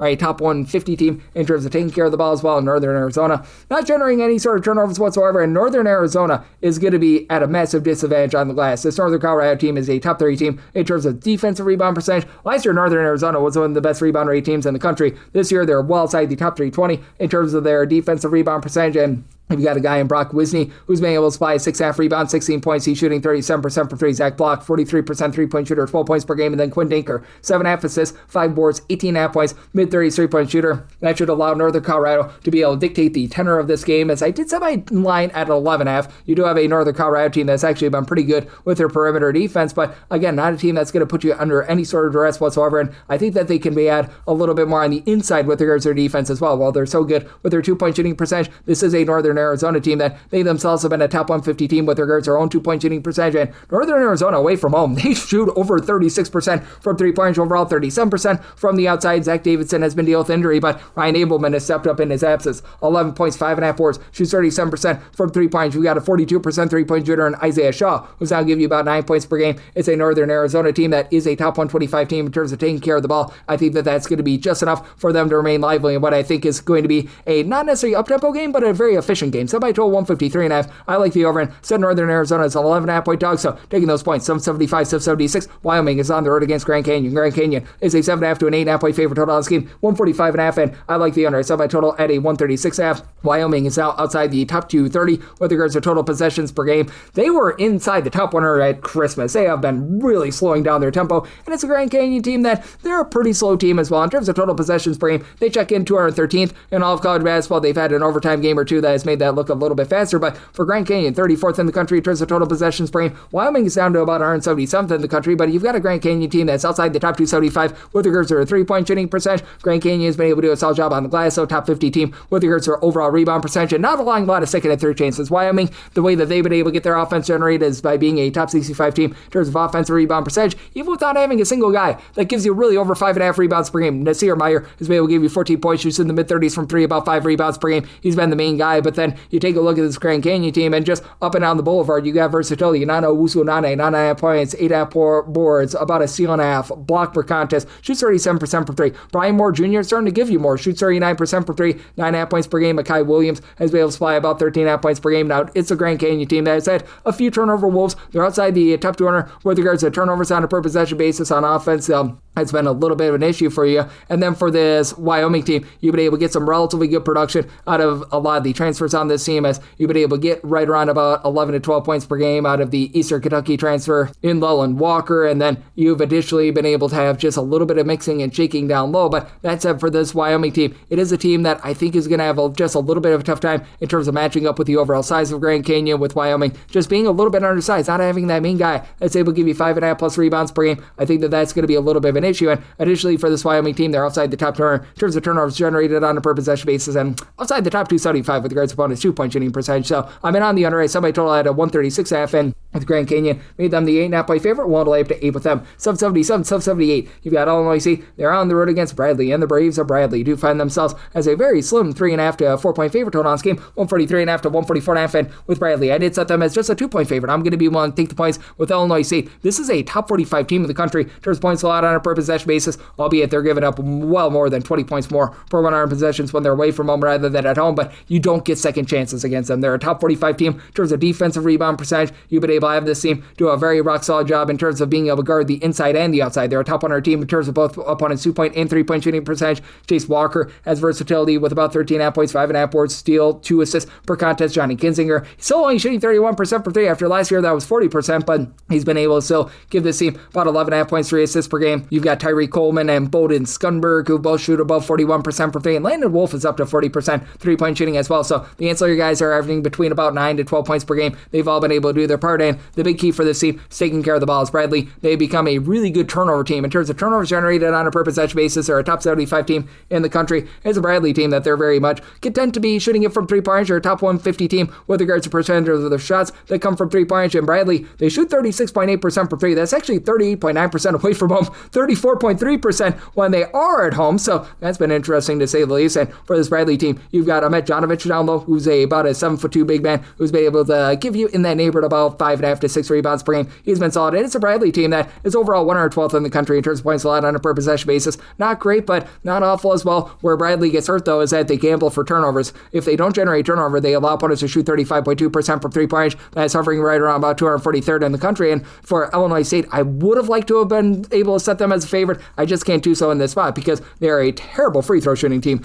Illinois State right now is shooting 70.1% of the free throw line. That's outside the top 250 in all of college basketball. Meanwhile, you've got a Bradley team that in a pressure spot, they shoot about 74.2% at the free throw line. You've got Jaquan Johnson on this Bradley team as well, who's been able to do an amazing job, give you about 3 steals, shoots in the high 30s from 3-point range, and then Alex Begerse has been able to give you 14 points. He's been about a 40% 3-point shooter as well, so you've got relatively good versatility there. It's a Bradley team that's been able to do a solid job in terms of taking care of the ball as well, but I do think that Illinois State, with their overall well-roundedness, and this being an Illinois State team, has really been playing a little bit more slowly in terms of total possessions per game. They're down outside the top 225 in all of college basketball. I think that you get an under, so my total at a 140. I like the under, and I think above 2, I'm going to be willing to take the points with Illinois State. 779, 780. DePaul is going to be playing against Providence. Providence does find themselves as a underdog of 1.5 points on this game, 154.5 to 155.5. And with Providence, I set them as a 3.5 point favorite, so I'm going to be willing to take them on the money line. Is it a ball team that's looking to play a little bit more slowly in terms of total possessions per game? This team is checking in right around about 246th in the country. Providence is not. Providence is 7th in the country in terms of total possessions per game, and it's a Providence group that has been playing absolutely no defense whatsoever. They're outside the top 275 in terms of points allowed on a per possession basis, but that said, you've got a really good backcourt with this team. Meanwhile, you've got a DePaul team that has been relying upon NJ Benson for a little bit of everything. He's been able to supply the team with right around about 12 points, just under 8 rebounds per game, so he's been able to do a solid job there, but outside of him, you don't have anyone else on the roster that really gives you over 5 rebounds per game. You've had CJ Gunn be able to step up, and he's been a double-figure scorer with about 12 to 13 points per game, but for DePaul, their overall shooting percentages are pretty awful. They're outside the top 185 with regards to 2-point and 3-point shooting percentages. In a pressure spot, they shoot 69.9% the free throw line. That's outside the top 250 in all of college basketball. And Oswin, can't pronounce the last name, 7 boards, 2 blocks per contest for Providence. He should be the best low post presence in this game. Now, late line and blocker, about 3.5 assists, 12 points per game. He's been able to step up in a pretty nice way, but for Providence, when you got a pair of guys in Jalen Sellers along Jason Edwards, who both give you 17 plus points per game, and right now for Sellers, he shoots 40% for 3, 88% the free throw line. That's big, and let's say that this is a tight game. Providence, they shoot 76.9% the free throw line. That's a top 40 mark in the country. They've been a top 55 team with regards to their own 2-point shooting percentage. They're actually a top 100 team with regards to opponents' 2-point shooting percentage. Where you need to hurt these guys is from the outside. They're allowing opponents to shoot 37% from 3-point as well, outside the top 335 in all of college basketball. But you've got a DePaul team that doesn't really have a lot of guys that go bounce away from 3. Caleb Banks, he shoots about 36% for 3, but he only gives you about 6 points per contest. And then CJ Gunn shoots 35% for 3. That's it for guys that shoot above 34% for 3. So I feel like this is a little bit of a bad matchup for DePaul. I do think that this is going to be a game that gets cranked up a little bit more, but Instead, I think that Providence finds a way to get the job done on the road. Semi-total at a 155.5, so 155 or less in on the over, and Providence on the money line, 781, 782. You got South Dakota on the road against Oral Roberts. Oral Roberts is a 1.5 to 1 point favorite. 152 to 153.5 is the total line. I said Oral Roberts as a 2 point favorite. I'm going to be able to lay the 1 to 1.5 for South Dakota. This is a team that is in the top 25 in terms of total possessions per game, and they should be able to get some points here. Really, both of these teams should, as South Dakota 308th in the country in terms of total possessions per game, and for Oral Roberts, right now they are 339th. So both of these defenses have been absolutely deplorable, to say the least, and for Oral Roberts, they have been getting absolutely dump trucked on the glass, so that means that Cameron Fentz, the true 7-footer for South Dakota, has been able to give you over a block, 8+ rebounds per game. He should be able to have himself a little bit of a field day, but for Oral Roberts, they have been a top 255 team with their own 2-point shooting percentage and opponent's 2-point shooting percentage. Oral Roberts has been having a tough time taking care of the ball. They're outside the top 320 in terms of turnovers on a per possession basis on offense. South Dakota outside the top 250 in terms of their ball security as well, and Ty Harper has been able to supply 16 points. He's been able to shoot 32% from 3, but the big reason why I just can't South Dakota as a favorite here is that Isaac Bruns, the Bruns burner, who's been the top scorer for the team, he's been supplying 20.8 points per game. He's been out the last 8 games, so that means that Jordan Crawford has to take ownership of the backcourt. He's been able to give the team 14 points, shoots 36% from 3-point range, but he and Jesse McIntosh, who's been out of the lineup as well, are like the lone 2 guys that are currently healthy right now that shoot above 30% for 3 against an Oral Roberts team that they really give it up from the outside. So that's a big issue for them. At South Dakota, they're outside the top 335 with regards to opponents' 2-point shooting percentage. To their credit, South Dakota has become a top 175 team with regards to rebound percentage, and they're a team that has been okay in terms of generating turnovers, a top 225 team with that regard, but having Bruns out of the fold, I think is a big issue. South Dakota has been one of the best teams in terms of getting to the free throw line, top 15 team with regards to free throw attempts per game, and they shoot about 74% of the free throw line. And while Oral Roberts is bad with their shooting, they're outside the top 300 with their 3-point shooting percentage. They do shoot 74.3% of the free throw line, top 125 mark in the country. So I do think that Oral Roberts has just enough to get the job done here. Did semi-total at a 154. I think they can get enough possessions for the over. So like the over, and Oral Roberts lining up to 1.5, 783, 784. UCLA is going to be playing against Illinois. Illinois is a 6.5 point road favorite. Total on this game 145.5 to 146.5. And I do like the over here. Semi-total at a 147.5. Illinois is not a fast team. They're hovering right around about 300th in the country in terms of possessions per 40 minutes. And for Illinois, they're a really good team in terms of not allowing clean looks, but they don't generate turnovers.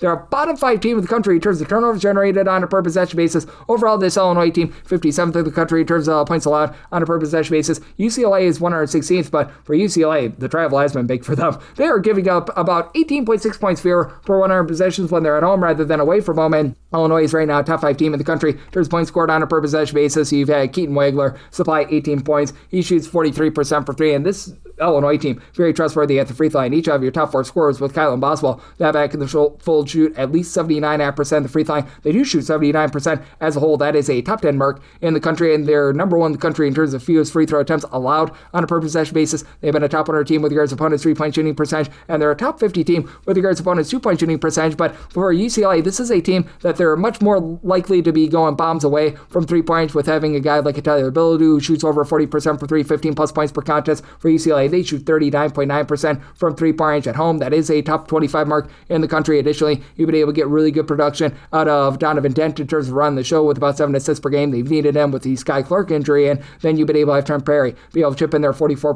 3-point shooting, 12.5 points per game. UCLA still solid in terms of generating turnovers, but not what it was in the past. They're about 100th in the country in terms of turnovers generated on a per possession basis. Again, much better at home, but they have been rough with regards to their interior play. UCLA outside the top 200 with their 2-point shooting percentage. In terms of opponents' 2-point shooting percentage, they're well outside the top 250 with that regard as well. And I do think that that's going to win out for Illinois, but I do think that UCLA, with their outside shooting, with this being a game close enough for late fellas and this Illinois team not putting them under duress, I think that that's going to be just enough for you to get the over and just enough for UCLA to hold in there. So semi line at 5.5. We'll take 6+ here with UCLA, and I'm going to be in on the over semi total at a 147.5, 785, 786. You've got Belmont. They're going to be playing against Indiana State. Indiana State does find themselves as a 13.5 point underdog total on this game. 155.5 to 156.5, and a semi total 156.5. I'm willing to take the 155.5 to the over. You've got an Indiana State team that is playing at a relatively brisk pace, 110th in the country in terms of total possessions per game. Belmont very similar at 96th, and for Belmont, this team has just been absolute killers from 3-point range. They shoot 41% from 3. That is number 3 in the country, and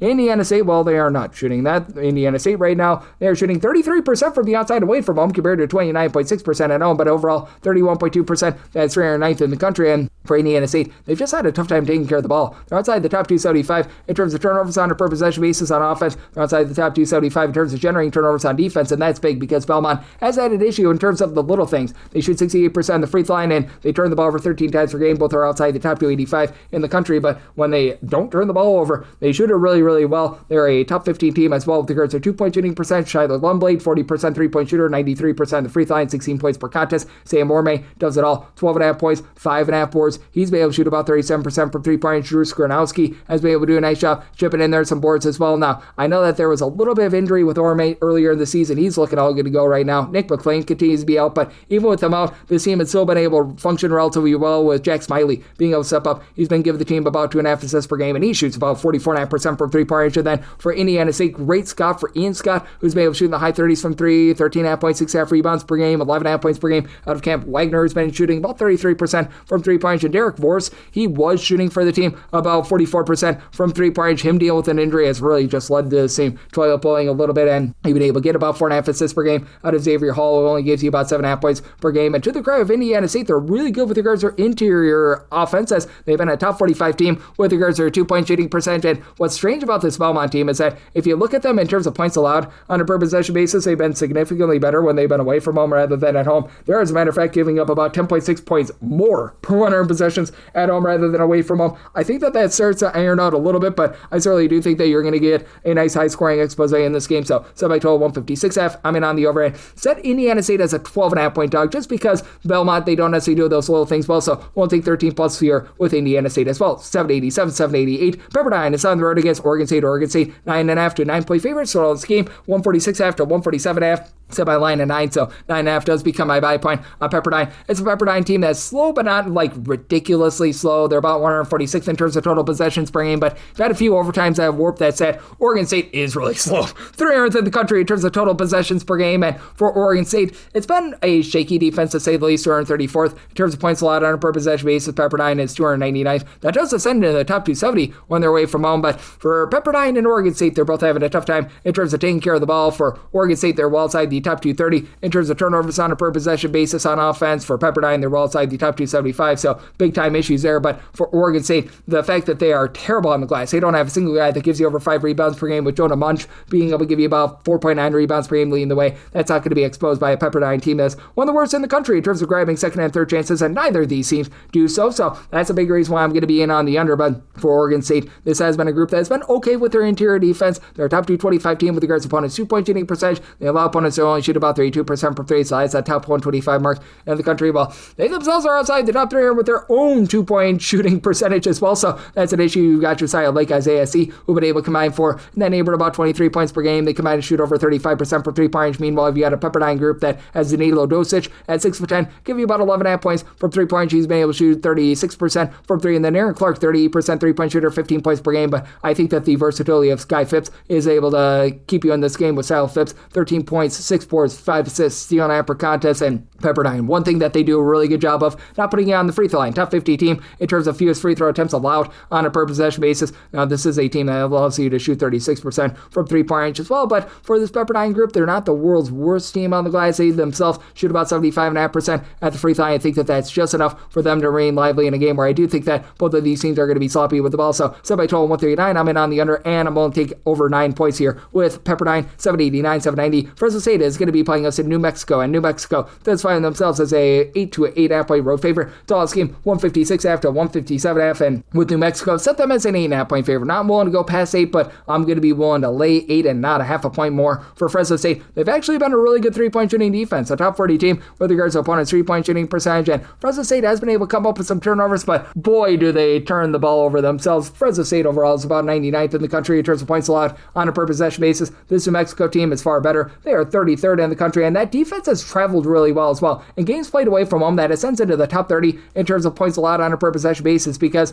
they do exactly what Fresno State has not been able to do a good job of. They generate turnovers. For this New Mexico team, in terms of turnovers generated on a per possession basis, they're a top 40 team in the country, and Fresno State is outside the top 320 with regards to their ball security, and it's not a Fresno State team that shoots it very well from 3-point range at all. Right now, they are shooting about 32% from the outside. That's outside the top 250. Now, Jake Highbreder shoots 90% of the free throw line, 2.5 assists, 17.5 points, shoots 33% from three. And then you do have David Douglas, who was dealing with injury. He's back. He shoots 40% from three with his 7 points per game. And the team down low has Wilson Jaquez, gives about 8 points, 8.5 boards, just under a block per contest. So he's been able to do a pretty solid job there. But this team is getting absolutely blowtorched with regards to their interior defense. Even though they're not a bad rebound rate team, they're outside the top 300 with regards to opponents' 2-point shooting percentage. With New Mexico, they're an ordinary team with regards to their 2-point shooting percentage. They're a top 65 team with their 3-point shooting percentage at 36.5%, but they should be able to win that battle down low. Jake Hall has been able to give you about 16 points, shoots 44% from the outside. Dayton Albury, he shoots 36.5% from three, about 11 points per game. You've got a team that as a collective just does a really nice job in terms of generating turnovers. New Mexico's becoming the top 100 team with regards to their overall rebound percentage as well, and there are a lot of teams that shoot 29.2% from three, ordinary with regards to opponents' 2-point shooting percentage, but with Fresno State just not really hitting a lot of shots in general, and both of these teams being brisk but not super up-tempo teams. With New Mexico, they're about 122nd in the country. There's a total possessions per game. Fresno State 129th. I think that New Mexico gets the job done in a moderate scoring game. Semi-total 148.5, so this total being at 156.5. I'm in on the under and I'm all the way up to 8 here with New Mexico 791, 782. Texas A&M is on the road against Oklahoma. Boomer Sooner is a home underdog of a point to a point and a half. 164.5 to 165.5 is the total line. Made A&M in the 3.5 point favorite. I'm going to be willing to lay the number now. Oklahoma does one thing really well. They don't turn the ball over. They're a top 35 team. Turns the ball security. Meanwhile, it's a Texas A&M team that's been really good with their turnovers. At home, they're a top 20 team in terms of turnovers generated on a per possession basis in their home games. Very ordinary when they're away from home, but what Texas A&M does a great job of is that they do not allow you to be able to get good, clean looks from three-point range when they're away from home. They're allowing teams to shoot less than 30% from three-point range when they're away from home. That's a top 25 mark in the country, and for Texas A&M, I think that they're going to have the best low post presence in this game. It's Rashawn Agee has been able to give you about 14 points, 2.5 assists, 9 rebounds per game, and then you've got Ruben Dominguez, who's been a 40% three-point shooter. He supplies you with about 11.5 points per game. It is an Oklahoma team that at home has been a top 35 team in terms of points scored on a per possession basis, so they've been able to do a pretty good job with that respect, but it's also an Oklahoma team that's been ghastly with their defense. They're about 273rd in the country in terms of points allowed on a per possession basis, albeit they give up 14.1 points fewer per 100 possessions when they're at home rather than away from home, and Oklahoma at home does shoot about 38.5% from three-point range. Meanwhile, you've got an A&M team that they shoot overall 36.7% from three-point range. That's a top 50 mark in the country. We all know what you're able to get out of Nigel Pack, shoots 40+% from three. He's able to give you about 14 points per game, and then you've had Xavier Brown shooting the mid-30s from three. He gives you 14 points per game. Again, both of those guys take great care of the ball, but they come up with Pop Isaacs for this Texas A&M team, give you about 10 points, 2.5 assists, has been really good off the bench. You just have a lot of guys in general that see minutes for the team. As of right now, you've got like 9 different guys to give you 13 plus minutes per game in a pressure spot. This team shoots about 75% at the free throw line, and Oklahoma is not going to be able to defend very well down low against a Texas A&M team that's a top 70 team with regards to their 2-point shooting percentage. Texas A&M has become a top 125 team with regards to overall rebound percentage, and you do have Muhammad Wagyu, who gives you about 7 rebounds per game, but I don't think that that's enough to say it up to this A&M team. I think that A&M gets the job down here. I did set my total at a 165.5, so I'm in on the over, and I'm willing to lay up to 3 here with A&M 793, 794. Kentucky is on the road against Auburn, and Auburn does find themselves as a 3.5 to a 4-point favorite total on this game, 157.5 to 158.5, and with Auburn, I set them as a 4.5 point favorite, so I'm going to be willing to lay the number. It's an Auburn team that is pretty ghastly with regards to their defense in terms of points allowed on a per possession basis, 282nd, and for Kentucky, I will say the defense has not been bad for the team. They're down to about 101st, but they're just a different team with their defense when they're away from home. They give up 16.7 points more per 100 possessions away from home rather than at home, and Kentucky just not the 3-point shooting team that we were expecting. 35.1% is not bad, and Ortega Owe has really been able to take off here in conference play, but outside of Owe, you've got Conlon Chandler,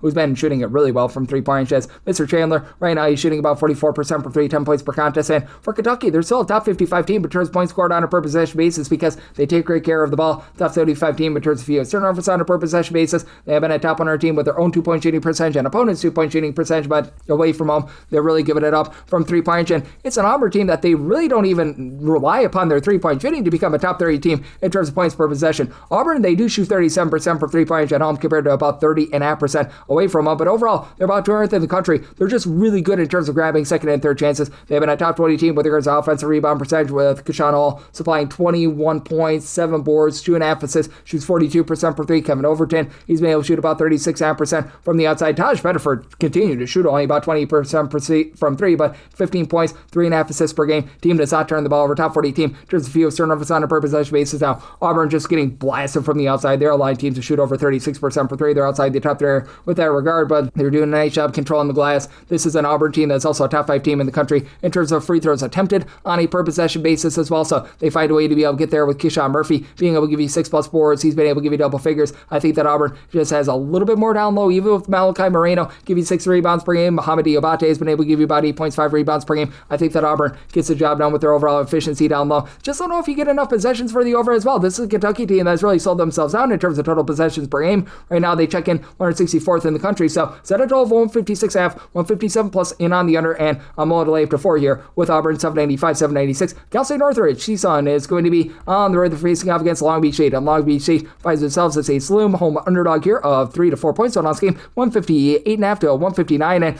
I said Long Beach State as a 1-point favorite. I like them on the money line, mainly because I just don't trust in this Northridge team if it's a pressure spot. Right now they are shooting less than 66% at the free throw line. That is a bottom 20 mark in all of college basketball. Meanwhile, it's a Long Beach State team that, yes, they are well outside the top 250 with regards to opponents' 2-point and 3-point shooting percentage, but they shoot more around about 73.5% at the free throw line. And one thing that I love about this Long Beach State team is that they don't allow you to be able to grab second and third chances. Peter Mistrovich has been able to give you about 12.6 rebounds per game. Long Beach State at home, they allow opponents to grab about 23.7% of their misses as an offensive rebound, top 75 mark in the country. Meanwhile, CSUN has been really good on the glass as well, 28th in the country. In terms of defensive rebound percentage, you've been able to get a lot of production out of the son of a legend in one Mr. Larry Hughes. Larry Hughes, the second/junior, has been able to supply 19 points, shoots 42.5% for three. Like nobody else on the roster other than James Evans shoots above 33% for three. Evans gives you about 36% 3-point shooting, but only gives you about 6.5 points per game. Josh O'Garo, though, 9.5 boards, 3 assists, 14 points per game, and then you get about 14.5 points out of Josiah Davis, along with 7 assists per game. This is a CSUN team that's absolutely gunning it, top 10 team in the country. In terms of total possessions per game, Long Beach State, they're a top 125 team, and Long Beach State has been solid in terms of generating turnovers, top 100 team. In terms of turnovers generated on a per possession basis, they only shoot about 31.5% from the outside. That's been an issue, and that's been going downward here in conference play, but their interior play has been a little bit better. They've ascended to the top 230 with that regard. Gavin Sykes has been able to give you about 18 points. He throws in there about an assist and a half, shoots 36% from three. Shaquille Bender has been able to do a nice job shooting about 34% from three. And again, with this Long Beach State team, each out of your top 4 scorers shoot at least 78.8% at the free throw line. This is a CSUN team that they're very physical. They're not afraid to put you on the free throw line. They've been a top 75 team in terms of free throw attempts allowed on a per game basis. So I do think that this is a spot where free throws are going to be very big. Sub I told 159, so at a 158.5, I'm in on the over, and I like Long Beach State here on the money line, 797, 798. Pacific, let me be specific. They are on the road against Gonzaga, and Gonzaga, very sizable favorites here of 20.5 points. So on this game, 143.5 to 145, and I'm going to be in on the over, so my total at a 150.5. Even with Gonzaga not being quite the offense that they've been in the past, they're still 14th in the country in terms of points scored on a per possession basis, and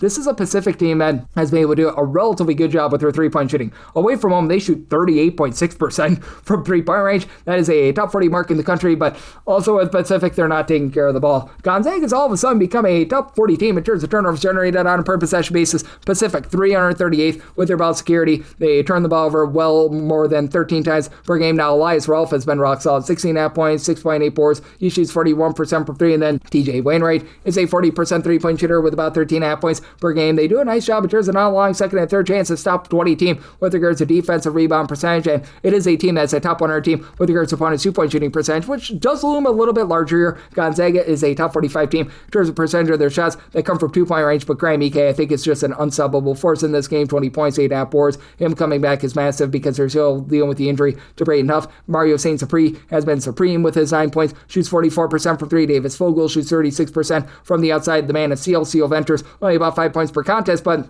good sharpshooter at about 37% from three, 80+% at the free throw line. It is a Gonzaga team that they only shoot about 70% of the free throw line, but Pacific really doesn't put you on the free throw line too much. It's Gonzaga team that actually leads the country in terms of points allowed on a per possession basis at home, but I think they get more than enough possessions for the over. Pacific is looking to slow things down. Draw 95th in terms of total possessions per game. Gonzaga is still playing super up-tempo, 54th in terms of total possessions per game. I think Gonzaga gets things sped up. I think that they're able to get this game scrambled and at their just sort of tenor, so I set my line at a 22.5. I'm willing to lay with Gonzaga and like the over. Semi total 150.5, 799, 800. You've got Utah. They're going to be playing us to Central Florida. Central Florida is a favorite here of 1.5 to 2.5 points. 154.5 to 155.5 is the total. And I made a total of a 162.5. I'm going to be in on the over. Got a Utah team that hovering right around 300th in terms of points allowed on a per possession basis, and a Central Florida team that is looking to play quite up tempo, 95th in the country in terms of total possessions per game. Central Florida should be able to control the boards in this game. They're a top 40 team in terms of percentage of their missed shots that result in an offensive rebound, right around about 100th in terms of defensive rebound percentage, and Utah at home is allowing teams to grab 32% of their missed shots as an offensive rebound. In terms of home defensive rebound percentage, they are currently well outside the top 320 in all of college basketball, and that's a big reason why I'm willing to lay it with Central Florida. I set them as a 4.5-point favorite. You do have a guy in JaMychal Stilwell. He came over with his teammate Thomas Folks on over from UW Milwaukee, and these guys have been great. Folks, 13.5 points, shoots 44% for three. Stilwell shoots only about 33% from three, but 12 points, 8 rebounds, good versatility there. Then you've got Jordan Burks, who's been stepping up in a big way, 13 points per contest for Central Florida. If they do need to cover at the free throw line, they shoot 75% of the free throw line. That's a top 85 mark in the country. They've been country average with their 2-point shooting percentage, and this has been a team that's been getting blasted with regards to their own opponent's 2-point shooting percentage. They're outside the top 275 in terms of allowing teams good looks down low, and this has been a Utah team that has been a little bit shaky down low. They're about 200th with their own 2-point shooting percentage, but they're going to give it up as well, and Utah's not going to put you under duress. They're outside the top 330 in terms of turnovers generated on a per possession basis, but you've got Tom McHenry give you 17 points, shoots 39% for three. Terrence Hot-Rod Brown, 20 points, he shoots 32% from the outside. Jacob Patrick, him being on the fold has really led to a little bit of void with their 3-point shooting, but all of a sudden you've had Kenai Sanders now shoot 40% for three, only gives you about 5 to 6 points per game, but Keno Dawes, 9 boards, 12.5 points per game. He's a lone guy on the roster outside of James Okonkwo, only gives you 2.5 points per game. That gives you over 3.6 rebounds per game. Central Florida should be able to win this game from within. I think they get quite a bit of an up-tempo game, and I do think that Central Florida are going to be able to find a lot of good looks from three. So, since Central Florida is a 4.5-point favorite, I'm willing to lay the number in. Like the over, some I told 162.5, 801, 802. UTEP is on the road against New Mexico State. New Mexico State is a favorite here of 6.5 to 7.5 points. 140.5 to 141.5 is the total. Maybe my total 137.5. I like the under. Neither of these teams are looking to play very up-tempo. New Mexico State is about 250th in the country in terms of total possessions per game. This UTEP team is 322nd, and for UTEP, this is a group that is not generating the same amount of turnovers as they have in the past. They're outside the top 55 in terms of turnovers generated on a per possession basis, but after a really ghastly just 3-point shooting expose in non-conference play, they're up to shooting 34% for three, albeit 37% from 3-point at home, 31.4% away from home. But for New Mexico State, this is a group that they've been a little bit better with their 3-point shooting as well, 33.5% at home, again 34.9% away from home. So both of these teams in their respective just other venues, they shoot a little bit better from 3-point range, so that's a little bit interesting. And for this New Mexico State team, they are a team that traditionally likes to pile drive the ball down low, and this has been a UTEP team that's not been great with regards to their opponent's 2-point shooting percentage, but it's a little bit better away from home. They're inside the top 185 with regards to opponent's 2-point shooting percentage. I think that that's going to be able to do enough to be able to keep you under, as I like what Jabal West has been able to bring to the table. He's been supplying the team with about 13 points, 6.5 rebounds per game, and Elijah Jones has good versatility, 38% 3-point shooter, 14.5 points per game. Now, can't trust in UTEP to be able to do much more than cover this number because they shoot 69.5% of the free throw line outside the top 270 in all of college basketball, and they foul a ton. They're a top 20 team in terms of fouls committed on a per possession basis and free throws allowed on a per possession basis. Meanwhile, you got a New Mexico State team that they shoot 73% of the free throw line. That's about country average. They're not good down low, though. They're outside the top 275 with regards to their own 2-point shooting percentage. Country average team with their 3-point shooting, with Jabal Jones gives you 17 points, 2.5 assists, shoots 38.5% for three. And Julius Mims, good versatility, 9 boards, 11 points, shoots 37% for three. It's a New Mexico State team that should be able to control the boards, top 125 team in terms of their offensive rebound percentage, and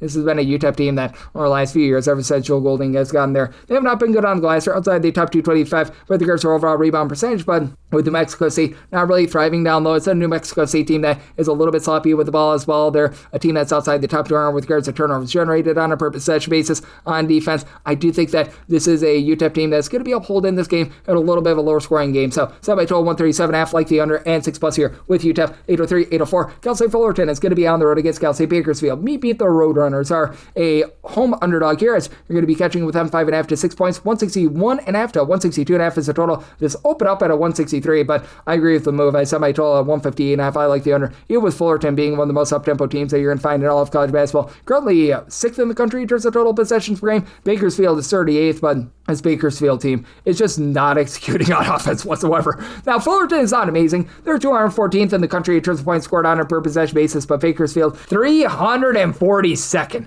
Like, they're looking to pile drive the ball down low. They're a top 45 team in terms of their 2-point shooting percentage or shots that come from inside the 3-point line, and they're outside the top 330 with that 2-point shooting percentage. Like, what are we doing here? Now, they're a top 100 team in terms of defensive rebound percentage, but it's a Fullerton team that's been a top 150 team in terms of their own defensive rebound percentage, and Fullerton has become a top 75 team in terms of turnovers generated on a per possession basis. Bakersfield outside the top 300 in terms of ball security, and then for Fullerton, you've had Josh Ward do a nice job, gave you 14.5 points, 4.5 rebounds, 3.5 assists per game. It's not a Fullerton team that's going to light the world on fire with their 3-point shooting at 33.7%, but again, it's a Bakersfield team that they just don't have a lot with regards to perimeter offense or perimeter defense, and for Fullerton, they've been a top 150 team with regards to their own 2-point shooting percentage. We'll say for Fullerton, they're outside the top 300 with regards to opponents' 2-point shooting percentage, and they've been outside the top 225 in terms of points allowed on a per possession basis, but Landon Seaman shoots 38% for 3, 12.5 points per game. Jefferson, De La Cruz, Medegado, pair of assists, 12.5 points per game. It's a Fullerton team that is okay in terms of taking care of the ball, country average team in terms of turnovers on a per possession basis, and for Bakersfield, their top 3-point shooter in CJ Hardy, so deal with injury, so Dalen Smith, who gives you 16 points per game. He's your main man. Ron Jessamy down low comes over from Tennessee State, about 12 points, 6 boards, pair of blocks per contest. He's been able to do a solid job there, and for this Bakersfield team, they do find themselves within the top 225 with regards to opponents' 2-point shooting percentage, and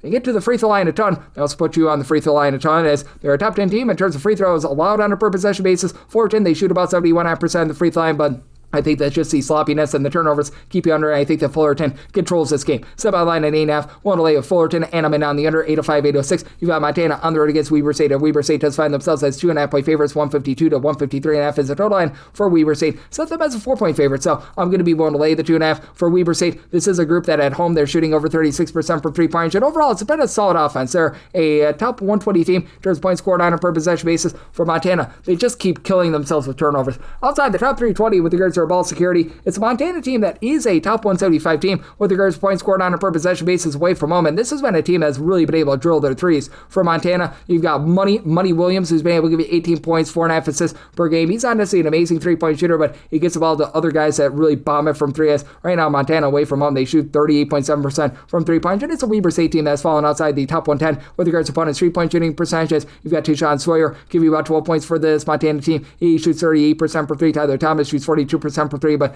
you're not going to get second and third chances with Montana. With Montana, they're outside the top 355 with regards to offensive rebound percentage. Meanwhile, for Weber State, this team is a top 100 team with regards to offensive rebound percentage at home, and they don't allow those second and third chances when they're on the defensive glass as well. So they do a great job there. Tejan Sani, 17 points, 4.5 assists. He shoots 35% for 3. Vitani Vartinen, who is dealing with an injury, he's up to 41.5% 3-point shooting. He's our top 3-point shooter. And then you've got Nigel Burris, who's able to give you 10.5 points. And you've got a Weber State team that each of your top 4 scorers with Vartinen back now shoot at least 77.8% of the free throw line. So that's making a pressure spot. As overall, team shoots about 73% of the free throw line. That's country average. And for Montana, they need to shoot free throws to be able to win the game. They do shoot 77.5% at the charity stripe. They're pretty solid in terms of not putting other teams on the free throw line themselves. But I do think that Weber State, with this Montana team, just not being great with regards to turnover front, and Weber State being a top 175 team in terms of generating turnovers, they do find a way to get the job done at home. Set my line at a 4, so I'm going to lay with Weber State and in on the over. Set my total at a 156, 807, 808. You've got Utah State on the road against Nevada. Nevada is a home underdog of 4.5 to 5.5 points. 148.5 to 149 is the total, and I did set my total at a 148.5. So 149 plus I'm in on the under, mainly because Utah State is just so good at generating turnovers. Top 10 team in terms of turnovers generated on a per possession basis away from home, and Utah State, they actually shoot 34.9% from 3-point range at home, 36.9% away from home. It's a Utah State team, though, that they're not playing as up-tempo as a lot of people would think. 196th in the country in terms of total possessions per game. Nevada's a very slow team as well. Nevada, 279th in terms of total possessions per game. Now, Nevada's awful with their 2-point shooting percentage, outside the top 300 there, but that said, this is a Nevada team that they shoot about 37% from 3-point range. That is a top 45 mark in the country, and this is a Utah State team that they can be at a little bit from the outside. Utah State is allowing teams to shoot from 3-point range in that neighborhood of about 33.9% away from home. It's a Nevada team that has been a little bit up and down with regards to their overall perimeter defense, as it's not a team that's really going to put you under too much stress, but at home, they allow opponents to shoot only 31% from 3-point range. That compares to 38.8%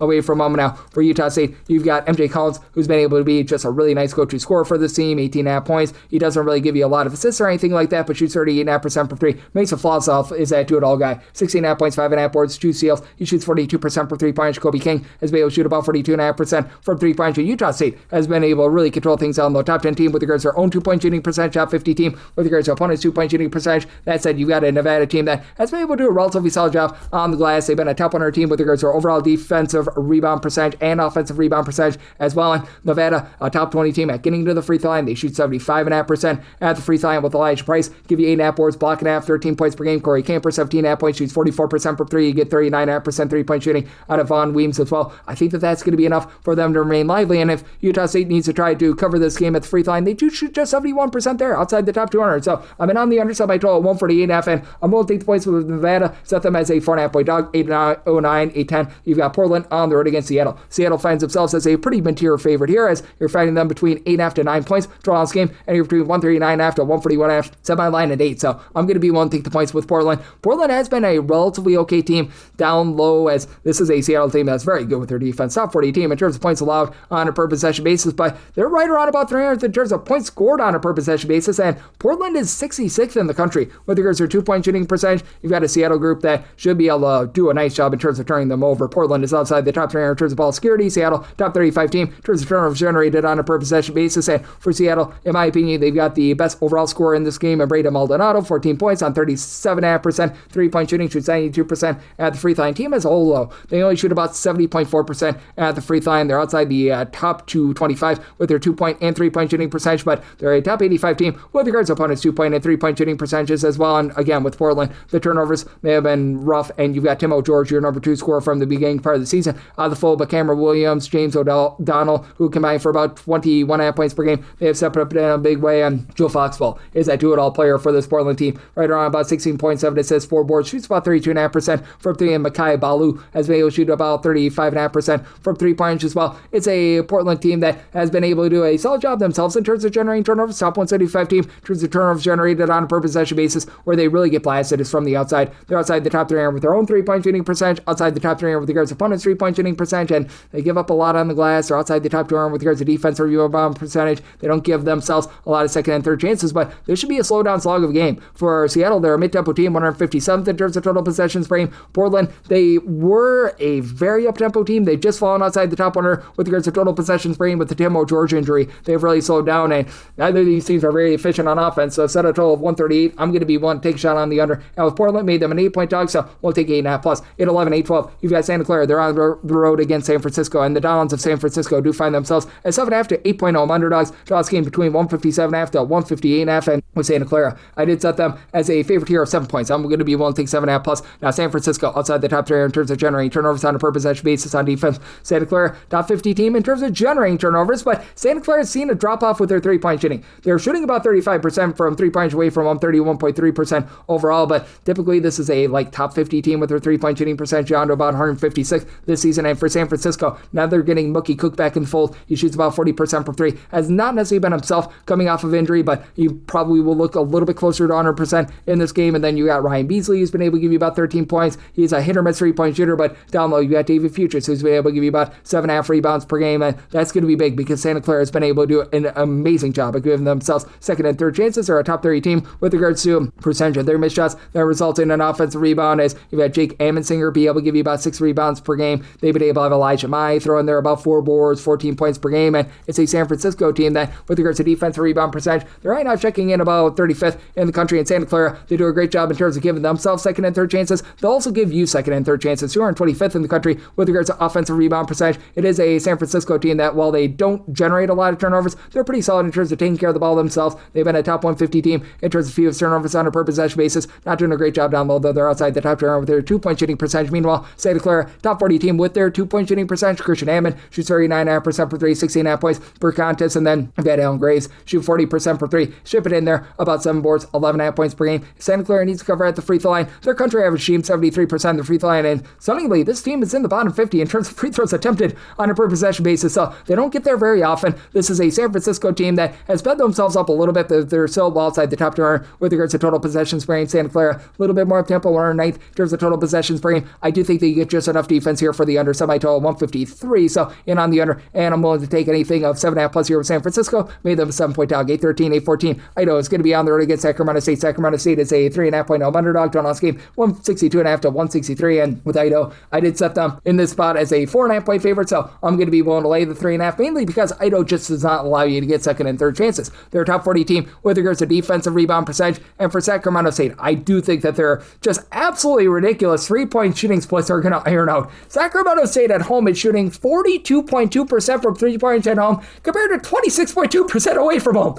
They should see a rise with their three-point shooting percentage away from home, and they should see a drop at home. Now, you've got Mikey Williams, who's been able to do a nice job, give you 4+ assists per game, but he's not a guy that really shoots it well from three-point. He's been able to supply you with about, 17 or so points per contest, and then Prophet Johnson has really been the do-it-all guy. He is a little bit lost in the shuffle with Mikey Williams, but 19 points, 8 boards, 3.5 assists, 2.5 steals per contest, shoots 42% from three, and then Johnny Summers has been able to shoot 43% from three. He supplies you with about 10.5 points per game, and then for this Sacramento State team, it's just not a team that really does a great job in terms of defending the defensive glass or outside the top 275 in terms of percentage of opponents' missed shots that result in an offensive rebound, and they're just not good down low at all because you've got Jeremiah Cherry, who was supposed to be the main big man. He got injured early on during the season. Currently, they're outside the top 290 with regards to their own two-point shooting percentage and opponents' two-point shooting percentage. Meanwhile, you've got an Idaho team that they're doing a nice job taking care of the ball. They're a top 125 team in terms of fewest turnovers on a per possession basis. Colton Mitchell, Jackson Rasmussen, they've been able to combine for about 27.5 points per game. Mitchell shoots 37% from three-point range. It's an Idaho team that they do give it up a little bit from three-point range or outside the top 250 with opponents shooting 35% from three, but they've been a top 175 team with their own two-point shooting percentage, and this is a team that they're going to launch from three-point range. For Idaho, they are a top 75 team in terms of percentage of their shots that come from three-point range, and they're a team that shoots about 36% from three-point range. Meanwhile, you've got a Sacramento State team that just has not been able to do the world's greatest job in terms of being able to guard the three-point line. Now, they do a great job in terms of getting to the free throw line. They shoot 77.7% at the charity stripe, and that's a top 20 mark in the country, both with regards to free throw attempts per game and the free throw shooting percentage. So I do think that you're going to get a little bit more of an up and down game, but I do think that Idaho controls this game on the inside and gets the job done. Did somebody total 158.5. I do like the under. Idaho is a little bit more of a mid-tempo team, and I'm going to be willing to lay the number here with Idaho. 8-15, 8-16. UC San Diego is on the road against UC Irvine. UC Irvine's out for the Anteaters. They're a 4.5 point favorite total on this game, 140.5 to 141.5, and with the Anteaters, I did set them as 7-point favorite. I'm going to be willing to lay the number. UC San Diego has actually been much better with their three-point shooting when they've been away from home rather than at home. At home, they're barely shooting above 31% from three, more like 35% away from home. And they're a mid-tempo team, 142nd in the country in terms of total possessions per game. Irvine has actually really sped themselves up, 57th in the country in terms of total possessions per game. And it's an Irvine team that they're a pedestrian three-point shooting team at about 33.3%, and they don't really shoot it well on the inside either. At home, they're outside the top 300 with their own two-point shooting percentage, but they do such a nice job in terms of being able to supply for themselves second and third chances. This Irvine team has been a top 200 team with regards to their defensive rebound percentage, and UC San Diego, they're outside the top 300 with this regard. They just don't generate for themselves any sort of second and third chances. Now, they don't really allow their opponents a lot of second and third chances, but for Irvine, everything for this team is just based around their just absolutely tough, supreme defense. As you've got a UC San Diego team that they're a very rock-solid team on defense as well. In games played away from home, they're actually a top 45 team in terms of points allowed on a per possession basis, but you look at this Irvine team, 9th in the country in terms of points allowed on a per possession basis. Kyle Evans is able to give you 3.3 blocks per contest, and in the backcourt, you've been able to have a few guys that have really been able to give you a little bit more here recently, as you've got Jurion Dixon, who's been the main guy with about 15.5 points, pair of assists per contest, shoots about 38% from 3-point. Andre 3000 Henry, 35% three-point shooter, 9 points per game. Now, in a pressure spot, Irvine does shoot only about 68% of the free throw line. That's outside the top 300 in all of college basketball. San Diego has actually been a rough free throw shooting team as well, 68.9%. That's right around about 300th as well. And then for San Diego, you've got Leo Beth, who's been your main guy, 13 points, 5 boards, shoots 36% from three. Alex Shulkin shoots 42% from three, 10 points per contest. But it is also a UC San Diego team that is outside the top 125 with regards to opponents' three-point shooting percentage. I don't think that they're going to put up much of a fight down low. They've been pretty solid with regards to their own two-point shooting percentage at 80th in the country, but Irvine, they're, depending upon the date, number 1 or number 2 with regards to opponents' two-point shooting percentage. I think that keeps it under, and that allows them to control this game. Set my line at 7. I'm willing to lay with Irvine, and I'm in on the under. Set my total 135, 817, 818. St. Mary's is on the road against Washington State. Washington State is an 8.5-point home underdog. Total on this game, 149.5. I like the under. I set my total 144.5. Washington State is 37th in the country in terms of defensive rebound percentage. Teams are grabbing fewer than 23.5% of their misses as an offensive rebound, and St. Mary's is the top 15 team with regards to overall rebound percentage. Now, for St. Mary's, they shoot 42% 32.1% from three points at home, less than 32% away from home. So I think that that's going to influence you to the under end. I think that helps out Washington State a little bit, but I still did set St. Mary's as an 8.5 point favorite. I'd be willing to lay up to 8 with them because you've got Polius Marsoukas, give you 19 points, 7.5 rebounds per game. Mikey Lewis, along with Joshua Dent,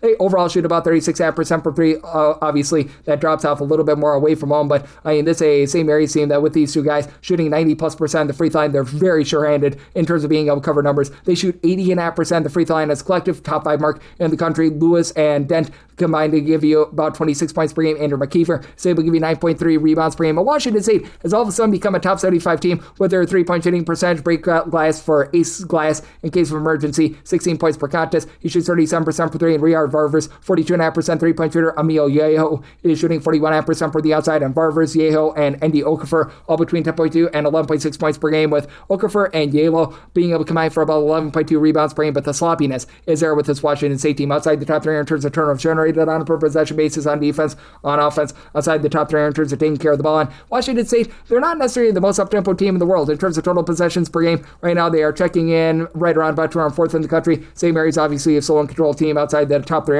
with regards to total possessions per game, and they're a top 25 team in terms of points allowed on a per possession basis. So, like the under, some I total 144.5 and one lay up to 80 of St. Mary's. 819, 820. Iowa State, they're on the road against BYU, and BYU just find themselves as a home underdog of 2.5 to 3.5 points, 155.5 is total, and I set my line at 5. So I'm going to be willing to lay with Iowa State. The Richie Saunders injury is just such a killer for BYU, although they did give a spirited effort a few nights ago against Arizona. I think that they're going to need to slow themselves down from their current tempo as BYU. In terms of total possessions per game this far this season, they're checking in 56th in the country, and Iowa State much more of a mid-tempo team. Iowa State turn 19th in terms of total possessions per game, and Iowa State is a top 10 team in terms of points allowed on a per possession basis, but still a really efficient offense. They're a top 12 team in terms of points scored on a per possession basis because they're shooting as a collective above 39% from three-point to the top 15 mark in the country, with Milan Milosilovic being the main man. Right now, he's been able to give you 18 points, shoots 51.3% from three-pointers, and then Taman Lipsby is able to generate a bunch of turnovers as he's been able to give you 2.2 steals, 13 points, 5.5 assists per contest. Joshua Jefferson, 7.5 boards, 5 assists, 16.5 points per game, so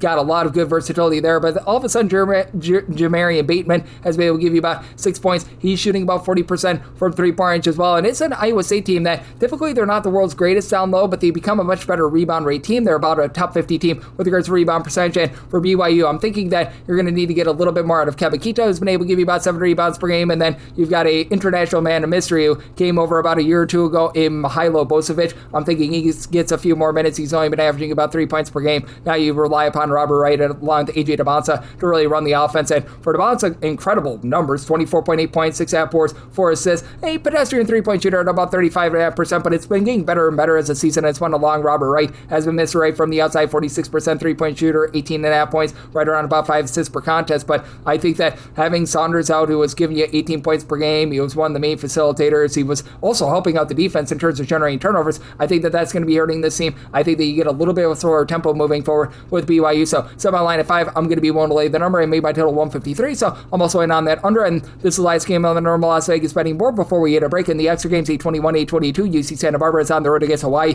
Hawaii is a 3.5 to a 4-point favorite total on this game, 146 after 147 half, and I said Hawaii is a 5.5 point favorite. I'm willing to lay the number. Hawaii is actually a top 50 team in terms of total possessions per game. UC Santa Barbara, they're a pretty slow and control team for Santa Barbara in terms of total possessions per game, 243rd in the country, and they're doing a great job in terms of not allowing second and third chances. Top 20 team in terms of defensive rebound percentage, but you've got a Hawaii team that's a top 15 team in terms of points allowed on a per possession basis, and Hawaii top 15 team in terms of opponents' three-point shooting percentage. And the Santa Barbara offense, based around three-point shooting, they shoot 38.2% from three-point range, as you've been able to have Aiden Mahaney do a really nice job coming in, giving the team 14 plus points per contest. And for the Santa Barbara team, it's big that they've got Mario Littleback. He was over at Baylor along with Utah to begin his career. He was dealing with a little bit of an injury. He's back with about 12 points, 5 boards, 4.5 assists per game. CJ Shaw gives you about 12.5 points per game, and then you get 11.5 points per contest out of Zion Sensley. Sensley up to about 7.5 rebounds per game, and Hawaii and Santa Barbara both have their ball control issues. Hawaii outside the top 3 in terms of turnovers on a per possession basis. On offense, you've got a Santa Barbara team that's outside the top 270 as well. And for Santa Barbara, a good free throw shooting team. They shoot about 76% at the free throw line. They're really getting killed on the inside, though. They're outside the top 250 with regards to opponents' 2-point shooting percentage. And that's big because this is a Hawaii team that they don't really shoot it well from 3-point range. Hawaii as a whole, they're shooting about 32.5% from 3-point range. You've got a quartet of guys, Gatis Namishka, Harry Ruyadev, Isaac Johnson, and Quandre Bullock. They'll all give you double figures with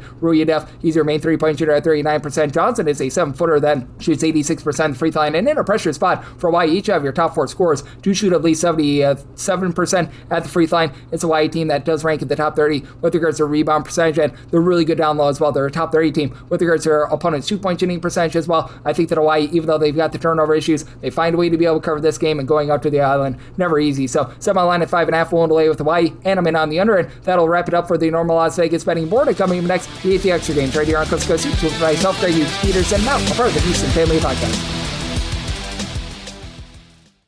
Side edge this college basketball season? Well, VSiN experts use CBB Analytics, the most comprehensive college basketball analytics platform in the world. See injury impact, on and off data, clutch time performance metrics, first versus second half splits, and so much more. Utilize the promo code of VSiN, that is VSIN, to get $30 off and find your betting edge over at cbbanalytics.com. That is cbbanalytics, all one word.com. For anyone that is new to VSiN, well, I wish you a friendly hello. This is an attention to anyone that is new to VSiN because you're able to get some free stuff with our daily newsletter. It's a great way to catch up on everything that's happening in the sports betting world. It's delivered straight to your inbox every single morning. VSiN's newsletter offers picks, data, strategies for the day's betting menu, and so much more. Sign up for free today over at VSiN.com/newsletter. That's VSIN.com/newsletter, and start receiving your free newsletter tomorrow morning. That is VSIN.com/newsletter. Stay ahead of the game and bet smarter with VSiN. And we're back here in lovely Las Vegas for Coast to Coast Hoops with myself, Greg Hoops Peterson, now part of the VSiN Family Podcast. All right, we've gotten through the normal Las Vegas betting board. Now we hit the extra games and the bonus. Let's waste no more time and let's get right into it. The normal betting board picks are complete, but there are some extra games today, so we go into the bonus.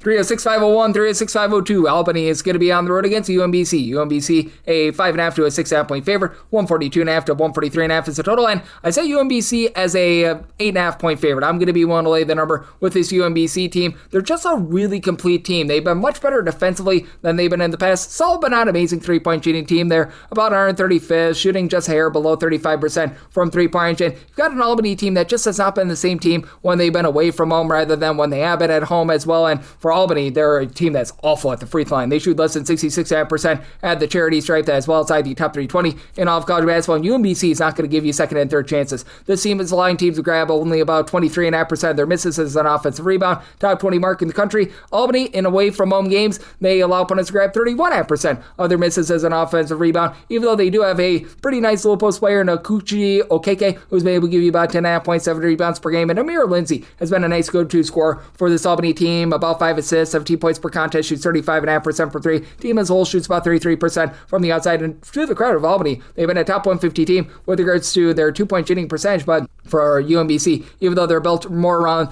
their backcourt players, you really don't have anyone other than Josh Odowandu who gives you over 5 rebounds per game. This has been a squad that has been a top 150 team with both their own 2-point shooting percentage and opponent's 2-point shooting percentage, with DJ Turner and Up Armstrong give you 13 points, shoots 41% for 3. Ace Valentine, main facilitator, 4 assists, 4 boards, 11 points, shoots 40% for 3. Jalile King has been that top scorer with about 14 points per game, and in a pressure spot, UMBC shoots closer to 75% of the free throw line, top 100 mark in all of college basketball, and with them also being a top 100 team with regards to opponents' 3-point shooting percentage. And UMBC has really slowed themselves down. Albany is about 300th in the country in terms of total possessions per game. UMBC, they're right now clocking in about 275th. Do you think that they control the game, get the job done? Sub by total at 140. So like the under, and I'm willing to lay here with UMBC. 306-503, 306-504. Binghamton is on the road against UMass Lowell. Lowell is a 9.5 point favorite. 146.5 is the total line. Set my line at 9.5, so we're going to be waiting upon a little bit of line movement here. I'm seeing a few 9s out there. We'll be willing to lay up to 9 with UMass Lowell. It's a Binghamton team that just has been ravaged by injury. You still do have a guy in Jeremiah Quigley who's able to give you 6.5 assists per game, throws in their double figures, but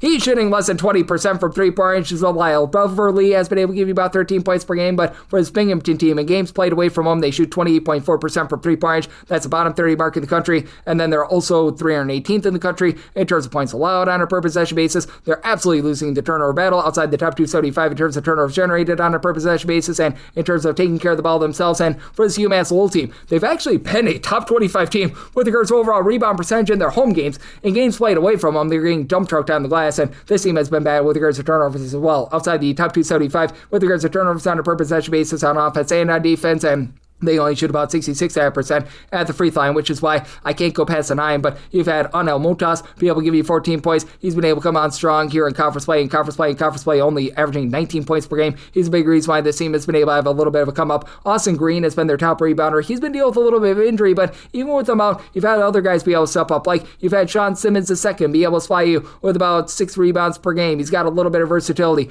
at 6'6". And then additionally, you've been able to get double figures out of Daryl Yepto, who's been shooting about 37% from three-point. Xavier Spencer's a 37% three-point shooter, throws in there a little bit over steal per contest, and with Binghamton, just frankly, not having a lot down low. They don't give themselves any sort of second and third chances, and they're looking to play very, very slowly. They're about 292nd in terms of total possessions per game. Lowell has become a mid-tempo team at about 154th. Do think that Lowell controls the tenor of this game? Semi-total 145.5. Don't think that Binghamton does their part with this total, so like the under, and I'm willing to lay up to 9 here with Lowell, 306, 505, 306, 506. Navy is on the road against Army. Army is a home underdog of 9.5 points, so 137.5 to 138.5 is the total, and I did make my line 9, so I'm actually going to be willing to take the points with Army. Army is a team that's going to be very content to try to go bombs away from 3. They're a top 15 team in terms of percentage of their shots that come from 3-point range, but what Army has been able to do a solid job of is not allowing second and third chances. They become a top 75 team in terms of defensive rebound percentage, and for Navy, this is a team that's been very dominant on the glass. You've got Aiden Koa give you about 15 points, 10 rebounds per game. Don Draper, 8 points, 7 rebounds, pair of steals per contest. He's been very versatile, and for Navy, they're overall 27th in the country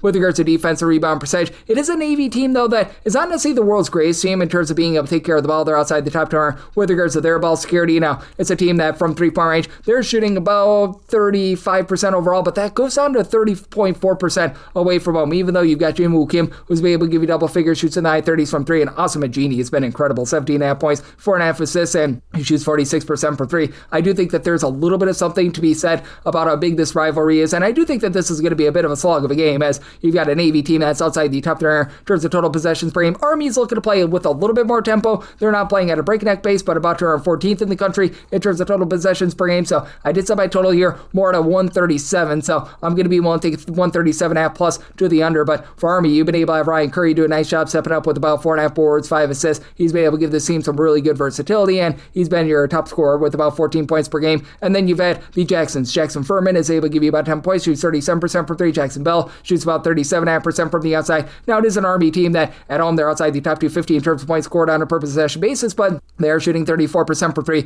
We'll say Navy, top 30 team with regards to opponents' 3-point shooting percentage, so they're going to do a nice job controlling the tenor of that as well. And this has been an Army team that's been rough down low. They're outside the top 290 with their own 2-point shooting percentage and opponents' 2-point shooting percentage, but I do think that with the way that they crash the glass and Navy takes a drop off with their 3-point shooting away from home, that they're going to be able to hold in this game. So I did set my line here at a 9, willing to take 9.5 plus, and at a 137.5 or higher, I like the under. 306, 507, 306, 508. You've got Mercyhurst. They're going to be playing us at Long Island. Long Island, the 2.5-point road favorite. Total on this game, 134.5, and I made Mercyhurst the 2-point favorite. I like them on the money line. This is a Mercyhurst team that I think is going to do a great job in terms of turning over a Long Island team that just has not been great in terms of taking care of the ball. They're outside the top there with regards to turnovers on a per possession basis on offense, and you've got a Long Island team that is good in terms of generating turnovers on defense. 58th in terms of turnovers generated on a per possession basis, but it's a Mercyhurst team that has been very rock solid with their defense. At home, top 80 team with regards to fewest points allowed on a per possession basis. They are 40th in terms of turnovers generated on a per possession basis, and they like to slog up games, as Mercyhurst 346th in terms of total possessions per game. Long Island, they're not an aggressively fast team, 185th with regards to total possessions per game, and for Long Island, this has been a top 75 team with their 3-point shooting percentage hovering right around about 36%, but you've got a Mercyhurst team that's done a nice job in terms of guarding the arc. Right now, they're aligned teams at home to shoot only about 31.6% from the outside, and then you've got Mikhailis Ivanauskis, who's been able to do a solid job down low, giving the team right around 5.5 to 6 rebounds per game. Kadir Martin, 10.5 points, 6.5 boards. He gives you multiple blocks per game, and it's a Long Island team that, while they're a top 75 team in terms of offensive rebound percentage of missed shots that become an offensive rebound,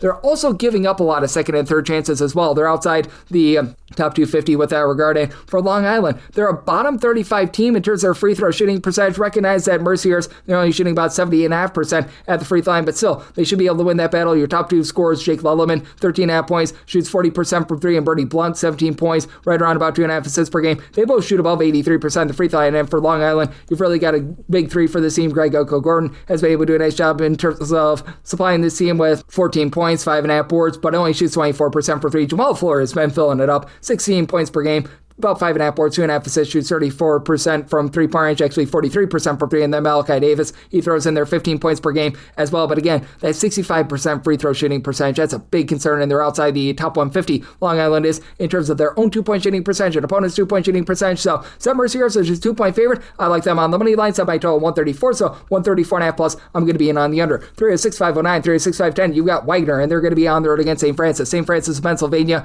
is finding themselves as a home underdog of 1.5 points. 149.5 is the total. I'm in on the under. Set by total 143.5. Have a Wagner team that is playing at a pretty slow and controlled pace in terms of total possessions, bringing 289th in the country. Meanwhile, St. Francis, they're much faster than they have been in the past. They're currently about 93rd in the country in terms of total possessions per game, but they're a team that just is really not clicking on offense. They're outside the top 275 in terms of points scored on a per possession basis. St. Francis has been able to get a little bit more three-point shooting, and at home they do shoot about 38.9% from the outside compared to about 32.5% away from home, and it's a St. Francis team that they certainly do give it up from three-point range. They're at home line teams that shoot 44% from three, and Wagner has actually been a really good three-point shooting team away from home. Wagner right now shooting 39.5% from the outside away from home, but both of these teams well outside the top 225 in terms of ball security, and the one thing that this St. Francis team has done on defense, they become a top 80 team in terms of turnovers generated on a per possession basis. Wagner, 13 turnovers per game, that's a little bit of an issue, but it's also Wagner team that's been able to hold up on the inside, top 155 team with regards to opponents' 2-point shooting percentage. Nick Jones is a versatile piece, gives you about 3.5 boards, 2.5 assists, 2 steals, 14 points per game, main scorer, and then Eduardo Placer, 9.5 points, shoots 39.5% per three. He hit some sort of buzzer beater earlier in the week for the team. Jaden Baker, he's been baking and shaking with about 3.5 assists, 9.5 points per game, and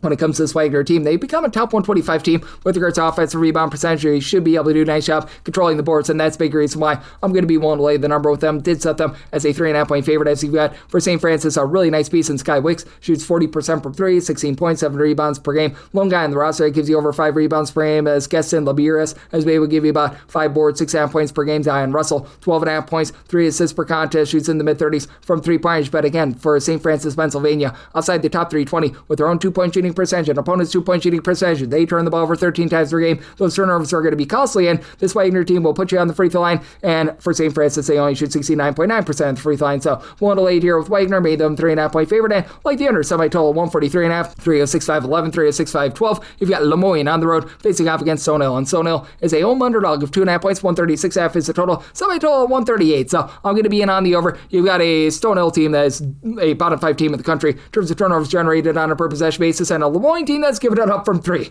Lemoyne away from home allows opponents to shoot 37.5% from 3 points. Just a Stone Hill team that, honestly, with their interior defense has been good. Top 75 team with regards to opponents' 2-point shooting percentage. At home, though, they do allow opponents to shoot about 35.5% for 3-point range. It's well outside the top 250 in all of college basketball. And for Stone Hill, this is a team that's really looking to control things on the inside. And for Lemoyne, they're a top 50 team with regards to opponents' 2-point shooting percentage. But for Lemoyne, I just can't trust in them with the way that they turn over the ball as well. Both of these teams are outside the top 275 in terms of turnovers on a per possession basis on offense. With Stone Hill, you've been able to get 38% 3-point shooting out of Harmon Coffey, who's been able to give you 13 points per game. Devontae Hackett, he is able to hack it 11.5 points, shoots in the mid-30s from 3, and then you've been able to have down low Ruvan Tujic be able to give you about 8 boards, 7 points per game, and Ramon Espino Guzman comes over from Sacred Heart, a little bit over a block, 7 points, 5.5 rebounds per game. On the flip side from Lemoyne, you've had Shiloh Jackson do a nice job controlling things down low. He's giving you 14 plus points, right around about 8 rebounds per game, but he's dealt with a little bit of injury here towards the back half of the season, and it's looking very doubtful that he's going to be able to give you his full allotment of minutes here, though he has been able to return in the last few games, so that's been encouraging for this team. Meanwhile, you've got Trent Mascara, who's been able to give you 38% 3-point shooting, 14.5 points, 5.5 rebounds per game. Meanwhile, Jakael Sanders, he's been a mid-30s 3-point shooter, gives you about 4.5 assists per game, but again, those 13.5 turnovers per game, those are very, very rough. This Lemoyne team, they only shoot about 71% free throw line outside the top 2 arm with that regard, and being as bad as they are with regards to being able to guard the arc, I do think that you're going to be able to get a nice expose of points in this game, so I do like the over, set my total at 138, and at 2.5 plus, going to be willing to take the points with Stone Hill. 306-513, 306-514. You've got Central Connecticut. They're on the road against Chicago State. Chicago State is a home underdog of 3.5 to 4.5 points. 138.5 is the total, and I made my total a 138.5 now. This was an opener of a 142, so anything above 138, which if we can get it, just go up to 139 plus, I'm going to be in on the under, mainly because I just don't think that you get enough possessions here for the over. Central Connecticut, 330th in the country in terms of total possessions per game. It's a Chicago State team that's 291st. Chicago State outside the top 350 with their own 2-point shooting percentage and opponent's 2-point shooting percentage. Though here in conference play, the 3-point shooting has went up. They're overall for the season shooting about 32.7% from the outside. In conference play, over 35% from three. Central Connecticut, though, they shoot 36.6% from the outside. That's a top 55 mark in the country, and they've got the best player in this game, Darren Smith Jr., 20 points, 5 boards. He shoots about 37% from three-point. Max Frazier, about 7 boards, 12 points, and then Jay Rogers, 7.2 assists with 2.7 turnovers per game. Central Connecticut outside the top 3 in terms of turnovers generated on a per possession basis, and that's one thing Chicago State does a great job of. Top 80 team in terms of generating turnovers on a per possession basis, but this Central Connecticut team, they're a top 100 team in terms of fewest turnovers on a per possession basis on offense, and in a pressure spot, they shoot 77% at the free throw line. That is a top 35 mark in the country. Meanwhile, for Chicago State, you've got a lot of guys that were banged up towards the beginning part of the season. Now they've been able to get a lot of those guys back. You've been able to get good production out of Doyle Cockrell, miss a few games, 11.5 points. He shoots 39% from three-point range, but even with that, you don't have a single guy on the roster that gives you over 5 rebounds per game. CJ Ray, 13.5 points, 4.6 rebounds per game. That's your top rebounder. Does give you a steal per contest and shoots 37% for three. Stephen Byard has been able to shoot 37.5% from the outside. He was a little bit banged up, but he's the only other guy on the roster that gives you over 3.5 rebounds per game at 4.3 boards per contest. So this team is going to be completely bludgeoned down low for Chicago State. I do think that they're going to be able to find a few good looks from three-point range, as Central Connecticut has fallen outside the top 235 in terms of points allowed on a per possession basis. But do think that in the end, Central Connecticut takes care of the ball. And I just think that this is going to be too slow for an over. So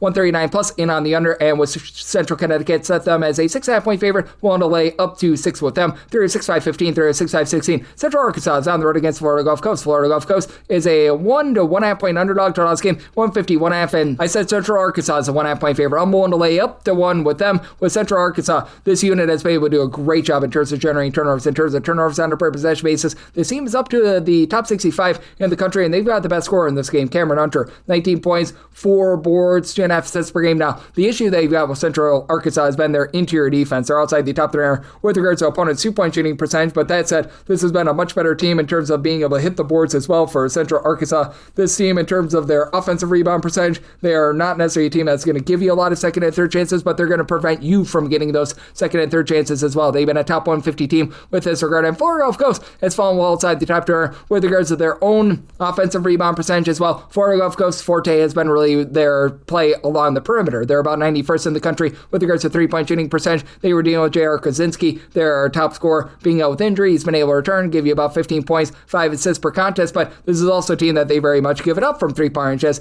right now for Florida Gulf Coast, 293rd in the country in terms of opponents' 3-point shooting percentage. Central Arkansas, they've given it up when they've been away from home. They do allow opponents to shoot about 37% from three-point. So I do think that you're going to get quite a few points up on the board in this game. I did set my total here at a 153.5, so that is going to be putting me on the over, but that's it for Central Arkansas. You've also got Ty Robinson, who's been able to give double figures, right around about 5 rebounds per game. For Florida Gulf Coast, Michael Dwox has been able to throw in there about 5 boards, 9 points per contest. You've got Ramir Barno, who's been able to give you double figures. But for Central Arkansas as well, if they do find themselves in a little bit of a pressure spot, they do a nice job in terms of taking care of the ball. They're a top 125 team in terms of fewest turnovers on a per possession basis. Cole McCormick has been able to give you 9.5 points per game. Now, it is a bunch that they are only shooting about like 71.5% of the free throw line. They're outside the top 2 with that regard. It is a Florida Gulf Coast team that at the charity stripe, these guys have been able to do a relatively okay job in terms of knocking them down at 72%, but it's also a Florida Gulf Coast team outside the top 250 with regards to opponents' 2-point shooting percentage, and for this Florida Gulf Coast team, it is a team that is not generating a lot of turnovers outside the top 200 with that regard. So it is a circumstance where I set Central Arkansas as a 1.5 point favorite. I'm willing to lay up to a 1 with them, and 153 or less in on the over. 306-517, 306-518. Colgate is going to be playing against Loyola Maryland, and Loyola Maryland is a underdog here of 8.5 points. Draw this game 152.5. Some of the line at 13.5. I'm going to be willing to lay the number here with Loyola Maryland. They have been a top 150 team with regards to their 2-point shooting percentage on offense. Not a team that's really going to light you up from 3 in games played both at home and away from home. They shoot 32.7% from the outside. Colgate got blasted from 3-point range a few nights ago against Boston U. That was a complete outlier of a game, and it's a Colgate team that at home, they shoot 39.5% from 3. That's the top 50 mark in the country. Jalen Cox has been able to do a really good job with his versatility, about 15 points, 5 boards, 5 assists per game. Additionally, the ancillary guys like Ben Tweedy, Kyle Carlissimo are shooting above 36% from 3-point range between the two of them. You've been able to get about 16.5 points per game. Andrew Alaseco has been able to give you about 15 points, 7 rebounds per game, and for this Colgate team. They have been able to do a pretty solid job with regards to their interior play as well. Top 150 team with their own 2-point shooting percentage, top 200 team with regards to opponents' 2-point shooting percentage, and Loyola Maryland, they just don't put you under duress. They're outside the top 270 with regards to turnovers generated on a per possession basis. They dealt with injuries, and a lot of these guys should be back. Emmett Adir has been your top rebounder with about 5 boards, 14 points per game. Jacob Theodusu,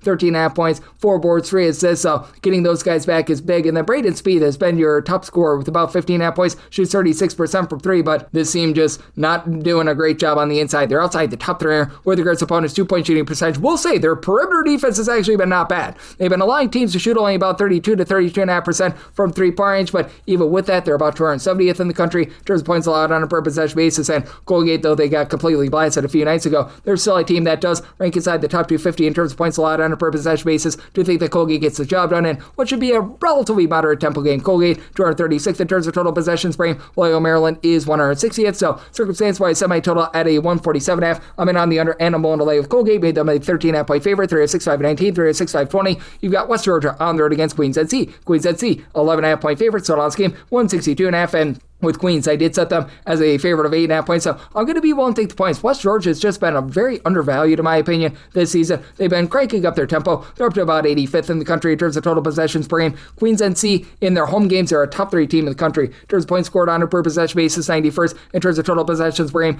ghastly on defense. 346th in the country in terms of points allowed on a per possession basis. Not to say the West Georgia's the monsters of the Midway. They're 306th in the country in terms of points allowed on a per possession basis. That actually goes in the top 280 when they're away from home, but that's it for West Georgia. I think that they might actually have the best player out there on the floor. That'd be Sheldon Williams-Dryden, 20.5 points, 9 boards, a steal per contest. Doesn't really pop it from 3, but how about Josh Smith, shooting 43.5% from 3-point, gives you 16 points per game. This Queens NC team is well outside the top 3 with regards to opponents' 3-point shooting percentage, and this is about a West Georgia team that's actually been able to shoot it quite solidly from 3-point away from home. Away from home, they shoot 35% from 3. That's the top 100 mark in the country. Meanwhile, Queens NC, they're shooting 40% from 3-point at home, and this is a West Georgia team that they do give it up from the outside as well. They're allowing opponents to shoot 35% from 3. They're outside the top 275 with that regard, and they're outside the top 275 with their own 2-point shooting percentage and opponents' 2-point shooting percentage. As for Queens, you don't necessarily have that one guy that's going to pop off and have a massive game, but at the same time, you've got really good balance with this team with 6 different guys that give you at least 7.7 points per game with Nasir Man, your top scorer, 12.5 points, 5.5 rebounds, 3 assists per game,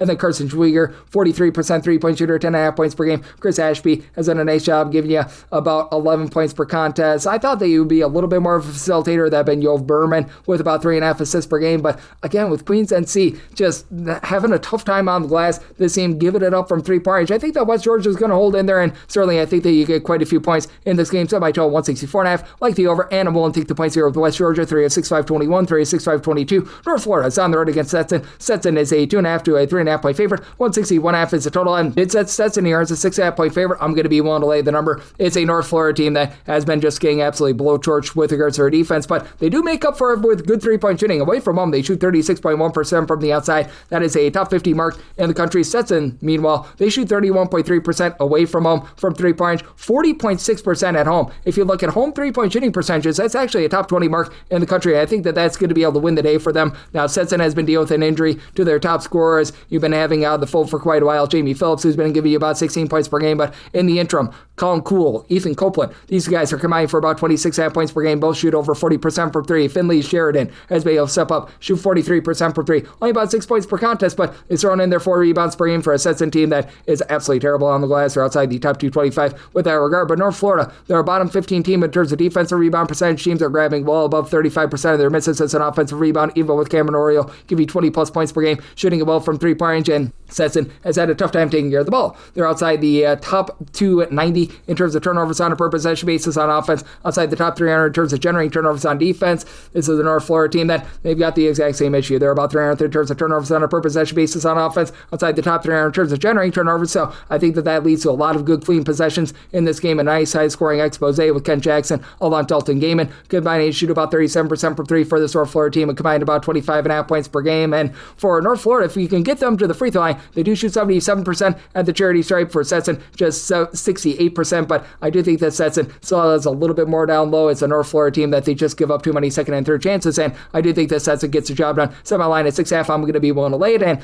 With this total at a 161.5, in on the over semi-total 162.5. 3 of 6, 523, 3 of 6, 524. Delaware State is on the road against Morgan State. Morgan State is a 5.5 point favorite. 146.5 to 147.5 is the total, and I like this under. I semi-total 138.5. Delaware State is out of 365 teams, 365th in terms of points scored on a per possession basis and playing very slowly, 297th in terms of total possessions per game. Now, Morgan State has really cranked up their tempo here in conference play. They're up to 80th in the country in terms of total possessions per game, and they're down to 301st in the country in terms of points allowed on a per possession basis. To the credit of Delaware State, the defense has not been awful. They're 198th in the country in terms of points allowed on a per possession basis, and they've been able to generate a bunch of turnovers. In terms of turnovers generated on a per possession basis, they're actually 22nd in all of college basketball. Meanwhile, you've got a Morgan State team that their country average are about 181st in terms of generating turnovers, but I do think that for this Morgan State team, they're going to do a nice job in terms of just sucking the life out of the Delaware State team, that you've got nobody that's really giving you consistent offense outside of Ponce James. Ponce James, about 14 points, 3.5 assists per game. Was dealing with injury, has come back, but hasn't looked like himself. In the last 2 games, only a combined 12 points. He was only playing about 20 minutes for a contest. I think that he's going to look a little bit closer to 100% in this game. And then Miles Webb, about 9.5 points, 6 rebounds per game. He is currently the lone guy on the roster that gives you over 3.4 rebounds per game. So Morgan State should be able to have a field day down low. Even with Christian Oliver as a 7-footer, give you less than 4 rebounds per game. You've had the other Christian Meeks, be able to step up. He's been able to give you 6 rebounds per game. Alfred Worrell's been able to supply about 17 points, 3.5 boards, and he's been a 38% three-point shooter for a Morgan State team that overall shoots only about 33% from three-point. You're very much looking to pile drive the ball inside. They're a top 50 team in terms of percentage of their just points in general that come from made 2-point shots and free throws for Morgan State. They have been able to do a nice job of being a top 225 team with regards to rebound percentage, but having a tough time taking care of the ball. They're outside the top 285 with regards to turnovers on a per possession basis, so it leads to a relatively interesting circumstance here. I just don't trust in the Delaware State team to be able to get sort of any offense going whatsoever, and it has been a Morgan State team that has been a top 175 team with regards to opponents' 3-point shooting percentage. Rob Lawson has been able to give you about 4.5 assists, 13 points per game, and Elijah Davis with about a steal and a half, 5.5 assists per game. I think that that's just enough for Morgan State to get the job done here, so semi-line at an 8.5 for 1 to lay with Morgan State, and like the under, semi-total 138.5, 3 of 6, 525, 3 of 6, 526. New Hampshire is going to be on the road against Maine, who hopes to not get Maine as 3.5 point underdogs. 136.5 is the total, and I did set New Hampshire as a 6-point favorite. I'm going to be willing to lay the number. These are 2 teams that are not looking to push a lot of tempo right now for Maine. 343rd in terms of total possessions per game. New Hampshire, a little bit more of a tempo team there in terms of total possessions per game, 180th. And for New Hampshire, it's not a great defense. It's not an awful defense in terms of points allowed on a per possession basis at home. They're hovering right around about 200th in the country. And for Maine, they're a top 80 team in terms of turnovers generated on a per possession basis. They're overall 131st in terms of points allowed on a per possession basis. But man, this team is outside the top 200, taking care of the ball themselves, and they're a bottom 30 team in terms of points scored on a per possession basis. So let's say that you got Maine in a pressure spot where they need to sink some 3 free throws. They're a bottom 15 team with regards to free throw shooting percentage. They're shooting as collective less than 64.5% the free throw line. You've got TJ Beal give you 12 points, right around about 4.5 boards per contest, shoots 35.5% per 3, and Logan Carey does shoot about 35% per 3. Lone 2 guys on the roster shooting above 33% from 3. You don't have a single guy that gives you over 5 rebounds per game, so getting blowtorch on the glass as well. Bottom 10 team in the country with regards to offensive rebound percentage. And for New Hampshire, having Bilal El-Shakiri should be able to help them out down low, 10.5 points, about 7.8 rebounds per game. And then you've had Koma Abur, who's been able to give you about 4.5 boards, 9.5 points per game. Jack Graham throws in there 11 points per game. New Hampshire is only shooting about 31% per 3 outside the top 300 in all of college basketball. And they're outside the top 300 with their own 2-point shooting percentage, but they've been able to do a nice job on the glass. They're a top 150 team in terms of defensive rebound percentage. 68.8% at the free throw line doesn't sound great, but it's a lot better than what Maine is. It's a New Hampshire team that has been a top 175 team with regards to opponents' 3-point shooting percentage, and with Maine quite literally having absolutely nothing down low. I think that this is going to be an absolute slog of a game. You're not going to get a lot of scoring. Semi-total 126. I'm in on the under, and I think the New Hampshire, for as bad as they are on offense, they're going to be better than this Maine team. So I set my line at 6-1 to lay it with New Hampshire, and I'm in on the under. 365.27, 365.28. Charleston Southern plays us to Longwood. Longwood is a underdog here of 4.5 points. 152.5 is the total, and for Longwood, they're outside the top 300 in terms of ball security, turnovers on a per possession basis on offense. Charleston Southern, bottom 20 team in terms of generating turnovers on defense. So good old situation of something's got to give as a result. Semi-total 153, so 152.5 or less in on the over, mainly because Charleston Southern, also a top 15 team in terms of total possessions per game, but want to lay it here with Charleston Southern, mainly because Longwood is shooting 31.3% from 3-point range. percentage. That is outside the top 300 in all of college basketball. That goes down to 29.8%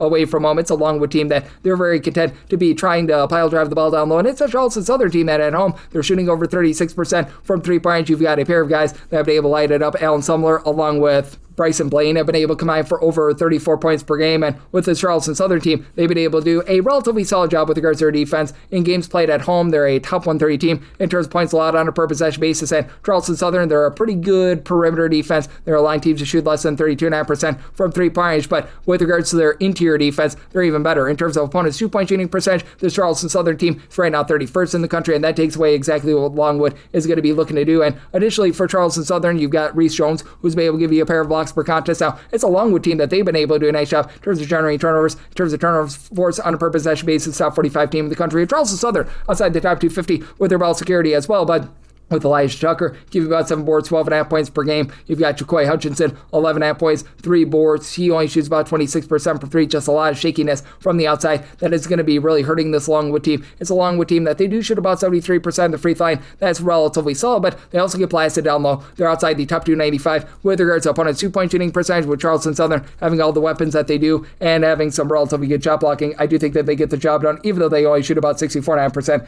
at the free throw line. I'm going to be willing to lay it here with Charleston Southern. Made them a 7-point favorite and made my total 153, so 152.5. My max buy point on the over. 306, 529, 36, 530. Alcorn State is going to be playing against Jackson State. Jackson State does find themselves as a 1.5 point road favorite. Total on this game 150.5, and I said Jackson State as a 1-point favorite, so I was pretty much going to take whoever the underdog was with Alcorn State. Not going to take the money line, but I'm going to take the 1.5 with them. With Alcorn State, this has actually been a solid 3-point shooting team. They're shooting over 35% as a collective. That's a top 125 mark in the country. As you've got Shane Lancaster give you about 11.5 points. He shoots about 48% from 3-point range. Really nobody else on the roster outside of Davion Williams, who only gives you about 8.5 points per game, doesn't take a lot of threes, is shooting below 33% from 3, but that's a Tyson McDaniels, is now give you about 10 points, a steal per contest. And Alcorn State all of a sudden has been able to generate some turnovers. They become a top 125 team in terms of turnovers generated on a per possession basis, and both teams have been very sloppy with about both teams. 14 turnovers per game. You've got an Alcorn State team that's hovering right around about 190th in terms of total possessions per game. Jackson State is looking to gun it. They're a top 50 team in terms of total possessions per game, and Jackson State and Alcorn State, both teams, do not have a single guy outside of Dejounte Thomas for Jackson State, who gives you about 6 rebounds per game. That give you over 5 boards per contest, so both teams are rough there. Deshaun Ruffin is your best scorer in this game, 23.5 points, 5.5 assists for Jackson State, and does shoot 86% of the free throw line and shoots 33% per 3. And the one thing Jackson State has going for them, they shoot 77% of the free throw line. That's a top 45 mark in the country, but they're outside the top 275 with their 3-point shooting percentage. They're a bottom 10 team in the country with their own 2-point shooting percentage, outside the top 320 with regards to opponents' 2-point shooting percentage. They don't generate a lot of turnovers. They're outside the top 250 in terms of turnovers generated on a per possession basis, but they are the more trustworthy team in terms of being able to sink shots in general. So I do think that you're going to be able to get some nice scoring in this game. Semi-total 151, so you're at a 150.5 like the over, and at 1.5 plus, going to be able to take those points with Alcorn State. 36, 531, 36, 532. Winthrop is going to be on the road against High Point, and High Point, they hope to not be at a low point as a 7.5 to an 8.5 point favor. 165.5 is the total, and Winthrop team that has been a top 75 team in terms of fewest turnovers on a per possession basis, while High Point is a top 10 team in terms of generating turnovers. High Point, in terms of points allowed on a per possession basis, they are 38th in the country, and they give up right around about 15.7 points fewer per 100 possessions when they're at home rather than away from home, as that defensive efficiency goes into the top 35 when they are at home. Meanwhile, you've got a Winthrop team that they are a top 150 team in terms of points allowed on a per possession basis when they're away from home, and both of these teams are looking to push them tempo. 61st is where Winthrop is in terms of total possessions per game. At High Point, they're finding themselves 71st in the country, and for High Point, good news for them is that Cameron Fletcher, their top scorer to begin the season, was dealing with an injury for about 10 or so games. He's back. He overall for the season supplies you with in that neighborhood about 14 points and boards per contest, and in his absence, Rob Martin and Scary Terry Anderson became 15 point per game scorers. With Martin, he shoots about 34% from 3, and High Point just does a great job in terms of maximizing possessions. Top 10 team in terms of fewest turnovers on a per possession basis. They're a top 15 team with regards to their 2-point shooting percentage. They're a top 12 team in terms of free throws attempted on a per possession basis. And Winthrop is another team that does an amazing job in terms of getting to the free throw line as well. And you had Logan Duncombe to be dominant down low, 19 points, 9 rebounds per contest, gives you a block per game. And then Kareem Rozier comes over from Duquesne. He's doing a nice job doling out the ball, 39% 3-point shooter, 13.5 points, 3.5 assists per game. Cody Cluitt shoots 42% for 3, 13 points per game. And for Winthrop, They shoot about 73.5% the free throw line. Country average team with regards to 2-point and 3-point shooting percentages, but they allow opponents to only shoot about 31.5% per three. Top 100 mark in the country. I think that's just enough for them to remain lively in this game. So set my line at an 8.5 here with High Point. Right now, we're seeing a lot of 8.5s out there at a 9+. Hopefully, we can get there. I would be willing to take the points with Winthrop. I'm right now seeing a lot of 7.5, so 7.5, that would be my max 5 point here on High Point, and I did set my total at a 166.5. Right now, we're seeing a 165.5. I'm going to be in on the over to go along with High Point at a -8 or less. 306.533, 306.534. NC Central is on the road. They're facing off against Howard. Howard is a 12.5 point favorite. Total on this game between 142.5 to 143.5. And with NC Central, I did set them as a 14.5 point underdog. I'm going to be willing to lay it. It's a Howard team that has become a much better defense than they have been in the past in terms of points allowed on a per possession basis. They're 18th in all of college basketball. And NC Central, they are not that. They're 335th. Though I will say for NC Central, top 35 team in terms of turnovers generated on a per possession basis. And if there is a kryptonite for Howard, it is ball security. They're outside the top 300 in terms of turnovers on a per possession basis. On offense, it's a Howard team that has been a little bit of an up and down 3-point shooting team at about 33.5%. They have by far the best player out there on the floor. That'd be Bryce Harris. 17 points, 6.5 boards, 2.5 assists, steal per contest, shoots 35% from 3, and then the ancillary guys have been relatively solid from the outside. Cam Gillis shoots 36.5% per 3, 10 points per contest. OC Okoji has been able to give you about 9.5 points per contest. Cedric Taylor, he was dealing with injuries towards the beginning part of the season. 17 points, 6.5 boards in the 16 games that he has been able to play. And then for this NC Central team, it's been a little bit of an up and down team, but you've been able to get relatively good production of two main guys. Corey Carvey, who's been able to supply about 13.5 points per game, and then Gage Lattimore, 17 points, 4 boards, 2.5 assists. And Lattimore shoots 39% per 3. And Carvey's been dealing with injury over the last few games. He probably is not going to be able to go in this game. We last saw him on the 9th of February, so that's been a little bit of an issue. But in the interim, Jay Slack has been able to pick up the slack. 9 points, shoots 37% for 3. But for the NC Central team, they're outside the top 300 with regards to their own 2-point shooting percentage and opponents' 2-point shooting percentage. So they're getting blasted down low. They're outside the top 300 with regards to rebound percentage. They do a nice job in terms of generating turnovers, but they themselves outside the top 275 in terms of taking care of the ball. And neither of these teams are really looking to push a fast tempo, with NC Central 271st in terms of total possessions per game. You've got a Howard team that is up to about 136. They've been speeding things up a little bit more in conference play, but still that's down for their standards. And with NC Central only shooting about 32.5% from 3-point, this being a Howard team that has been a top 50 team with regards to opponents' 3-point shooting percentage. Howard should be able to win that battle down low. I think that they get the job done in convincing fashion. I did set my total here at a 144.5. I do think that they are able to break through this NC Central pressure, and Howard has been speeding themselves up quite a bit, so I'm going to be in on that over, and I'm going to be willing to lay up to 14 here with Howard. 306.535, 306.536. Houston Christian on the road against Northwestern State. Northwestern State, 2.5 point favorites. So on this game, 134.5. And with Houston Christian, I did have to set them as a bit of an underdog here with Northwestern State. I'm going to be willing to lay it, as I did set them as a favorite of 3.5 points with Northwestern State and Houston Christian. Both of these teams are outside the top 275 in terms of total possessions per game. And both of these defenses have been pretty ghastly. This Houston Christian team, 291st in the country in terms of points allowed on a per possession basis. Northwestern State, 296th. But when Northwestern State, they've got really the lone post presence that you're going to find in this game. Willie Williams has been able to give you about 8 rebounds per game. Nobody else on the roster for Northwestern State over 3.5 rebounds per game. Meanwhile, Houston Christian, they don't have a single guy that gives you over 4.8 rebounds per game. DeMarco Bethea, 9.6 points, 4.8 rebounds per game. And Houston Christian, it's only shooting about 32% from 3-point. Not the world's worst with regards to the inside, as they're actually not giving up a ton of second and third chances, but they themselves have been outside the top 280 with regards to taking care of the ball in terms of turnovers on a per possession basis. This Northwestern State team has been incredibly sloppy with the ball as well in terms of turnovers on a per possession basis. This Northwestern State team, they are checking in more on that neighborhood, about 279th in the country, but with Northwestern State, you've been able to have Mikey Thomas be able to step up, shoot just below 40% from 3-point. She's your main scorer with 14 plus points per contest. And then Izzy Miles, he's been able to shoot 40% per 3, 10 points per contest. Chris Mabaru has been able to supply about 7.5 points per game. And Northwestern State, in a pressure spot, they do shoot about 74.9% at the free throw line. They're outside the top 300 with regards to opponents' 3-point shooting percentage, outside the top 250 with regards to opponents' 2-point shooting percentage as well. But again, for this Houston Christian team, they're outside the top 250 with their own 2-point shooting percentage. Here in conference play, they're towards the bottom in terms of both 2-point and 3-point shooting percentage. They're okay in terms of getting to the free throw line, but they've still been turning the ball over about 12 times per contest. They're not generating for themselves a lot of second and third chances, and with how low tempo this game is, I think the Northwestern State controls the turnover of it with having the best rebounder in this game of Willie Williams. So since my total 135 37.5. I'm going to be willing to take a shot here on the overs. I do think that you get some late fouls, and for Northwestern State, I'm willing to lay it, set them as a 3.5 point favorite. 306-537, 306-538. UT Rio Grande Valley is going to be on the road facing off against Southeast Louisiana. Southeast Louisiana is a home underdog of 3.5 points. 134.5 is the total. I actually like the total over. I set my total 138.5. That's because UT Rio Grande Valley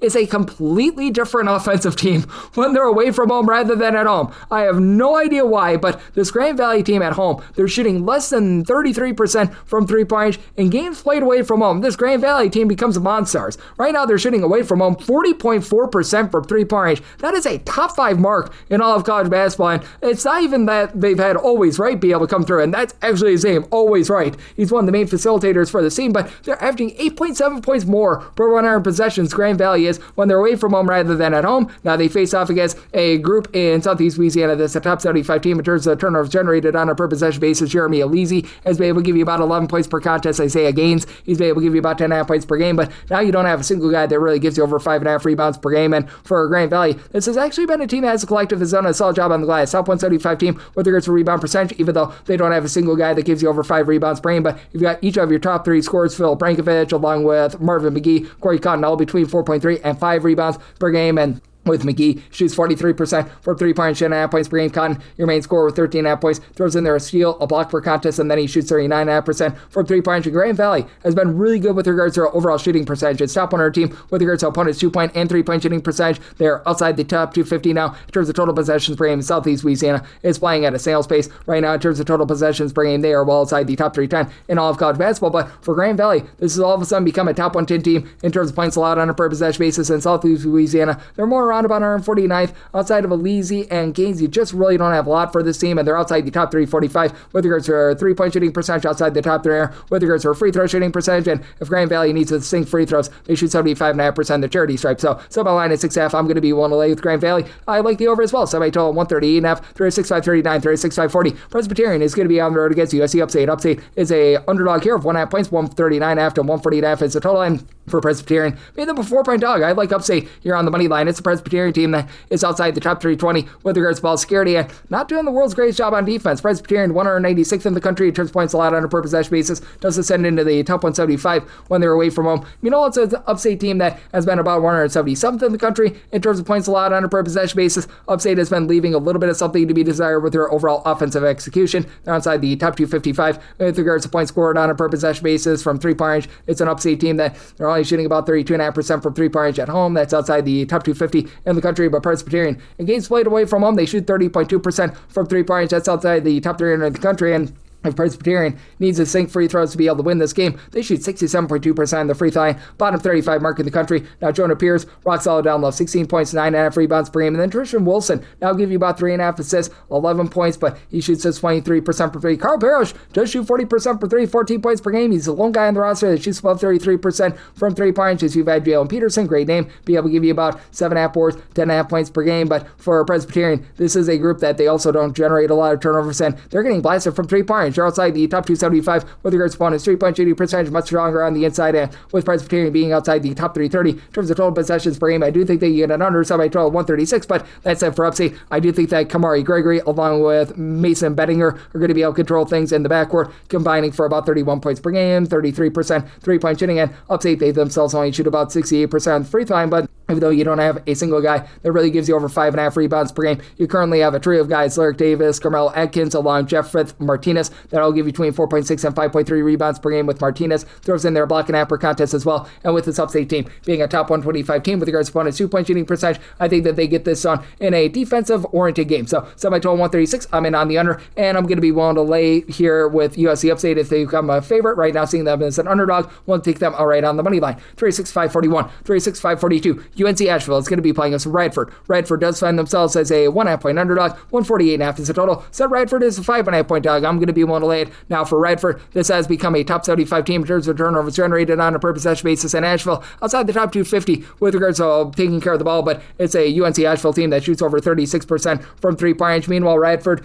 they're only shooting 30.7% in games played away from home, and it's a Radford team that just has not been able to do a great job in terms of guarding the perimeter, even though you've got a pair of guys that come in from the ACC for this Radford team, as You had Dennis Parker begin his career over at NC State. He's supplying 19 points, 6 boards, and he shoots about 39% from 3. Del Jones, he began his career over at Clemson. He's been only able to shoot about 31% from 3, but 17 points, 4 boards, and then you've been able to get a pair of steals out of Jalen Johnson. A little bit of a do-it-all guy, 3.5 assists, 12 points per game. Down low, you've really got one guy outside of Dennis Parker who's been able to do a nice job in terms of hitting the boards. That'd be Tyson Brown, who's been able to give you about 7.5 rebounds per game, but outside of those two guys, you don't have a single guy in the roster that gives you over 4 rebounds per game, and that three-point shooting defense just a big concern right now for Radford. They're allowing teams to shoot about 35.5% from 3-point shot. That goes down to 32% away from home, 39% at home. So riddle me that. But you've got a UNC Asheville team that I think is going to be able to do a nice job in this spot, as they've been a top 55 team with regards to opponents' 3-point shooting percentage. And Toya Solomon has done a nice job in terms of controlling things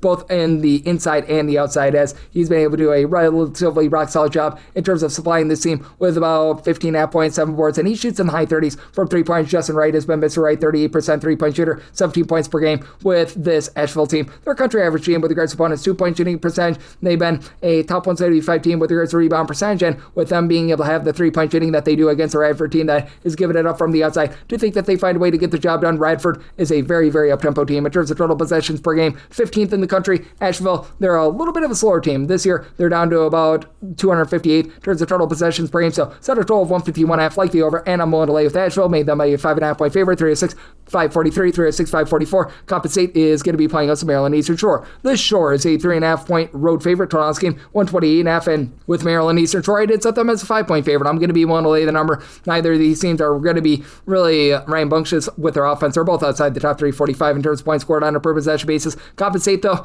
they are a bottom 15 team as well in terms of points allowed on a per possession basis, and a mid-tempo team. They're about 183rd in the country in terms of total possessions per game. Maryland Eastern Shore, 342nd, and neither of these teams are taking care of the ball. They're both in the bottom 15 in terms of turnovers on a per possession basis on offense. Though Maryland Eastern Shore, about a country average team in terms of generating turnovers, and they've been not too bad in terms of guarding the 3-point line. And games played away from home, top 125 team in terms of opponents' 3-point shooting percentage. Coppin State, they're allowing teams at home to shoot 42.7% from 3, and that's a big reason why I'm in on the over. I did set my total here at a 133, even though Maryland Eastern Shore has been as deplorable as they have been on offense. I do think that Maryland Eastern Shore, with Joseph Lusardo being able to give you about 9.5 points, shooting in the high 30s from 3, and Zion Oblana, 10.5 points, 5.5 rebounds per game. He's by far the best rebounder in this game, are going to be able to control the entirety of the game. Now it's a Maryland Eastern Shore team that has been having a tough time on the glass, but they're also a team that ranks in the top 225 with regards to their own 2-point shooting percentage and opponents' 2-point shooting percentage, and Coppin State's still looking for a double-figure score. Right now, DeMonterey Hall has given you 9.7 points per game. That leads the way for the team. He also gives you 5.3 rebounds per game. Tajah Thiwat with about 4.5 rebounds per game. Lone other guy that gives you over 3.8 boards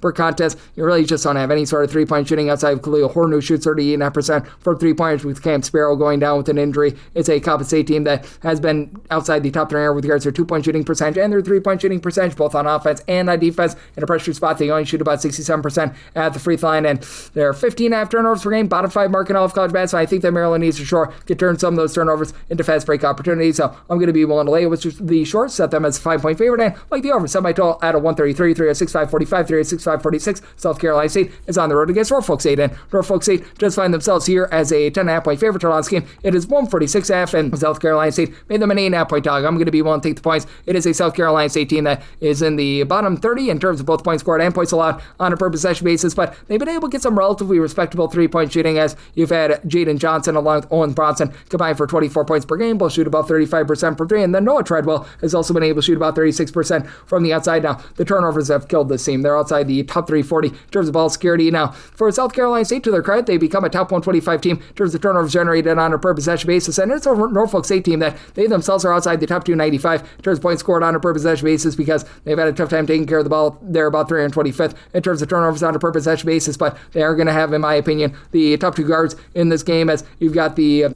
transfer from UW-Milwaukee and Elijah Jamison, supplying about 14.5 points per game, shoots only about 32% from 3, but throws in their 3 boards, 3 assists per game. And then Anthony McComb is that do-it-all guy, a little bit over his heel, 16 points, shoots 37% from 3. Devon Ellis is now shooting 42.5% from the outside. And Norfolk State, they're shooting about 34% from 3-pointers. They've been a good perimeter defense as well, top 100 team with regards to opponents' 3-point shooting percentage. That becomes all the bigger because South Carolina State, they have absolutely nothing on the inside. They're a bottom 5 team with their 2-point shooting percentage, bottom 5 team with their free throw shooting percentage as well, though I will say say they've been a top 275 team with regards to offensive rebound percentage, but they're giving up second and third chances like crazy. Meanwhile, for Norfolk State, they become top 150 team with regards to rebound percentage, despite not having a single guy that gives you over 5 rebounds per game. Keontae Lewis comes over from Wagner, about 6 points, 4 boards. He's been able to help out with that regard. Now, Norfolk State, they only shoot about 67.5% of the free throw line. Very hard to trust in that, and all the turnovers as well. But Norfolk State, also a top 75 team in terms of generating turnovers, so I think that the sloppiness is going to be very costly to an over. So did set a total of a 146.5. Right now, we're seeing this at a 146.5. Right now, I'm seeing a 147 pop up as well.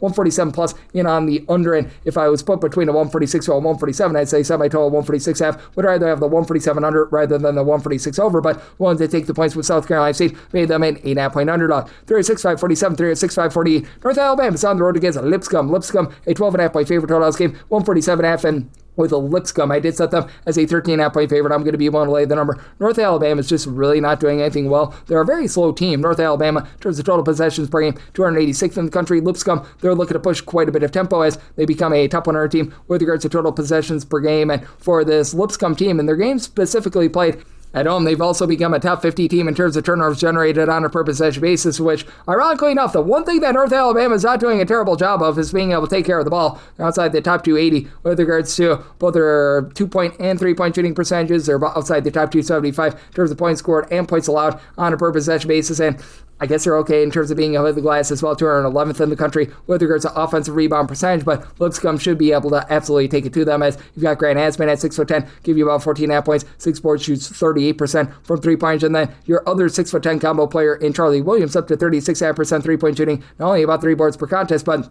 does give you about 11 points per game. You've had Ethan Duncan step up in a big way with about 11 points, shoots 37.5% from 3-point. And for Lipscomb, they shoot 37% from the outside. That is a top 50 mark in all of college basketball. The one thing that is going to be hopeful for North Alabama in terms of remaining lively is their big man down low in Cornelius Williams, give you about 12.5 points, 9.5 rebounds per game. And then Keenan Jefferson along Dante Bacchus in the backcourt have been able to combine for 28 points per game, but neither of these guys are shooting it well from 3. And Jefferson has went down with an injury, which means that you're probably going to be seeing a lot more Kevin Davidovic, who's been able to give you about 12 points. Does shoot 36.5% from 3. Lone guy on the roster, by the way, that really shoots above 32% from 3-point, but Dallas Howell has been a little bit of disappointment coming off of injury with about 8 points per contest. This team in North Alabama, outside the top 3 with regards to opponents, 2-point and 3-point shooting percentage, playing very slowly. That's going to affect the total a little bit, but I think that Lipscomb finds a way to be able to get the job done here. Set Lipscomb as a 13.5-point favorite, so we'll lay up to 13 with them. Semi-total at a 147.5. I am seeing this at about a 147.5 to a 148.5, 148 plus. That becomes my buy point on the under. 36.549, 36.550. Alabama A&M's on the road against Bethune-Cookman. Cookman is a home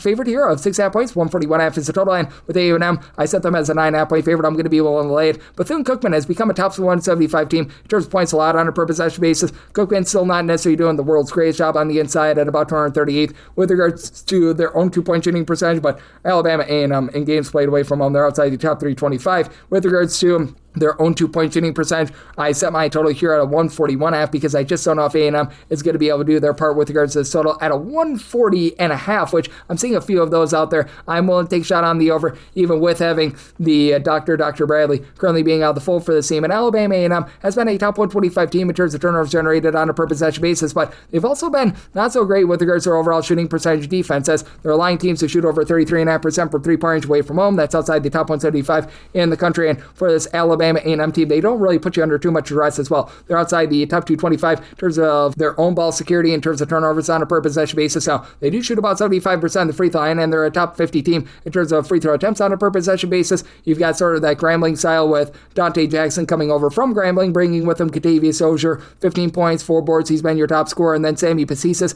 down low has been able to give you about 3.5 boards, 3.5 assists, 11.5 points per game. So good versatility there. But for Grambling, in my opinion, you just have more talent with this team. You've got Jacoby and Quinn Needy both be able to give you double figures for this team, and with Quinn Needy, he's been able to shoot about 37% from 3-point. Shatario Morris, I still expected a little bit more than 11 points, 4 boards, and 3 assists per game, but still he's been able to do a rock solid job there, and Daniel Ruzon has been able to give you about 5 rebounds per game for this Bethune-Cookman team. Here in conference play, they've been only able to shoot about 33% from 3-points, but they've been one of the better teams in terms of being able to control the boards. As a matter of fact, they're a top 2 team with regards to rebound percentage. Still turning the ball over about 13 times per game, but Alabama A&M has seen a drop off with regards regards to their ability to generate turnovers. That should allow Bethune-Cookman to really be able to control this game. Set my line at a 9.5, 1 to lay with Bethune-Cookman, and Bethune-Cookman, top 75 team in terms of total possessions per game, so I total 141.5, so 141 or less in on the over. 306.551, 306.552. Southern is going to be playing up so Grambling. Grambling does find themselves as the underdog here of between 5 and 5.5 points. 141.5 is the total line with Grambling. I did set them as a underdog of 5 points, so 5.5 plus. That does become my buy point. Both of these teams have been rock solid in terms of generating turnovers. Grambling away from home, top 15 team in terms of turnovers generated on a per possession basis.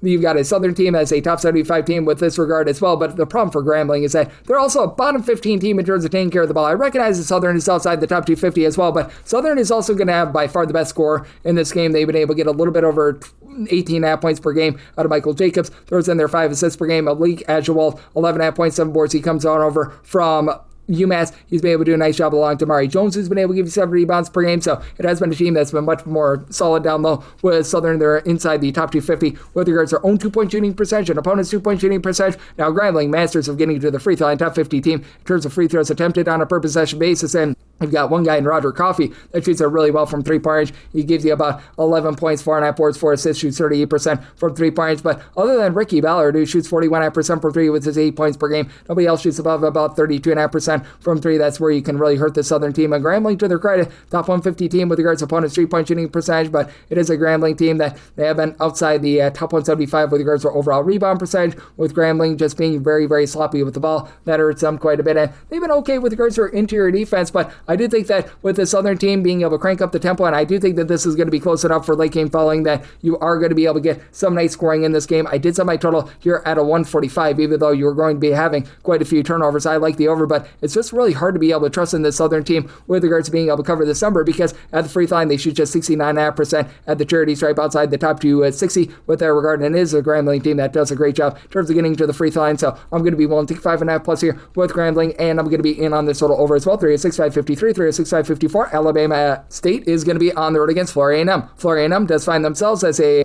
underdog here of 1.5 points. 143.5 is the total line for Florida A&M. I set them as a 1-point favorite. I'd like them on the money line. Now, Alabama State shooting less than 31% from 3-point range at home, over 33.5% away from home. I'm not sure how that works, and Alabama State has been a very good team in terms of giving themselves second and third chances. Top 110 team in terms of percentage of their missed shots that result in an offensive rebound. Florida A&M, they are way, way below that. They're currently about 217th, but Florida A&M is a top 75 team in terms of turnovers generated on a per possession basis, along with Alabama State. Both of these teams have been outside the top 275 with their own ball security. So this is a total where I did set it out at 145. I do think that you're going to get enough late game fouls to be able to get you to the over, as Alabama State in a pressure spot. They shoot about 70.5% of the free throw line, and for Florida A&M, that's below 70%, but in conference play, that's gone up to 73% for both of these teams. So they're both relative equals there, but I just don't think that this Alabama State team gets it done down low. They're outside the top 330 with regards to their 2-point shooting percentage. As John Anderson, their top scorer, was dealing with an injury. He's back 15 points, 3.5 assists per game. And then Micah Simpson, he gives you 14 points, shoots 35% from 3. Now, Jaquari Sandback going to be the best little post presence in this game. 5.5 boards, 2 blocks per contest, but it's sort of been up, down, all around for Tyler Bird, who's only been able to shoot about 30% from 3-point range. And for this Alabama State team, they do find themselves outside the top 250 with their own 3-point shooting percentage and opponent's 3-point shooting percentage. Meanwhile, for Florida A&M, they've slowed down a little bit, but they're still a top 100 team in terms of total possessions per game. Three of guys, Micah Octave, Jaquan Sanders, and Tyler Shirley, that'll give you between 10.5 and 14 points per game. And with Octave and Sanders, they both shoot 36% from 3, and you've got Octave now giving you about 7.5 rebounds per game. It's a Florida A&M team that has been able to do a relatively solid job in terms of being able to really deny teams down low. In conference play, they've been a top 5 team within the conference with regards to opponents' 3-point shooting percentage as well. And for the Florida A&M team, I've been very impressed by the way that they've been able to generate for themselves a few more second and third chances. You've been able to get quite a bit out of Antonio Baker, who's been able to give you 8.5 points per game. And I do think that on their home floor, with them generating the turnovers that they do just enough to get the job done. Like the overset by total 145, and Florida A&M on the money line, 306.555, 306.556. Nichols is on the road against Stephen F. Austin. Stone Cold Stephen F. Austin is a favorite here of 13 to 13.5 points. 148.5 is the total. Set my line at 13.5, so 13 or less, 1 to lay. I am on the under, though. Set my total at a 138.5. Stephen F. Austin is outside the top 275 in terms of total possessions per game. Nichols more around about 195th, and Nichols has been great in terms of generating turnovers. Top 15 team in terms of turnovers generated on a per possession basis. Now, they give up a lot of open looks outside the top 280 in terms of opponents' 3-point shooting percentage, outside the top 320 with regards to opponents' 2-point shooting percentage, and Nichols themselves outside the top 200 with regards to points scored on a per possession basis, even with having a pair of guys, Jalen Surreals, along Jalik Dunkley, who've been able to combine for about 27 points per game. And Surreals shoots 36% from three. ZR Moda has been able to shoot about 40% from three. He chips in there about 9 points per game, but it is also a bunch that is having a very tough time on the glass. They're outside the top 275 with regards to rebound percentage. And for this Stephen F. Austin team, they're a top 55 team with regards to their rebound percentage. And I think that they're going to be able to dominate this game. Jalen Lowe, Jared Colonel, 2.5 blocks, 7 rebounds per game. Keon Thompson has been able to supply you with about 18.5 points, 5 boards, 4 assists per game. Stephen F. Austin, top 20 team, turns points a lot on a per possession basis. Now, Stephen F. Austin does shoot just 67% at the free throw line. That is the issue that you've got with them. They've also been a top 55 team with their 3-point shooting percentage,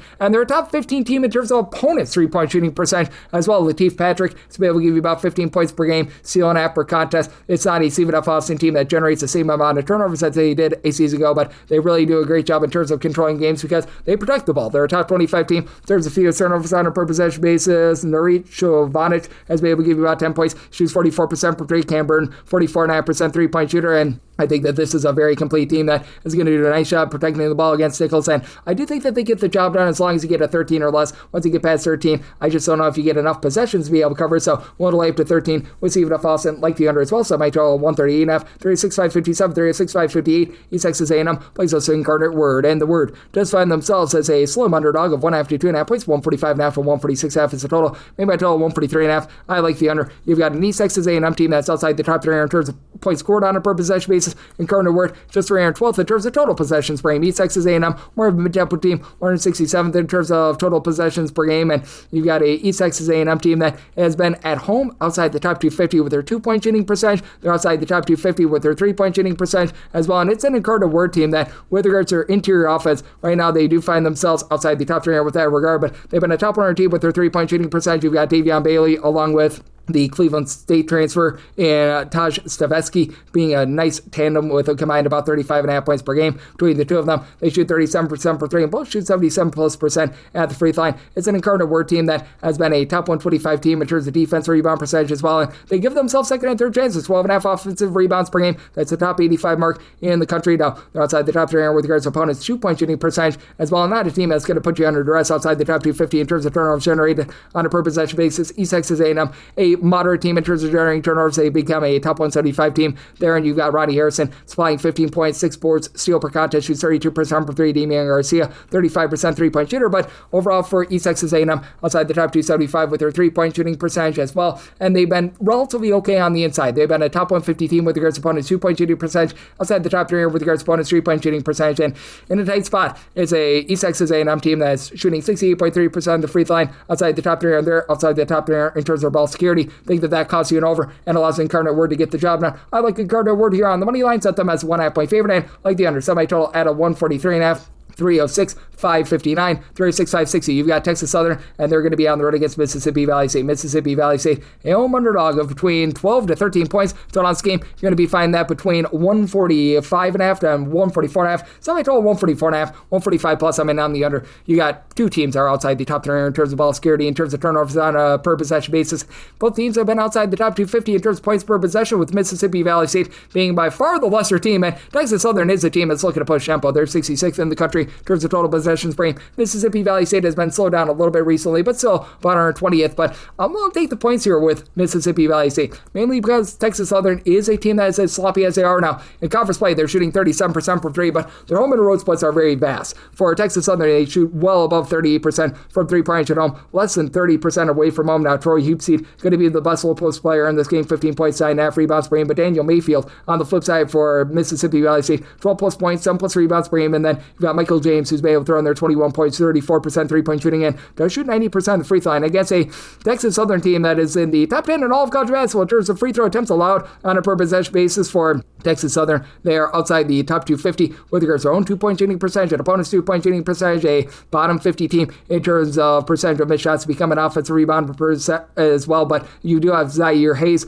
along with Bryce Roberts, both shoot above 84% of the free throw line and combined about 22 points per game, and both shoot above 36% from 3-point stretch for Mississippi Valley State, really outside of your main two in James and Mayfield. You don't have a ton else, but you've been able to get a little bit more recently out of someone like a Michael Punch, who's been able to give you 8 points, 5 rebounds per game itself with a little bit of injury, but should be good to go here for Mississippi Valley State. They do just a bad job in terms of taking care of the ball, and I do think the turnovers on both sides cost you the over, but Texas Southern, even though they're the better team, I think that this number has gone too far. My line at 9.5, so taking the points with Mississippi Valley State and the under 306, 561, 306, 562. Rutgers of Pine Bluff plays us to Prairie View. Prairie View is a underdog here of 2.5 to 3.5 points. 158.5 is the total line. Made my total 163. I like the over. Both of these teams rank in the top 65 in terms of total possessions per game, and of a Prairie View team that is going to be looking to gamble for turnovers. They're a top 40 team in terms of turnovers generated on a per possession basis. Pine Bluff has become a little bit better with that regard as well, but I do think that for Pine Bluff, they're going to be able to do a solid job in this spot, set them as a 7-point favorite. I'm going to be willing to lay the number as it's a Pine Bluff team that when they've been at home, they've been able to shoot 41.8% from 3-point range. That's the top 10 mark in the country at Prairie View. They're right now shooting about 32.5% from 3-point range away from home, which that's about 240th or so in terms of that. You do have a guy in Terrion Joseph who's been able to do a nice job for Prairie View being that main scorer. He's supplying the team with about 20.5 points per game, and Dante Horn has all of a sudden gone into takeover mode as well. He shoots only about 31.5% from 3, but about 19 points per game. It's a Prairie View team that once again is well outside the top 3 with regards to rebound percentage. Great at getting to the free throw line, and they'll put you on the free throw line. Their games involve a ton of them. They're a top 20 team in terms of free throw attempts, a lot on a per possession basis. Top 10 team in terms of getting to the free throw line. They do shoot about 75.5% at the free throw line. And Pine Bluff, well outside the top 275 in terms of points, a lot on a per possession basis. They certainly are a team that puts you on the free throw line, and they themselves shoot 75% at the charity stripe, but Keon Williams, him being as versatile as he is, 2.5, 5.5 assists, 8 rebounds, 17.5 points per game while shooting 37.5% from 3, and then Jaquan Scott give you 15.5 points, shoots 32.5% from 3. I think it's going to be big. Both of these teams are well outside the top 275 with their own 2-point shooting percentages and opponents' 2-point shooting percentages, but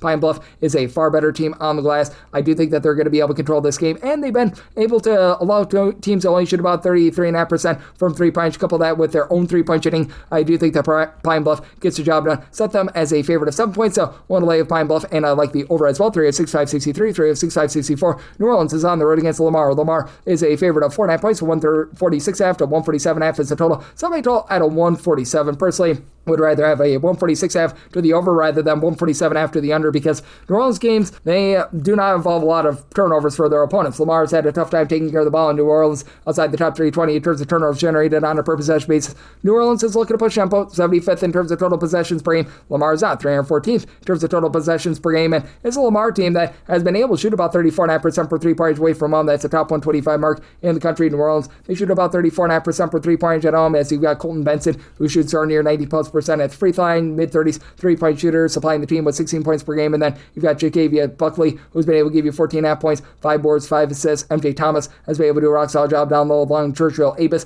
these two guys combined for about 13 rebounds per game. And Abus has been able to give you 2 blocks per contest. It's a New Orleans team that is a top 20 team in terms of free throws attempted on a per possession basis, and they shoot about 74.5% at the free throw line. That's a big reason why I did set this line at only 3, and for Lamar, it's a team that should be able to get to their free throw line frequently, but they shoot about 71.5% at the free throw line. They have not been good with their interior offense, so they've been outside the top 300 with their 2-point shooting percentage. To their credit, Lamar, top 75 team with regards to opponents' 2-point shooting percentage, but they also allow opponents to shoot 36% from 3, hovering right around about 300th in the country there. It's a Lamar team that has been not generating a lot of turnovers outside the top 200 with regards to turnovers generated on a per possession basis, but Rob Lee shoots 44% from 3, 16.5 points per game. Andrew Holyfield, he's at 6'10", give you about 4.5 boards, 12.5 points. He's been able to shoot in the mid-30s from 3, and Brandon East has been able to give you 9 rebounds per game. This Lamar team has been able to do a really good job in terms of giving themselves second and third chances. Top 75 team in terms of percentage of their missed shots. They result in an offensive rebound, and I do think that with New Orleans being a team that is a top 75 team with regards to grabbing rebounds, that you get just enough for the over. So I set my total at a 146.5. I'm going to be one to take a shot on the over, and with New Orleans not being under duress with regards to Lamar not generating a lot of turnovers, I think that they hold in this game. So set my line at 3. Take the points with New Orleans and the over 306, 565, 306, 566.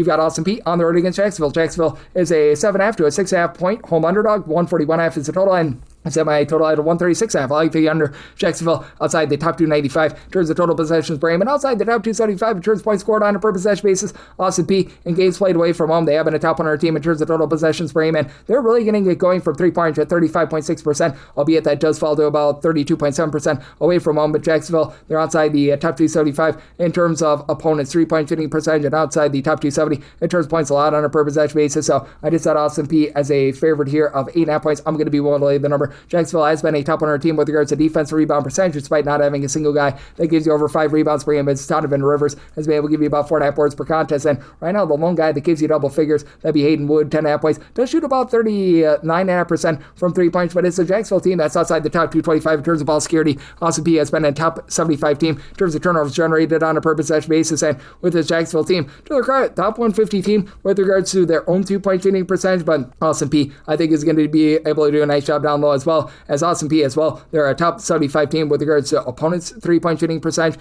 as well. Austin Peay has been able to get a little bit more rebounding with Rashad Marshall stepping up 14.6 half rebounds per game, and then Colin Parker, 17.5 points per game, just 84% on the free throw line, 42% from 3-point, and Tom Brookshire, he had that miracle buzzer beater to be able to help the team out a few days ago, I believe, against North Florida, shoots 39% from 3. He supplies the team with about 8.5 points per game. With all the dead possessions in this game, I think that's going to be very costly to the over, and I do think that Austin Peay going to be able to dominate this game both on the inside and the outside, so I set my line at 8.5, willing to lay with Austin Peay, and I'm going to be in on the under as well. 3-6-5-67, 3-6-5-68. New Haven is on the road against Fairleigh Dickinson. Fairleigh Dickinson hopes to be fairly priced at 2.5 point favorites. 123.5 to 125.5 is the total, and I made Fairleigh Dickinson the 4.5 point favorite, so I'm going to be willing to lay the number. New Haven, dead last in the country in terms of total possessions per game, and outside the top 340 in terms of points scored on a per possession basis. Meanwhile, you've got a Fairleigh Dickinson team that they should be able to do a nice job in terms of controlling things down low, as at home they're grabbing about 34.5% of their missed shots as an offensive rebound. That is a top 100 mark in the country, and New Haven, them being a team that was at the Division II ranks last season, they just don't have a lot of size. Right now, you don't have a single guy on the roster that gives you over 5 rebounds per game. Andre Pasha gives you approximately 5 boards, 10.5 points per game, and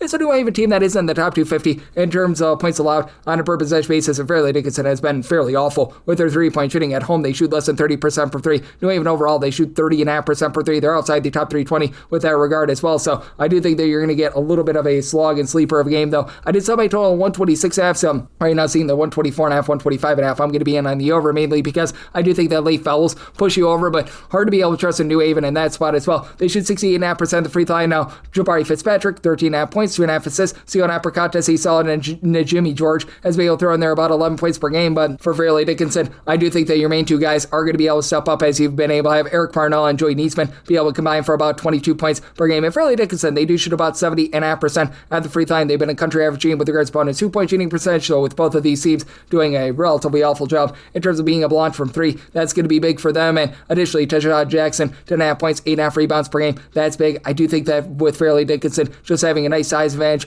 both of these teams outside the top 275 in terms of total possessions per game, you get a slog that Fairleigh Dickinson is able to pull out with their overall rebounding. Semi-total 126.5, like the over with the late fouls, and I'm willing to lay up to 4 here with Fairleigh Dickinson. 3-6-5-69, 3-6-5-70. East Kentucky is going to be on the road against Bellarmine, as Eastern Kentucky is a underdog here of 1.5 points. 156.5 to 157.5 is the total line with Bellarmine. I did set them as a 5.5 point favorite. I'm going to be willing to lay the number. Eastern Kentucky starting to see a little bit of a rise with their 3-point shooting, but that's a little bit more at home. They shoot 34.5% for 3-point at home. On the road, that goes down to about 32.5%. And Bellarmine at home, they shoot 39% for 3, overall 37.8%, and they're a top 20 team with regards to their 2-point shooting percentage as well. And it's an Eastern Kentucky team that is well outside the top 250 with regards to points allowed on a per possession basis. And Eastern Kentucky used to be a really good team in terms of generating turnovers, well outside the top 225 with that regard. And even if they were still doing a nice job in terms of generating turnovers, it is a Bellarmine team that is a top 100 team in terms of protecting the ball for Eastern Kentucky. They also are a team that shoots 66.2% at the free throw line, so if they're in a pressure spot away from home, specifically with that 66.2%, they're not very trustworthy. You do have Juan Cranford give you 12.5 points per game, and he does help the team out with being able to shoot about 36% for 3. And Montavious Myrick, 12.7 rebounds per game. It is an Eastern Kentucky team that's a top 100 team with regards to percentage of their missed shots that result in an offensive rebound. Bellarmine's outside the top 345. They just hit their first shot, though. Jack Karzinski has been able to supply about 20 points, 5 boards, shoots 40% for 3. Brian Waddell, 40%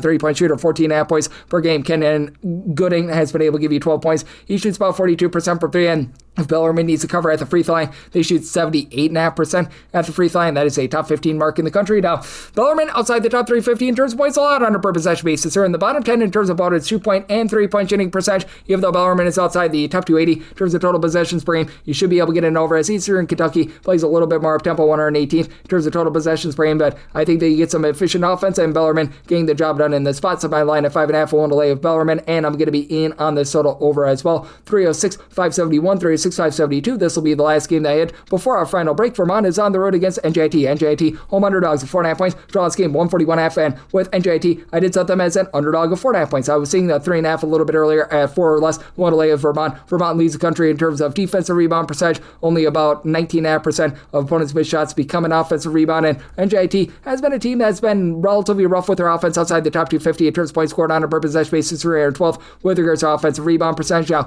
they've been much more respectable here in conference play, but with the TJ Long and TJ Hurley both give you double figures, I think that that's going to be rough for this NJIT team to keep up with because they're only shooting about 31% from three-point range overall. Now, you've had Sebastian Robinson in conference play give you 18-plus points per contest, but still shooting less than 30% from three-point range. Ari Fulton does give you 11.5 points, 6.5 rebounds per game, but Gus Alden, he's a versatile 6'7" big man for Vermont who's been able to give you 15 points, 5-plus boards. He shoots in the high 30s from three-point range. Now, it is a Vermont team that if you want to hurt them, you have to hurt them from the outside. They're outside the top 250 with regards to opponents' three-point shooting percentage, but they've been a much better team on the interior. You've got a Vermont team that is going to probably have a little bit of strife with an NJIT team that has become a top 180 team in terms of points allowed on a per possession basis. They're in the top 150 with regards to both opponents' 2-point and 3-point shooting percentage, but that said, they're giving up a lot of second and third chances, and with this Vermont team, if they need to cover at the free throw line, they do shoot about 73.5% the free throw line. That's a top 175 mark in the country. It's a Vermont team that does great work in terms of taking care of the ball. They're a top 40 team in terms of field turnovers on a per possession basis. They also don't turn you over either, bottom 30 team in terms of generating turnovers, but have an NJIT team that they themselves are outside the top 250 in terms of being able to generate turnovers.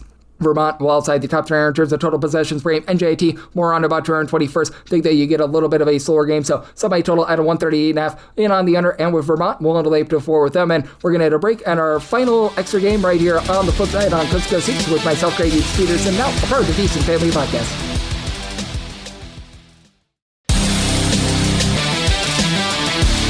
We're back here in lovely Las Vegas for Coast to Coast Hoops with myself, Greg Peterson, now part of the VSiN Family Podcast. We've got one last extra game to hit, so how about if we do so right about now? The normal betting board picks are complete, but there are some extra games today, so we go into the bonus. 306-575, 306-576. We've got Texas A&M Corpus Christi, and they're on the road against McNeese. McNeese is a 14.5 point favorite, 139.5 is the total, and I'm in on the under. I set my total at a 135, as McNeese is 284th in the country in terms of total possessions per game, and it's a Corpus Christi team that has been about 234th with this regard, and it's a Corpus Christi team that they just do not shoot it well at the free throw line. They're a bottom 50 team in all of college basketball in that regard, but they're able to keep up with the fact that McNeese is a really good team in terms of generating turnovers. McNeese is a top 5 team in all of college basketball in terms of turnovers generated on a per possession basis, but I think that this Corpus Christi team is going to be able to keep them lively with regards to the defensive side of things. You got Nicholas Shamboyo, who's been able to give you about 11.5 points per game. He's been a mid-33 point shooter for Corpus Christi. They're allowing teams away from him to only shoot about 30.2% from three-point range. That is a top 50 mark in the country. Meanwhile, it's a McNeese team that has been able to do a relatively solid job with having Gawari Dual give you all sorts of versatility, only about 8 points per contest, but he's able to throw in there like 4 boards, 4 assists, so does a little bit of this and that. It's a McNeese team that overall has only been able to shoot about 33% from 3. They've been good on the inside. They're a top 100 team with their 2-point shooting percentage, top 75 team with regards to bonus 2-point shooting percentage, and they really feast upon second and third chances. They're a top 55 team with regards to percentage of their missed shots that result in an offensive rebound, despite not having a single guy that gives you over 5 rebounds per game. But Larry Johnson, don't out the running back, 16.5 points, 5 boards per contest. He's been able to do a pretty rock solid job with that regard. And then additionally, you've been able to get quite a bit out of Jarrell Colbert, who's been able to give you about 4 boards per contest, a little bit over block per game. But with this Corpus Christi team, I do really like the fact that you've been able to get good versatility out of Sheldon Williams, about 12 points, 7 rebounds per game. And it's a Corpus Christi team that's a top 150 team with regards to opponents' 2-point shooting percentage. They themselves have been a top 100 team with regards to defensive rebound percentage, with both of these teams generating as many turnovers as they do. Mason Gibson has been a rock solid player for Corpus Christi, 37% 3-point shooter, 10.5 points per game. And Corpus Christi, country average team with their 3-point shooting, that keeps them lively in a little bit of a lower scoring slog of a defensive game. So semi-line at 11, I'm going to be willing to take the points with Corpus Christi, and I'm going to be in on this total under as well. And that'll wrap things up for the Saturday edition of Coast to Coast Hoops, now part of the VSiN Family Podcast. And if you like what you're hearing from this fine podcast, Coast to Coast Hoops, you're able to subscribe wherever your podcast, Apple Podcasts, Google Play, Spotify, Stitcher, and TuneIn. If you have a question, comment, segment idea, what have you for this podcast, you do have 1 to 2 ways we offer those in. First one is my Twitter/X timeline at @GNet_D1. Keep in mind, letters EM, naming does not matter. So per usual, please do send these into the timeline. The other way is via an Apple Podcast review. If you rate this podcast 5 stars, it's very much appreciated from there. You're able to fire in whatever you'd like to hear on this podcast via that 5-star review. And I'm with you guys every single day on this podcast to give you picks and analysis on every game, every day. So I'll be back with you once again tomorrow. Thank you.